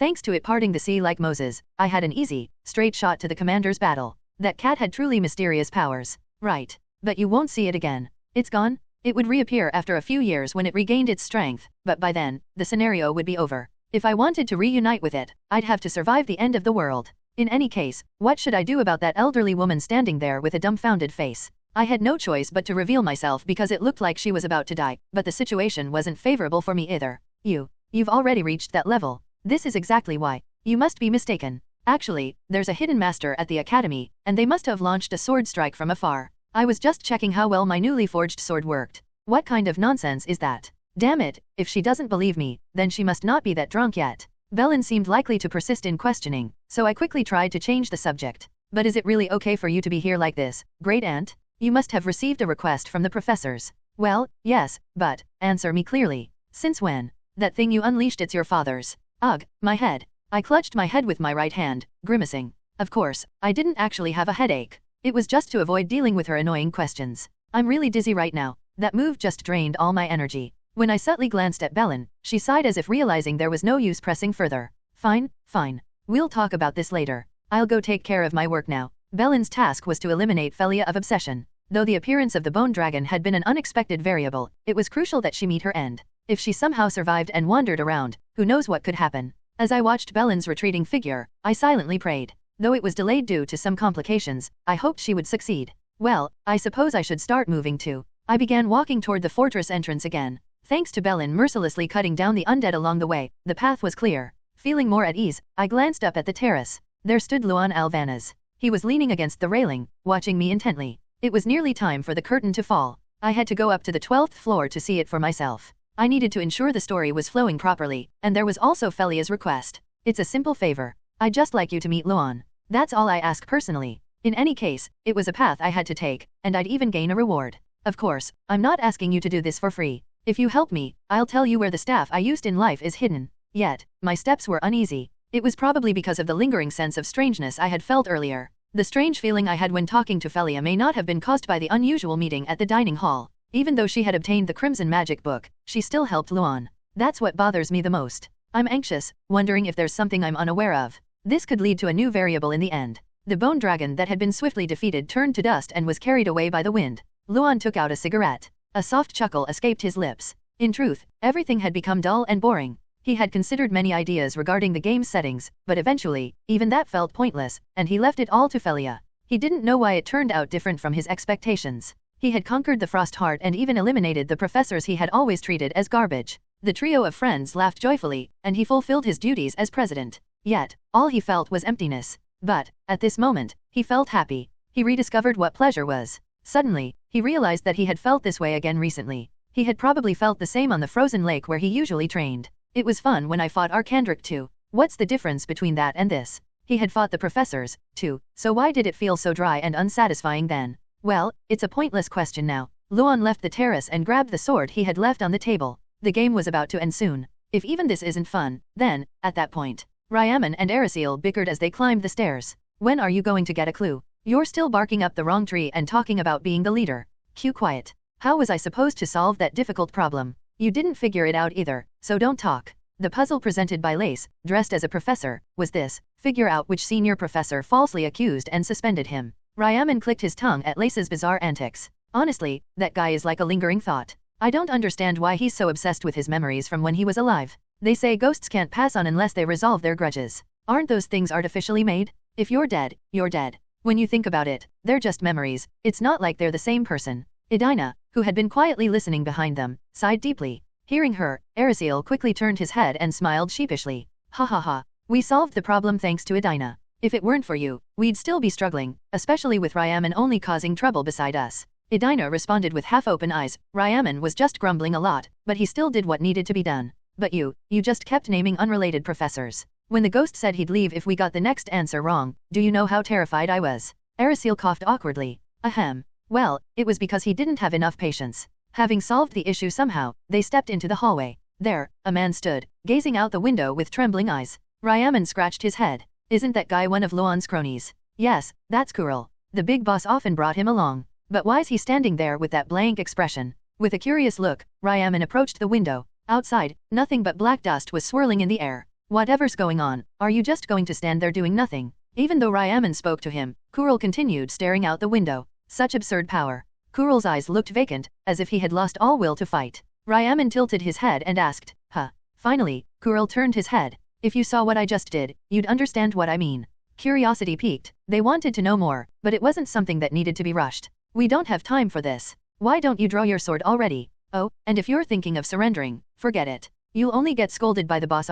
As Ryaman smirked, Kurul scoffed. Do you think Luan forced me into this? You know nothing. Luan told us we could leave anytime if we didn't want to stay. Of course, I intend to follow him to the end. Sling. Kurul drew his sword. Ryaman glanced at Arasil. Is it just me, or does this guy seem off? He's always had a blank expression, but is that normal for him? I don't know. All I know about him is that he's Luan's loyal dog. Kurul popped a pill into his mouth. I've talked enough. Let's begin. As he swallowed the pill, his skin began to harden like stone. Gentle flames flickered from the cracks. Ryaman drew his greatsword. It looked similar to the pills the roaming band instructors used to take. He resembled a flaming stone turtle, minus the shell. Ryaman glanced at the poised Arasil and the staff-wielding Edina. You two just stay back and watch. Arasil raised an eyebrow and asked, what? You'll get hurt if you stay too close. Edina, save your mana. With that, Ryaman charged swiftly. As he entered Kurul's range, the greatsword swung vertically with a powerful motion. Whoosh. Kurul blocked it instantly, but it was too much to handle against the aura-infused sword. Clang! Kurul's knee buckled. Without missing a beat, Ryaman followed up with consecutive strikes. Each time, Kurul, unable to withstand the force, was pushed further back. Ugh! In an instant, 9 rounds of clashes passed. Ryaman's eyes gleamed as he swung his greatsword vertically. Kurul hastily raised his sword to block. Screech! He tried to deflect the greatsword at an angle, but unfortunately, crack! The blade fractured and scattered like broken glass. Ryaman's great sword finally pierced through Kurul's abdomen. Thud! Ryaman, without sparing a glance at Kurul, who was now bleeding from the mouth, pulled his sword from his belly. We've already wasted enough time. Let's hurry up, kill that guy Luan, and get some rest. Saying this to Arasil and Edina, he walked past Kurul, whose body was trembling. But then, Kurul's laughter made him stop in his tracks. Ha ha ha. You're not dead yet? I thought I pierced your heart, but it looks like that pill you took is working really well. Just as Ryaman was about to deliver a finishing blow to Kurul's head, Kurul coughed up a mouthful of blood and spoke. Cough, there's no need for a finishing blow. I know better than anyone that I'll die soon. Is that so? But, did you just say, you're going to kill Luan? Cough. How foolish. If Luan dies, it won't be because of you. It wouldn't even be considered murder, it'd be. Kurul fell silent, his eyes wide open, motionless. Seeing the dullness in his now lifeless eyes, Ryaman confirmed that he was indeed dead. He slung his greatsword over his back and resumed his path. Yet, feeling a bit uneasy, he glanced back at Kurul's corpse. This guy, he didn't even seem to have the will to fight, so why did he bother drawing his sword? The flaming stone turtle is a monster that breathes fire. For him not to use it, it wasn't that he didn't know how, or couldn't. Even when his sword broke, he didn't seem surprised, only pitiful. That guy gave me a really bad vibe. Ryaman muttered, then climbed the stairs with Arasil and Edina. In the courtyard of the citadel, there stood an old tree. The older the life, the more the wandering mana settles and accumulates, filling the area with energy. Leaning against this ancient tree, Felia opened the Crimson Magic Book. The task at hand was to create a new body and erase the memories. After all, the host body was someone else's body. Living with the memories of Felia from her past life couldn't be called a true human life. Holding on to something resembling memories from a past life would only lead to confusion about her identity. Having resolved herself, Felia took a deep breath. The host's body provided sufficient materials. With the blood, bones, and flesh of an adult woman, it was more than enough to create the body of a young maiden. To truly live a human life, it would be right to start again as a newborn, but a body that couldn't walk on 2 feet without memory was too harsh a condition for survival. A reasonable compromise was necessary. After I create the body, I'll erase the memories. She tightly gripped her bucket list in her left hand. Name myself Elena. Take a boat to travel and sightsee the neighboring country. Wait for a charming man by the fountain. Become a teacher and instruct children. These were not the desires of Felia from her past life but of her current lingering consciousness. If reborn, she might discard these wishes as trivial. But if, by any chance, these became her goals, that would be romantic in itself. The alignment of her present and future self's wishes, while it wouldn't matter after losing her memories, still brought her a small sense of joy. The new me will surely be clever, too. Becoming a teacher shouldn't take long. With her eyes closed, Felia held her staff and began drawing magical formulas. The process would take some time, giving her plenty of moments to bid farewell to the memories that would soon disappear. Though her real memories were limited to starting as a pigeon and everything up until now, most of them involved her time with Luan. It wasn't so bad after all. She recalled his expression in the purple forest. After her cell left, Luan's face likely mirrored how she had once viewed herself from another's perspective. Just like when she felt jealousy toward a friend who received a headband from their teacher, Felia's face must have shown something similar during her life. It was probably the same when she showed anger. That night when they were camped out in the labyrinth, she had bluntly confirmed her suspicions to Luan, who sat atop a high tree. Seeing how you react to that man Hercel, it seems you were jealous back then. Didn't you feel a surge of emotion when you saw him coming to rescue that short man with his comrades? At that time, Luan's eyes had trembled for sure. Just as a mentor had been a source of stimulation for the living Felia, it was now clear that Hercel played that role for Luan. Felia let out a deep sigh, a slight smile tugging at her lips. She couldn't help but admit it. Perhaps I ended up empathizing with him. She likely realized this even when he sealed that old man, Arcandric. The binding stone that slowed movements, and the iron prisoner that trapped its target, were all things the wretched Felia of the past prepared to make her mentor hers. She failed, but Luan succeeded. Even though she was not the real Felia, she couldn't help but feel a sense of vicarious satisfaction. Since she inherited all her memories, it's only natural that she felt this strongly. Emotions aren't something you can suppress with reason. Felia chuckled to herself, recalling those days. Ah, yes. Back then, I unknowingly stared at Luan's sleeping face for 30 minutes. Would he be angry if he knew I secretly stroked his peacefully sleeping face? No, if it's Luan, he wouldn't care about something like that. He'd just respond in his usual nonchalant tone, as if nothing happened, with a simple, "Did you?" Yes, that's exactly how Luan would react. Luan would. Suddenly, a desire emerged, causing the smile on her face to fade. If not now, there might never be another chance to meet him again. Because Luan. Felia bit her lip and opened her eyes. She intended to see him one last time before they went their separate ways. But then, she was startled, her shoulders jerking involuntarily.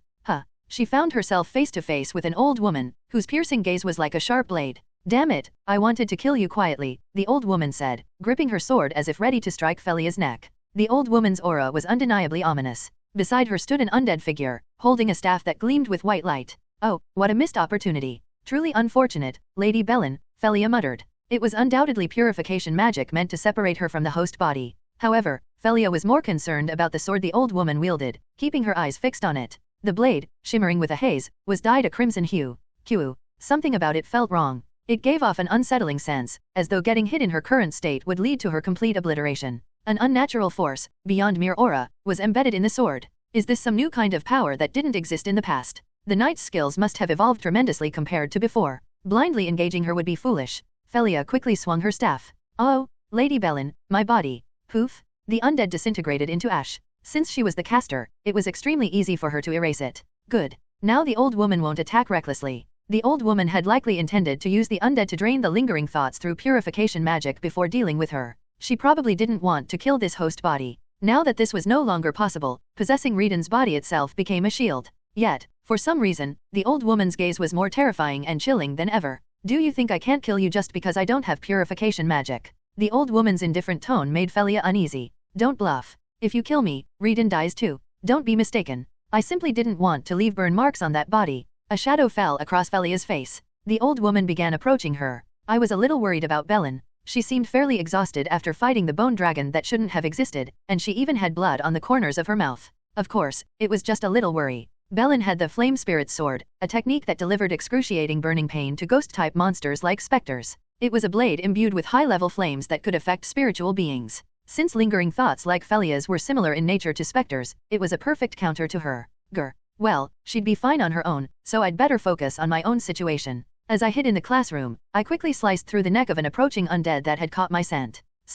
I needed to get to the 12th floor, but there were far too many of them for me to get through alone. It seemed my hesitation bothered Donaton, as he muttered. How long are you going to stay hidden here? Just wait. They'll all disappear soon enough. Disappear. No sooner had he finished speaking than a woman's ear-piercing scream echoed through the halls. Kya. At the same time, the undead that had filled the hallway crumbled into dust. Melon had disrupted Felia's spell. As I stepped out of the classroom and headed for the 12th floor, I had to endure the constant screams that followed. Cherta is the land my father left me. And you're asking for it?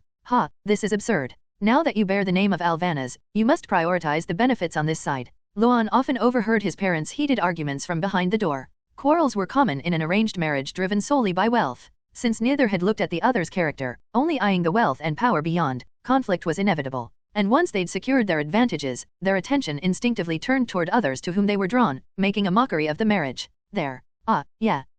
One day, while wandering the halls, Luan heard sounds seeping from his mother's bedroom and opened the door. To a boy, heavy breathing meant someone was sick. But what Luan saw as he opened the door was a young nobleman, naked, on top of his mother. Gasp! What in the world? The man's eyes widened in shock, trembling. Luan's mother calmly placed a cigarette in her mouth. She lit it with practiced ease. She had smoked since before Luan was born, so it was no surprise. Don't worry. That child has always been odd since birth. No, that's not the issue here. Luan, you didn't see anything just now, right? Luan nodded indifferently at his mother's words and closed the door. Are you sure we can trust this? Yes. Despite all his flaws, he's always kept his promises. But Luan's mother didn't know. Luan's father was fully aware of her promiscuous affairs but chose to ignore them. In fact, he was even pleased. Because he, too, had set his sights on another woman and eventually took her as a concubine. I'll deal with that woman soon enough. Don't worry yourself. But what about your child? If he ever brings up claims of succession, it'll give me a headache. Oh, young Master Luan. Luan greeted the new woman calmly. Even so, his father frowned and blurted out words inappropriate in front of a child. I'm only keeping that brat around because there's still more to squeeze out of her family. Is it really okay to say that in front of your own child? Who knows? I'm not even sure if he's really my son. Luan's father stared intently at Luan, as if studying his expression. Unmoved, Luan stood still, which seemed to irk his father. What a bothersome kid. The rest was predictable. He was despised by his half-siblings, received no proper treatment from the servants, and was constantly berated by his father, who used him as an outlet for frustration, claiming he was a reminder of his mother. But Luan didn't even realize his life was a living hell. Because ever since he was born, all he had felt was a deep, hollow emptiness. Until he met a certain man. Ryaman glanced away from Luan, scanning the surroundings with a sidelong gaze. There was a statue blocking the path behind the man. He had positioned himself perfectly to avoid being surrounded. It's going to be hard to swing a great sword in such a space. Their overwhelming numbers were actually a disadvantage. The mages wouldn't dare recklessly cast spells for fear of hitting their own, and the knights could only send 2 or 3 at a time against him for the same reason. Any misstep could mean being struck by their own comrades' blades. It has come to this. I guess stabbing is the only option. It was a somewhat passive attack, but there was no other choice. When he glanced at Lena and Aslay, they nodded. It seemed they had caught on to how they should fight. But then, Luan abandoned his geographical advantage and walked out with a steady click of his heels. Ryaman widened his eyes and asked, "You're coming out on your own? Do you want to be surrounded and die?" Luan bared his neat teeth and said, "Wouldn't that be too easy? I figured I should at least balance things out." Before the others could surround him, Ryaman swung his greatsword with all his might. Whoosh. However, it was blocked by the mana blade Luan had conjured in an instant. Clang! With a shock powerful enough to ruffle his hair, the greatsword's blade chipped, scattering fragments everywhere. Ryaman clicked his tongue as his wrist tingled. Is it because it's a rental weapon? The durability is lacking. But there was no time to complain idly. Luan had closed in immediately and unleashed a horizontal slash. Ryaman blocked it by holding his greatsword vertically. Luan quickly bypassed Ryaman and sprinted towards Rix. Tap tap tap.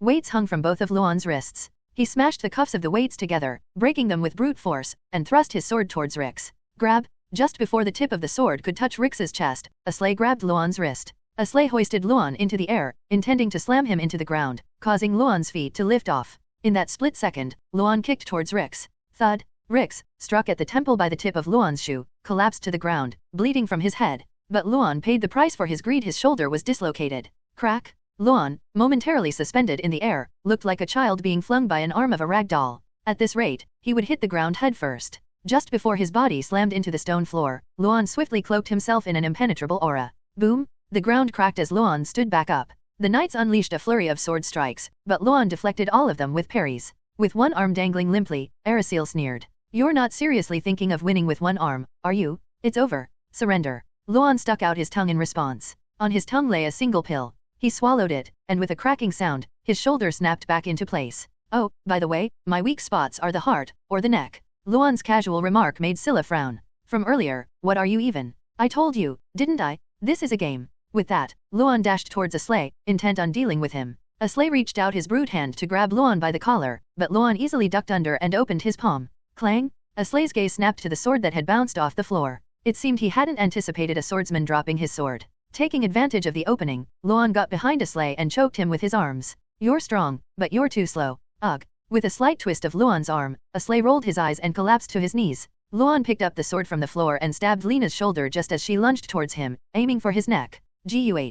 At that moment, Luan was about to drive his sword into Aslay's heart. But before he could, the sword in his hand started to crumble like grains of sand. Turning his head to the strange phenomenon, he saw Adina, staff raised. Now, Bellman. At her words, Bellman, standing beside her, swung his staff. A rectangular barrier appeared, trapping Luan inside. The barrier slowly began to close in on him. Luan roughly tore off the brooch pin to his jacket collar and spoke. Crackle. Swords are just. As he removed the pin from the brooch, a torn piece of cloth fluttered away, and the sharp edge of the pin gleamed. Sharp or pointy bits of metal, nothing more. When Luan channeled aura into the brooch, a shimmering heat wave radiated, followed by a chilling mist. Swoosh! Luan sliced through the barrier like a curtain and stared down Aristocratic, who had been about to deliver a vertical slash. As Luan feigned a throw with the brooch, Aristocratic froze in place for a moment. Gasp! Luan, with a blank expression, kicked Aristocratic in the stomach. Ugh! You're still as cowardly as ever. Aristocratic dropped his sword and was sent flying into the distance. Luan effortlessly caught the falling sword and summoned forth an ice blade.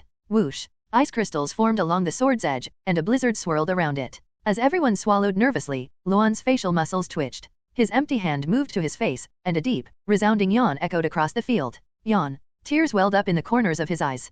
My apologies. I've been trying to hold it in for a while, but it wasn't easy. The onlookers flinched. If he had fought with his full strength from the start, the battle would have ended long ago. Ryaman clenched his teeth, realizing why Kuril had said such things. How foolish. If Luan dies, it won't be because of you. It wouldn't even count as murder. If anyone killed him, it wouldn't be by skill. So, his death can only be considered a suicide. In the end, it wouldn't be murder but suicide, as if he had granted permission for his own death. During lunch break, I was tapping away at my laptop in the office. As usual, Miss Miran was absent-mindedly watching me play Asars. The current scenario involved a battle to subdue Luan. It was a tedious section, lacking any real substance. Miran seemed to sense something was off and spoke up. Isn't this a boss battle? Something feels a bit off. At first, it seemed tense, but now, right? Even after clearing it, there's always this unpleasant aftertaste. The issue was the lack of a sense of achievement. No matter what anyone says, the charm of Asars lies in overcoming difficult challenges and the satisfaction that follows. But as it turns out, the reason for the victory was that the boss himself had become bored and wasn't taking the fight seriously. Once players realized this, they couldn't help but feel disappointed. It was as if hardcore players were being forced to play on beginner mode. This is why so few people start with Frost Heart. But why is he like that? Does he have some sort of reason? A reason? I'm not entirely sure, but the reason for Luan's behavior. As an experienced player, I could offer some insights. It was based on piecing together various clues, so it was still just a theory. Miran, do you like beer? Of course. That feeling of having a cold one after work, how could I not like it? Haha. Really? Well then, imagine drinking it, but it doesn't give you any particular sensation. Miran's eyes widened in surprise. I can't even imagine that. Then, I needed to offer a different example. How about imagining watching a boring movie 100 times over the span of several days? Wouldn't that be incredibly dull? Miran scrunched up her face in distaste. Finally, she let out an of realization and nodded. His life must have been really boring. Just as Miran said, Luan's life must have been dull. For him, delicious food was mere sustenance, and traveling to a new place was just recognizing that his body had moved to a different location. There would be no sense of satisfaction, no appreciation for beautiful sights, or excitement from meeting new people. Could such a life even be called living? But what does that have to do with causing such massive incidents? Maybe he's wandering around, desperately seeking some kind of intense stimulation, hoping it might finally be fun for him. Luan was like a wanderer, searching for an oasis in the middle of a desert. A parched mind, as dry as a rough throat, constantly seeking pleasure to quench it. I could imagine it in my mind, but that was all. It was just imagination. Having never truly experienced it myself, I couldn't say I fully understood the nature of his madness. Why he sought pleasure in such destructive acts would likely remain a mystery unless I was like him. But then, during a conversation with Felia at the restaurant, I stumbled upon an odd realization. Luan must have felt alive when he was with you. Why's that? Maybe because, out of all the people he's met, you were the most similar to him? I'm not entirely sure, since I'm interpreting Luan's memories from my perspective, but that's how it seemed to me. Though not as extreme as Luan, Hercel also appeared to be someone constantly seeking stimulation. That would explain why he didn't just torment others in simple ways but went as far as staging creative scenarios like servant fights. He must have craved new and unusual pleasures. In the end, the next step was a conversation with him. From Felia's perspective, the conversation between Luan and me would be a great gift to him, but for me, it wasn't such a difficult task. As I climbed the stairs to the 12th floor, I pulled out my pocket watch. Let's see, the situation should be resolved soon. Before I came inside, I had confirmed through the window that they were heading to the 12th floor. By now, things should be entering the final phase. Click, click, click. I climbed a flight of stairs and approached the corridor window. Through it, I could still see Felia fighting desperately for her life while being pursued by Melon in the courtyard. Though there had been a few variables, it looked like, contrary to my concerns, Felia would soon meet her end. With a sigh of relief, I moved on. She is out of breath from running. Her arms and legs are already covered in burn marks, yet Melon is still chasing after me. Felia glanced back at Melon with trembling pupils. How much longer are you going to torment this old woman? Her steps were weary, but her eyes remained sharp. Every time she drew closer, her legs weakened involuntarily. What she was feeling now was fear, something she had never tasted since becoming a specter. Ha, your knees must be aching. Melon sighed deeply before swiftly closing the distance. Pop. Her hand grabbed hold of Felia's hair in an instant. Felia resisted, but the remaining magic in the Crimson Magic Book was weak. In the end, Felia was dragged up by Belen's brute strength, her chin lifted. Ugh. Belen's eyes gleamed coldly as she spoke. This will hurt more than the last time. Felia's eyes widened in terror as she saw Belen's crimson sword aimed at her throat. And no, don't do it. As the blade's flat side pressed lightly against her skin, sizzle, the sound of burning filled the air. The smell of seared flesh wafted through the smoke. The pain of melting skin was excruciating, not only felt by her host's body but also by her very soul. It felt as if even her spirit was turning to ash, and a scream that seemed to tear her throat apart escaped from Felia. Before she realized it, half of her spirit had slipped out of Reden's body. No, I can't. Without this body, She barely managed to regain her senses and held on to the physical form. Belen spoke with a tone of pity. Ugh, it'll take a while to heal from this. Burns on the skin are devastating for a woman in her prime, you know. But Felia wasn't listening to a word Belen said. Her mind was focused on one thing. She would become real. I'll be reborn, with all memories erased. It was painful to be on the verge of realizing her wish and ending up like this. Tears as big as chicken droppings streamed down Felia's face. Her tearful words were met with a look of disbelief from Belen. What? Reborn with your memories erased? Then, for the first time, a deadly glint entered Belen's eyes as she glared at Felia. How disgusting you are. With gritted teeth, Belen slammed Felia's head into the ground. Ugh. As Felia's cheek met the snow, Belen pointed her sword toward the fortress. And she shouted, look at what you've done. There are corpses I saw along the way. You killed innocent people for your selfish desires, and now you want to be reborn. Belen continued her scolding with a voice filled with rage. That's nothing but running away. You selfish wench. Belen couldn't stand it. She found it repulsive that Felia, while begging for her own life, could be so indifferent to the pain of others. She could not, under any circumstances, let Felia get what she wanted. I'll have to apologize to this body's owner once this is over. Belen aimed her sword at Felia's thigh, but just before she struck, a mad chuckle escaped from Felia's lips. Right before Belen could plunge the sword down, she asked, what's so funny? Felia, stifling her laughter, finally spoke. No, it's just. Belen noticed something in Felia's hand that she hadn't seen before. It was a sparrow figurine. I just realized what it is I truly desire. As she clenched her hand tightly, a blinding light flashy. Arcandric spoke. Mana is not only the source of magic but also the origin of aura. Aura, in the end, is a power that has been altered through the practice of refining mana. Some scholars even argue that the superhuman strength of swordsmen should also be considered magic. His argument had some merit. Just as mana can be reconfigured through spells to create wind or summon lightning, the practice of refining it transforms it into powers such as indestructibility, speed, or immense strength. Although there's a process of converting it into aura, in the end, the source of aura is mana. Arcandric claimed that because of this, swordsmen could also wield miracles with their blades. From mana to aura, and from aura back to mana. Through this ongoing cycle, such feats become possible. In Arcandric's case, that miracle was a sword imbued with cold and ice sword. The principle is simple. Mana absorbs cold, transforms into aura, and is then released through the sword.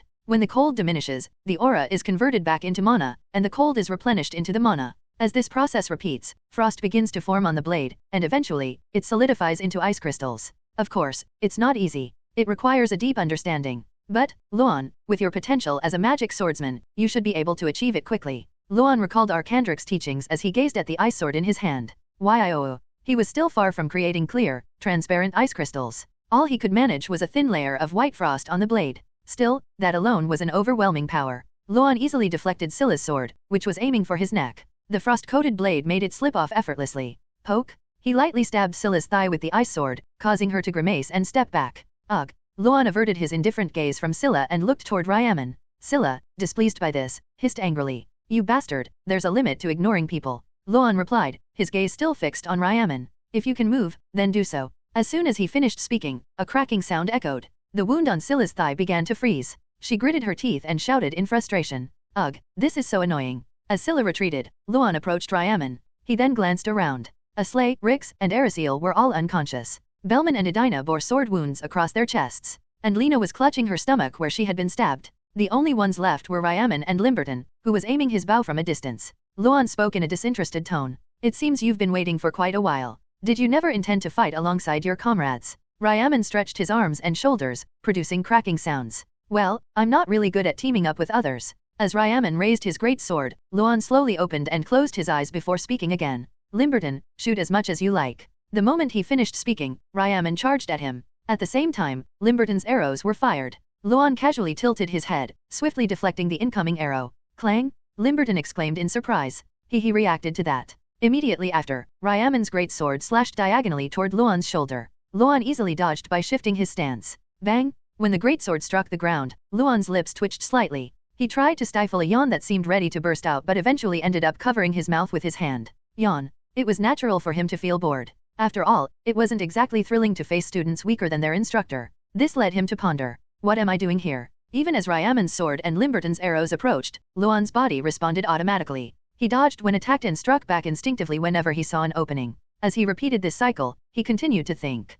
This was just a whim, something I tried on the off chance it might work. He had planned to die when the time limit for his cursed technique ran out. Even if he died at the hands of these people, it didn't matter much to him. All he had wanted was a spark, some kind of thrill. Ugh. As a groan was heard, Luan's mind snapped back to focus. Before he knew it, Ryaman was lying at his feet, looking up with a twisted expression. Seeing the blood trickling from the cuts on his body, Luan blinked. You've lasted quite a while. Just one question. You seemed distracted throughout the fight. What on earth were you thinking? At Ryaman's question, Luan lowered his sword. Who knows? Then, he turned his head toward Limberton. In his line of sight was a gleaming arrowhead approaching fast. Luan instinctively moved, but then halted himself. Thud. The arrow pierced through his shoulder. In the meantime, the ones who had fainted were getting up, and the injured grasped their weapons while panting heavily. Luan opened his hand, feeling the familiar sense of futility. I was just thinking that. Everything is meaningless. Clang. As his sword fell to the ground, they began to approach. By the time I reached the 11th floor, I hid myself in the lecture hall. As expected, I could hear the footsteps of the main group coming down the stairs. Are we just going to leave him like that? Shouldn't we be sure by chopping his head off? The irritated voice belonged to Scylla. Bellman responded to her. I stabbed him in the heart. He'll be dead soon enough. Still. Then why didn't you do it yourself? At Bellman's sharp retort, Scylla muttered in a small voice. I don't know. It just felt off. It must have been unsettling for anyone to behead someone who seemed so ready to die. Perhaps there was even a sense of pity. With death already certain, there was no need for it. We all probably felt the same. But the priority now is healing. We have too many wounded. Let's quickly disable the barrier and head to the infirmary R. With Bellman's final words, their footsteps faded. I slipped out of the lecture hall and headed up the stairs. As I entered the indoor garden on the 12th floor, I saw Luan walking toward the window. Thud. He stopped. He slightly turned his head toward me and scattered the broken mosaic pieces into the air. I silently approached Luan. When I got close enough, he called my name. Hercel. Once I stood before him, I wasn't sure how to act. It was probably due to the conversation I had with Felia at the dining hall. When I asked why she had been asking about Luan, she answered like this. Well, when I see how Luan treats you, it's obvious he looks up to you. Looks up to me. That's how it seemed to me. Luan probably feels the same. But after thinking about it more, I realized it's a little different. What Felia said next was like a breath of fresh air for my clouded mind. Luan just doesn't know. It wasn't the things you taught him that made him happy, it was the fact that you were the one teaching him. With just those few words, it all started to make sense. The original owner of this body must have genuinely enjoyed their wicked deeds and encouraged Luan to do the same. Each time, Hercel probably told him, this is fun, and Luan, emotionally insensitive as he was, ended up completely misunderstanding. What actually moistened his dry spirit wasn't the pleasure from the act itself, but the emotional connection with the person showing him kindness, though he didn't realize it. No matter how indifferent someone is, as a child, they still crave parental care. It's an instinct for survival. If they don't get that, it remains as a void in their heart. In the end, Luan needed someone to lean on. Having grown up practically abandoned by his parents, someone who shared a common bond came along, taught him things, and even showed kindness. He must have felt a sense of fulfillment, even if it was unconscious. But whether in the game or in reality, Hercel left Luan. Whether he died as originally planned or I, who took over this body, pushed him away, the result was the same. Because of this, there was almost no one left for Luan to rely on. Eamon and Arcis only used Luan for their own pleasure. They were simply scared of him, obedient only to avoid conflict. There's Kuril, who genuinely follows Luan, but he lowers himself so much to support him that Luan can't really rely on him without feeling off balance. You can't lean on someone who's tilting over like that. At least, not unless they are someone better than you or on equal footing. It was then that I realized I should stop overthinking and start speaking. Even though Luan had taken the demonization elixir, it had only temporarily delayed his death. I sighed softly and looked over Luan's entire body. For some reason, a comment about his clothes seemed like an appropriate way to start the conversation. His chest was soaked in blood flowing from his heart, but that outfit looks familiar. That's probably because I chose a design similar to what you used to wear often. Luan glanced at my clothes as well. And Hercel, your attire is quite different from usual. Well, yes. After that, there was a brief silence. I should probably reprimand him for causing such a mess, but that didn't feel quite right. Given the countless sins committed in this body, any righteous words I might say would probably just sound like nonsense. In an effort to break the uncomfortable quiet, I decided to speak. Do you perhaps resent me? I asked as I stared into his eyes, and he let out a small chuckle. According to Felia, yes. Is that what you think too? Luan blinked and lowered his gaze. He seemed to be in deep thought. For just a brief moment, I did wonder if you might feel something different if your friends were suffering because of you. But you didn't feel anything, it seems. Luan's expression remained indifferent. It seemed like a lighter conversation would be appropriate. I needed to bring up some memory from our past together if I wanted to say anything meaningful. In the end, I decided to focus the conversation not on the distant past but on after we had entered this academy. By the way, isn't the human rights abuse here in the academy severe? The professors seem hellbent on harassing students at every opportunity. They think it's worth their paycheck or something, though there's real work to be done elsewhere. As I shrugged, Luan gave a slight chuckle. It's strange indeed. The special dorm is bad, but the outside students constantly suffer from the curse of control as well. That's probably because this place feels like a psychiatric ward. A white snowfield, white walls, it's the perfect place to drive someone mad. We exchanged various trivial and unimportant remarks. Still, Luan chuckled from time to time. To be honest, if I were to confess something now, I had always thought Luan's expressions were all an act. Like a psychopath pretending to be a normal person, devoid of emotions? In the end, it seems I had misunderstood him through my own biased lens. Once I took those glasses off, his expressions seemed full of life. At least in front of me, it felt as though he was showing his true self. Well, or not. When you took down the bone dragon in a single strike, I was really surprised. That was a fluke. In reality, there was a hidden master within the academy, and I just happened to. As our conversation continued, Luan's complexion grew paler. Well, something like that did happen. But don't be too envious. I know you snuck out every night too. We were chatting lightly about everyday things when Luan, with a voice devoid of energy, said to me, "Hercel, what? I think I should return now. I'm fine." I asked with my expression if he was really okay, and Luan whispered softly, "If anyone saw this scene, you'd be the one in trouble." Suddenly, as if a thought occurred to him, he pointed in a certain direction. "Come to think of it, Felia told me to give you that if you came." There was a letter hanging on a statue of a woman. It seemed Felia had been here after leaving the dining hall. Or maybe she used magic to place it there. I tore open the envelope and checked the contents. It contained the location where a staff was hidden and the decryption method for unlocking it. Of course, the location was a difficult place to access the hall next to the statue of the Grand Mage that Aristocratic had rambled about. Still, the timing was impeccable. Given the chaos in the academy right now, I could probably sneak in unnoticed. I pocketed the letter and turned my head. Luan was already staring out the window. Unfortunately, the snowy mountain has yet to be colored with greenery. The random comment only lingered for a moment. It reminded me of a conversation we'd had on the stairs one day in early April, during spring. At that time, we talked like this. The scent of spring flowers has made its way here. Even in this cold place, pollen still flies. Do you think all the snow will melt by summer? Who knows? If the snowy mountains ever turn green, I hope I can see it with you. Now, it's the beginning of summer, brimming with warmth. But Luan was set to leave with the spring. Sadly, the frosty art's cold wouldn't allow him to see the lush green scenery. Right? If the snowy mountains turn green. I trailed off awkwardly, then smiled sheepishly. I always hoped we could see it together. Luan gave a slight bow. Take care. Luan said with a bright, carefree smile. Who would have thought I'd see that expression from the so-called mad noble? You live long enough, you see everything. The night air felt even colder. Left alone in the indoor garden, Luan wiped his blue-tinted lips with his hand. No blood came out. Thanks to the medicine, the wounds had healed. But the pain in his heart from where he had been stabbed remained. The wound was widening faster than it could heal, and the bleeding was worse than before. Luan stared blankly at the bottle of medicine Felia had given him in his hand. Ironic, isn't it? They say it can regenerate limbs, but why not the heart? Regrettable, but he shook his head. Still, it was a blessing in disguise. The longer he lived, the more time he'd have to think and prepare for his departure. Thunk. Luan swallowed the pill, hoping to extend his life by even a few minutes, and sat on the windowsill, lost in thought. Was this simple thing what I had been seeking all along? He finally realized, in the quiet afterglow, that what he had longed for wasn't pleasure from a series of actions, but simply someone to lean on and share an intimate connection with. Yeah, that's why. The fight with Arcandric had been enjoyable because the emotional connection between them brought a strange sense of fulfillment. Games and the chaos he caused were never fun because they lacked that connection. In the end, what he sought wasn't intense stimulation, but the subtle yet deeply fulfilling sense of stability. But now, on the verge of death, it was too late to realize this. Luan took out a cigarette and placed it in his mouth. Suddenly, Felia's nagging voice, as she hovered over his shoulder, came to mind. Why do you keep smoking that acrid thing? Luan realized everything had been thanks to Felia. If she hadn't explained things by his side, he might never have known what he truly desired, even in his final moments. And judging by the letter, she was likely the one who had sent herself here. Luan lowered his gaze from the snowy mountains. There was Felia, running desperately as an old woman pursued her. His eyes darted around, finally capturing her figure in his sight.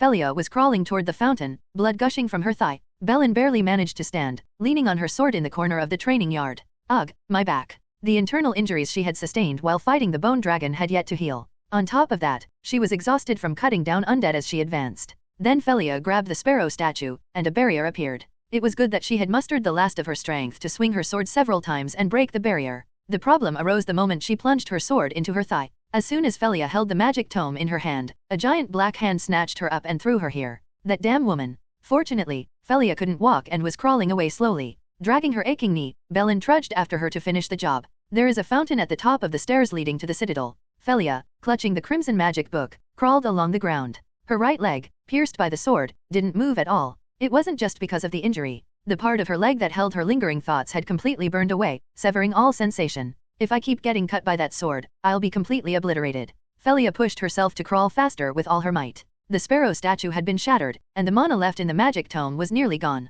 When that old woman reached her, she would die this time without even putting up a proper resistance. Ack! Tears welled up in Felia's eyes. Her nails broke as she scraped along the ground, and her knees stung from being scraped. But the fountain wasn't far off. If she could just make it there. At that moment, a wave of regret washed over her, and she paused mid-crawl. Luan was nowhere to be seen. Realizing that the wish she had so desperately clung to was no longer attainable drained her of all strength. So, Luan is. Felia pressed her forehead to the ground and thought. Maybe it's for the best. If she erased her memories and created a new body, she would forget these feelings as well. That was the original goal anyway, just going back to the beginning. But why couldn't she find the strength to move her outstretched arm? Feeling herself grow cold, Felia closed her eyes. What a joke. I never imagined I'd come to understand that hypocritical woman's feelings. In the end, I'm just like Felia, the real one. That woman also gave up everything, consumed by the despair of never being able to meet her master again after being confined in the special ward. Thud. Footsteps approached. It seemed the old woman had arrived.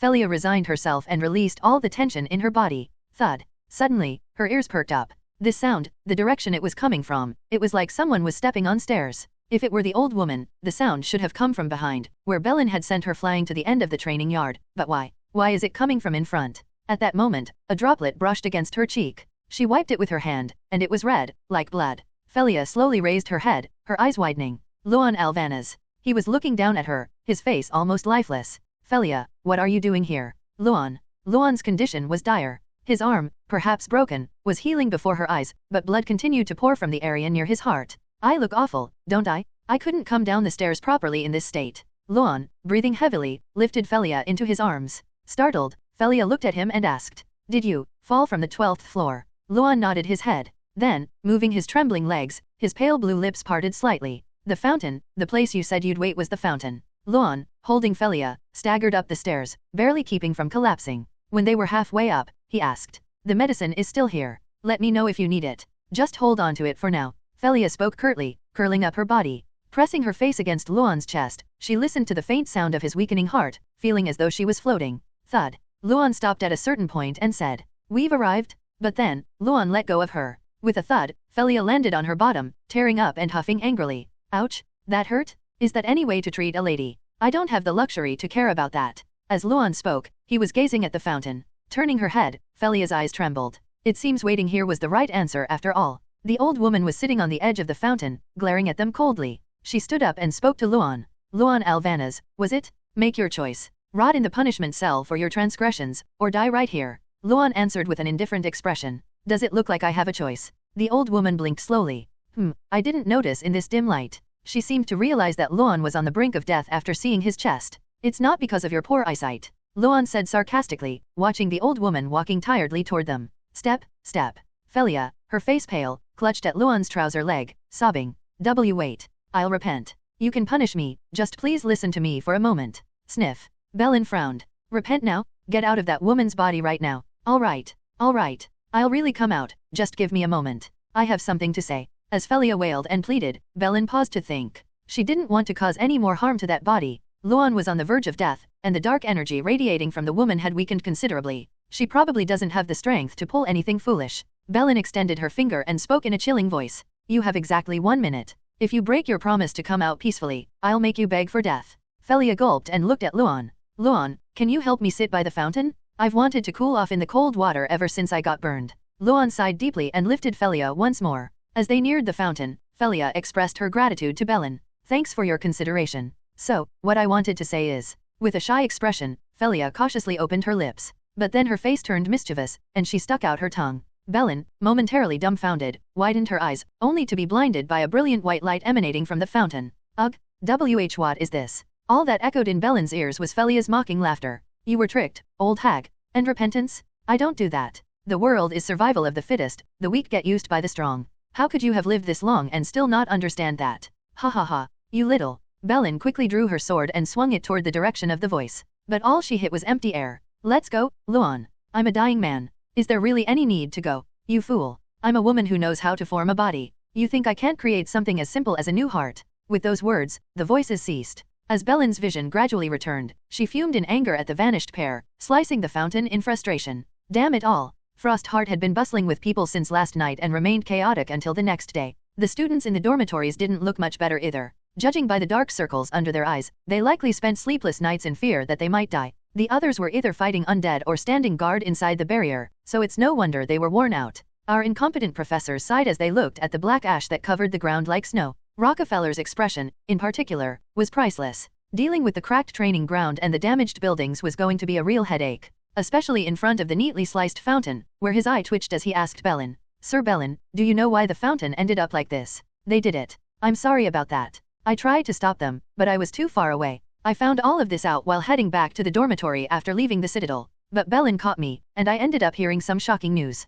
"Pardon?" "I said they disappeared without a trace from the fountain. How many times do I need to tell you? Who would have thought the fountain had such a secret? I suspect that since it was a structure built during wartime, it might have been used as a shelter." Felia, who knew the academy like the back of her hand, must have used that to her advantage. "Still, it's hard to believe. I never imagined that my great-aunt would let them slip away. And where were you? You should have come and helped. What exactly were you doing?" "Well, I had gone to retrieve Felia's staff." "Ah, yes. Understood. You must have had a rough time. I'll head back to rest now." As I turned to leave, Melon grabbed my shoulder. "Before I forget, that power you used when you defeated the bone dragon, when did you acquire it? Let go of me. My head is really killing me right now." I quickly brushed her off, and Melon frowned. "You sly brat, trying to escape again like this. I'll explain next time. You've had a tough time too, great-aunt, so please get some rest. I'll need to come up with a plausible story to explain things later." The next day brought quite a bit of news. Arcandric, who had been locked in the iron box, was discovered and released by a professor who searched the training grounds.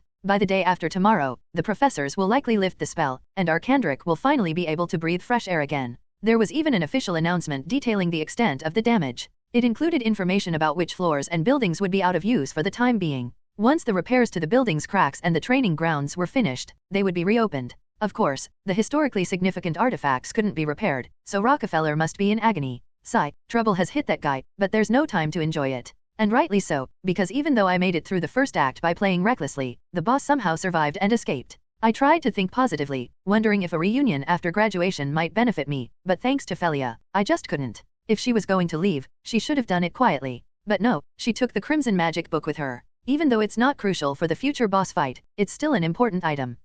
Just thinking about it is giving me a headache again. I silently prayed that the professors sent to search for them would capture those two. At the very least, I hoped they'd bring back the magic tome, but that was probably just wishful thinking. Catching Felia, who knows the Citadel's layout better than I do, is next to impossible. Sigh. There was no point in thinking about it right now. To clear my mind, I decided to visit the lobby of Schlaf Hall. I needed to check on how everyone was doing.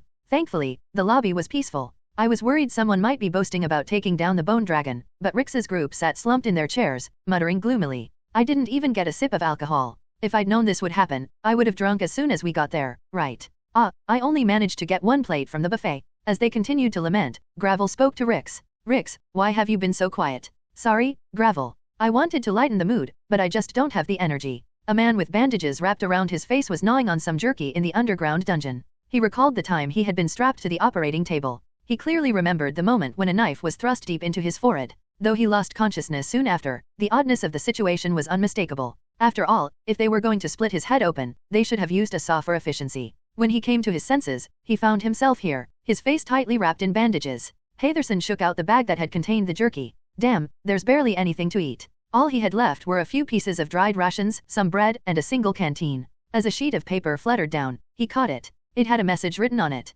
"Tell the boss that the debt has been repaid. Also, abandon the name Hatherson. You are a dead man now. Your face has been altered, so start by finding a new identity." Hatherson touched his face. Something like a stitch caught between the bandages, causing a sting on his skin. "That bastard. He didn't swap my handsome face with some ugly mug, did he?" Unfortunately, without a mirror, he'd have to check later. But more important than that was figuring out why Rockefeller had done this. Hatherson scrutinized the letter closely. A double agent? No, if that old man was suspicious, he would have tipped me off. The Shadow Warden specifically warned me to be wary of Rockefeller. He's too suspicious to be considered an ally, but it's hard to outright label him an enemy. And now this debt he supposedly repaid. There must have been some deal between him and the boss. Hatherson's mind raced. A spy for sure? Nah, if he were, he'd be in the royal court, not teaching at an academy. Still, being alive was better than nothing. His life, which he had thought was over, was somehow continuing, and a sly grin spread across his face. Haha, but the grin quickly faded. Hatherson suddenly remembered something he had left at Frostheart.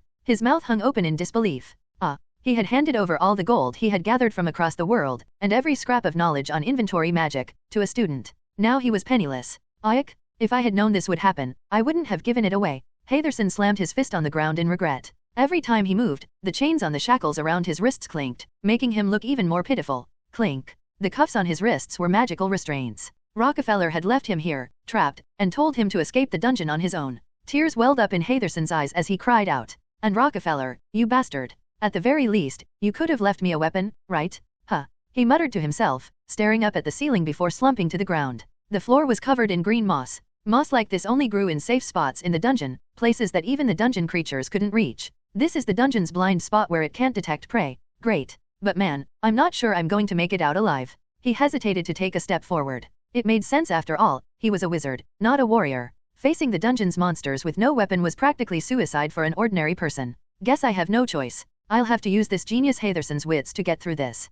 His eyes lit up as he scanned his surroundings. Just in time, a fist-sized stone lay in the corner. Perfect. Now he needed to find a weak monster. One fragile enough to be killed by a rock, but large enough to provide some useful bones or something to turn into a weapon. Hatherson gripped the stone in one hand and a piece of bread in the other, creeping toward a corner of the dungeon. He tossed the bread around the bend. It was quiet. That was a sign it was safe. Repeating the process, he moved forward until he heard a shuffling sound. Oh, there it is. Hatherson pressed his back against the wall and peeked out. It was a massive lizard, about the size of a grown man, standing knee-high. Its glossy feet made wet, sticky sounds as it shuffled closer. Just as the lizard reached for the bread, Hatherson sprang out and smashed its head with the stone. Wham! But the creature was tougher than he expected. Its tail swept across the floor, knocking Hatherson over with a thud. Ugh! The lizard opened its jaws wide, lunging to bite him. Shh!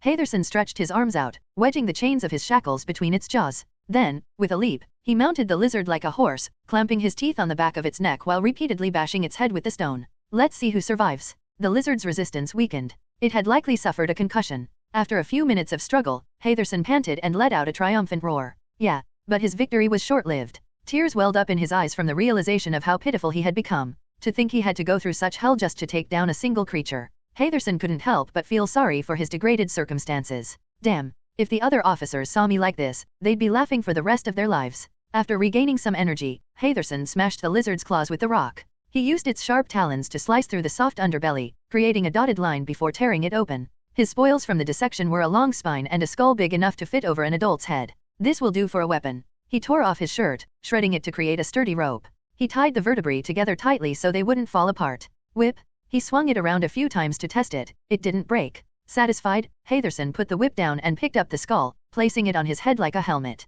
He let out a bitter chuckle. Why do I feel like I've become some kind of caveman? Now armed, Hatherson explored the dungeon with renewed determination. Hatherson was fighting for survival with everything he had. When a bull-like monster appeared, he shredded its hide with his whip. A spider the size of a human torso was wrapped in the bull's hide and then killed with the bull's horns. Against a muscular, one-eyed monster, he smeared the whip with spider venom and ran until the creature died from the poison. Huff, huff. When the one-eyed monster collapsed, Hatherson noticed his skin felt damp. Thinking it might be sweat, he wiped his face with the sack that held his food. But the damp feeling persisted, and he sighed in relief. If it wasn't sweat, it could only mean one thing. I must be near the mossy area. Taking a few more steps to rest, Hatherson's ears perked up. Get a grip, please. A woman's urgent voice echoed nearby. He briefly suspected it might be a mimicry monster, like a mirror ghoul, but shook his head. The amount of dark energy is overwhelming. This must be a monster I don't know about. Mirror ghouls were weak creatures, but the dark energy radiating from the source was so dense, it made his skin tingle. This area seems dangerous.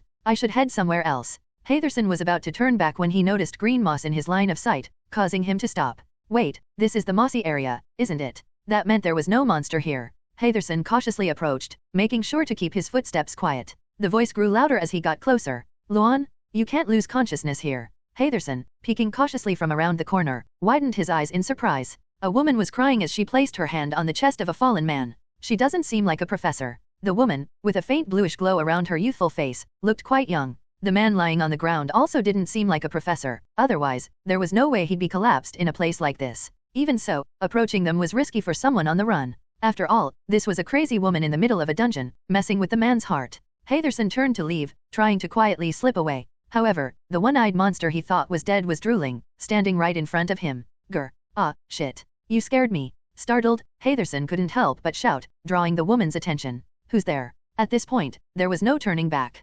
Haytherson sprinted toward the woman and the man, intending to start a fight and escape during the chaos. But the woman was much stronger than he expected. Before Haytherson even reached her, the one-eyed monster exploded with a bang. Look at the speed of that death curse activation. That's ridiculously fast. Haytherson raised his hands, covered in monster remains, and forced a gentle smile toward the glaring woman. Calm down, miss. I'm not a bad guy, okay? I wasn't planning on interfering, so I'll just leave now. Take care. He started walking backward slowly to avoid startling her. But the woman clearly had no intention of letting him go. Sorry, but you'll have to die. I can't risk you telling anyone I'm here. As she began channeling dark energy into her magic book, Haytherson's mind raced. If she feared being discovered, she was probably on the run, and her target might very well be the professors. Wait, look at me. Can't you see these magical cuffs? I'm being chased too. He shook the chains on his wrists as he passionately pleaded, and the woman scanned him up and down. She furrowed her brow in distaste. What's with this beggar look? Haytherson fell silent. Even he knew he looked ridiculous, with a skull helmet, bone whip, and shackles. Well then, I'll just key. Ahem, wait, hold on. Haytherson quickly interrupted, sneaking a glance at the man lying on the ground. Your boyfriend seems to be in pretty bad shape, huh? At that, the woman's lips twitched. Boyfriend? Huh? Sensing an opportunity, Haytherson smoothly continued. Leaving a beauty like you behind, what a tragedy. How about I take a look at him? Believe it or not, I know a few things. How about it? You can decide if you want to kill me afterward. Sounds fair, right? The woman, still suspicious, continued to channel dark energy into her magic book. Haytherson, in a desperate attempt to sell himself as an expert, leaned into his role. Oh, this sound, the heart's not doing well. The rhythm's all wrong. And in truth, the man's heartbeat did seem abnormal even to the naked eye. The woman frowned, seemingly dissatisfied with Haytherson's diagnosis. Don't be ridiculous. I made that heart perfectly. Haytherson almost laughed. Made the heart? What kind of nonsense was that? But saying so out loud would surely get him killed. No, what I mean is that the angle of the heart is a bit dangerous. His constitution seems unusual.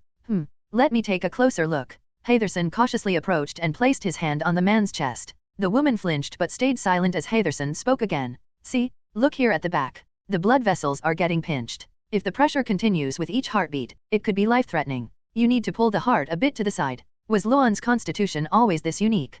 Haytherson nodded. Indeed. In some northern bloodlines, certain traits of the errata race can show up. Those people had their hearts positioned further to the right. Over the millennia, as countries unified and bloodlines mixed, human constitutions had diversified, leading to new medical classifications. Judging by these sutures, it looks like you did the surgery. You know medicine, but didn't know about this. Shut up. How am I supposed to know all the modern details?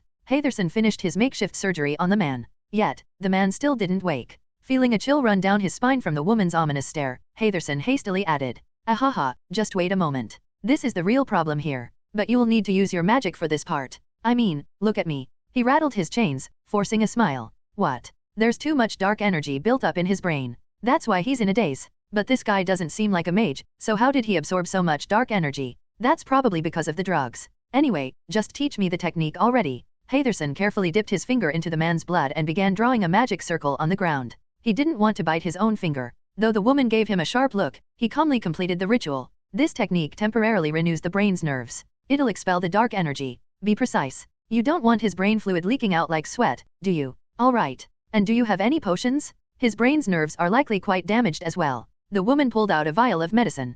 Haytherson could sense dark energy from it, but since they were about to extract the dark energy from the brain anyway, it should be fine to use. Well then, time to give him the medicine. Hey, do you have any water? Haytherson handed her his canteen. The woman crushed the pill into powder, mixed it with the water, and shook it vigorously. Just as she was about to pour it into her own mouth, Haytherson blinked and spoke up.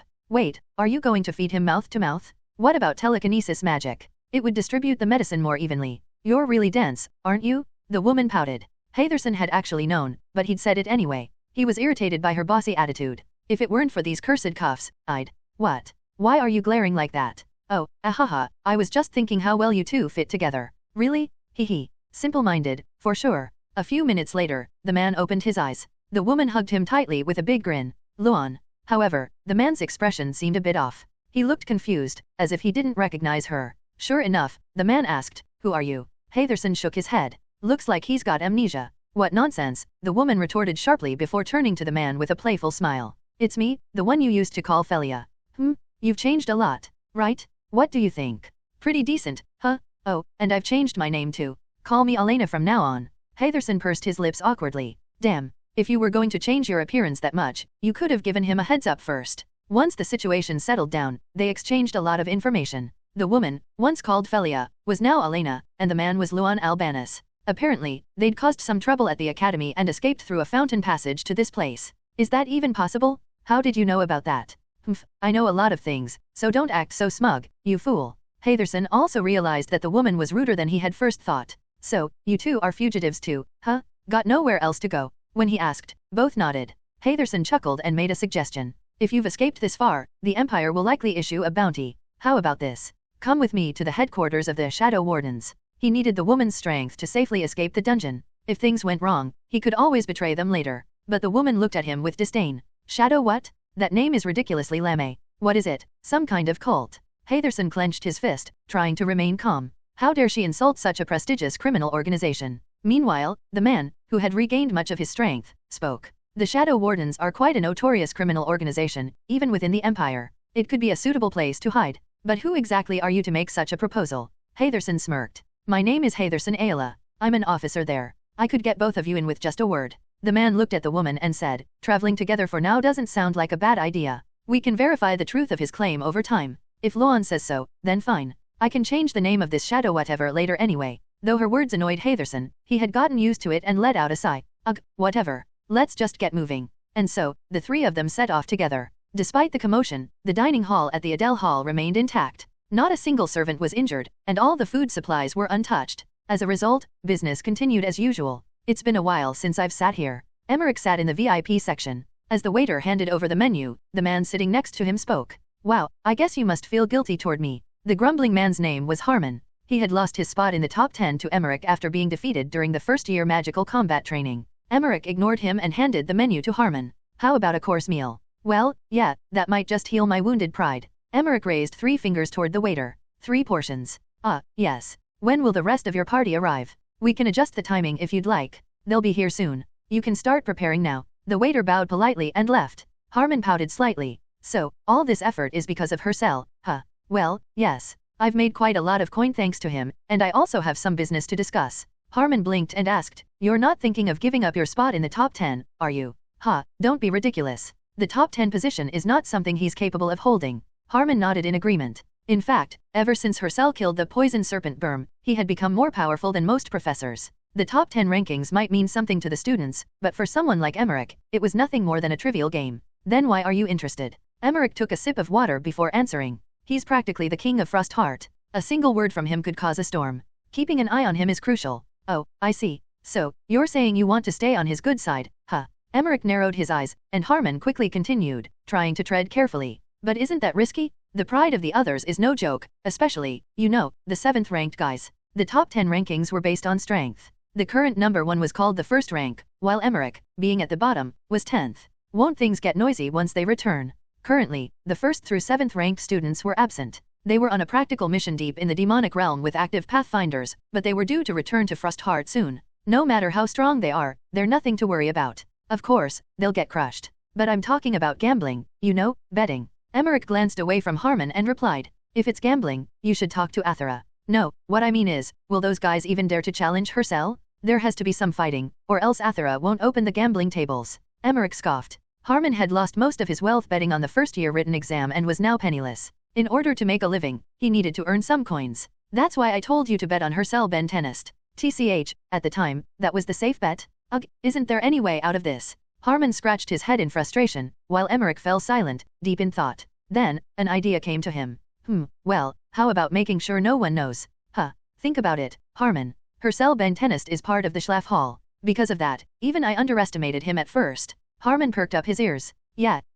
If we keep his strength a secret from the others, it'll make it easier to open the betting tables. Harmon's jaw dropped in realization. Before going to the Adele dining hall, a parasite latched onto me. When I glared at it with contempt, it recoiled. Arisil, remember this, you're just a rat scavenging the crumbs I leave behind. Never touch what I want to eat. Suddenly, his eyes filled with tears. Now you're even calling me a rat. I was already feeling miserable since I got here, but how did my life end up like this? Maybe I went too far. Feeling a bit sorry, I smiled and tried to soothe his fragile heart. No, even rats work harder than you. They strive day and night to survive in the competition. So really, what I just said was more of a compliment. Despite that, he frowned and complained bitterly. How is that supposed to be a compliment? Why, should I say it like this? My dear brother, have you eaten yet? Like that. Ugh, good thing I haven't eaten. No chance of throwing up. This is why I can't feel any affection, or even annoyance, towards this guy. Even when I try to be nice, he acts like he's about to throw up, like someone seasick. Honestly, I don't know what his problem is. Mercil and Neocil have at least some cute qualities.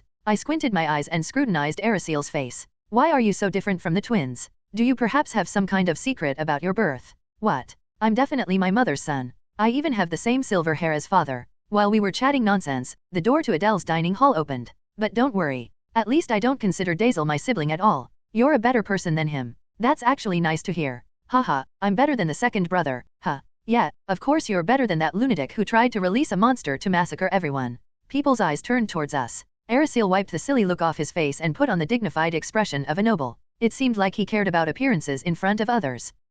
But brother, someone's already sitting there. Oh, Emmerich is treating us today. What about my meal? Don't worry. I'll make sure he covers yours too. I had heard from Athera that Emmerich's last gambling win was a whopping 970,000 coins. He's now ranked among the top 5 richest in Frostheart. Meanwhile, with all the money I have, even including half of Athera's earnings, I only have 530,000 coins. I can't forgive that. It should have been me among the top 5, not him. I did all the work, but he dared to steal my spot. Oblivious to my anger, Emmerich cheerfully pointed to an empty seat. Ah, Hercel Ben Tenist, please have a seat. The food will be out soon. Then, noticing Ericil beside me, he asked, and who's this man? Before I could answer, the man sitting next to Emmerich, was it Harmon? He answered in my stead. Oh, you probably didn't know since you were at the burger hall. That's Ericil Ben Tenist, Hercel's younger brother. Haha, nice to meet you, seniors. Ericil awkwardly greeted them, and Emmerich pointed to the seat across from me. I didn't know you entered the academy with your brother. Good timing. Sit down too. Emmerich called the waiter and handed the menu to Ericil. I said in a casual tone, order anything you want. Ericil glanced at Emmerich and cautiously responded, is that really okay? Of course. Right, senior. Emmerich nodded without hesitation. Soon after, the food started to come out, and Ericil, sitting in front of me, could only gulp in anticipation. Since he hadn't ordered ahead, he had to wait a bit longer for his food. As I finished a plate of meat, Emmerich asked bluntly, have you ever thought about joining the 10 elites? The man next to him, Harmon, was so surprised that he dropped his fork on his plate. I didn't mind and picked up my spoon. Why are you asking? I just thought you might be interested. But from your expression, it seems like you're not. The 10 elites are the most talented students in the academy. Soon, Ryaman would claim one of the spots, and the rest of the key players would take over once the third-year students graduated. Yeah, you're right. I'm not interested in that sort of thing. I spoke dismissively, and Emmerich looked into my eyes, as if trying to gauge my true intentions. Then what do you want? I pondered his question for a moment, unsure of how to respond. What do I really want? For now, the best I can hope for is to graduate peacefully, to live a prosperous life, keep an eye on how the scenario unfolds, and escape this hellish academy. What I want isn't much. If we're talking about the academy, all I hope for is to graduate without any trouble. Emmerich asked in a voice tinged with interest, when you say trouble, you must mean things that irritate you or the like. So, what will you do in such cases? What else? I'll change things so they don't bother me, so that the scenario flows smoothly. When I answered curtly, Emmerich fell silent. Then, he chuckled softly and nodded. I see, that's it. What is? Oh, nothing. Let's just eat. Your brother's meal is coming too. For a while, the conversation revolved solely around food. As I started to feel full, I looked at Ericil. It seemed he still wanted more to eat, as he showed no signs of getting up. I think I'll head out now. Thanks for the meal, senior. Ericil, finish up and come back on your own. Got it. With that, I left the dining hall. After Hercel left, Harmon asked, seems like he just wants to quietly graduate without any issues, huh? Emmerich scoffed at his remark. Do you really think so? I heard something entirely different. Huh? Harmon blinked and looked at Emmerich's face. Emmerich put down his fork and explained slowly. Hercel Ben Tenist said if something bothers him, he'll change it. And why is that important? A man like that chose the Schlaf Hall. Why do you think that is? Harmon tilted his head in confusion. Why, though? It's dissatisfaction with the current system. His involvement in the slave revolution proves that. It wasn't just a message directed at us. So. Emmerich glanced at the seat Hercel had occupied and replied. He's not satisfied with this place. I'm sure he sees the entire academy as something that needs to be changed. Harmon's pupils shrank, as if he just fell to chill. Are you saying? Emmerich smirked and voiced his thoughts. He's planning to become the student council president. Harmon gasped in shock.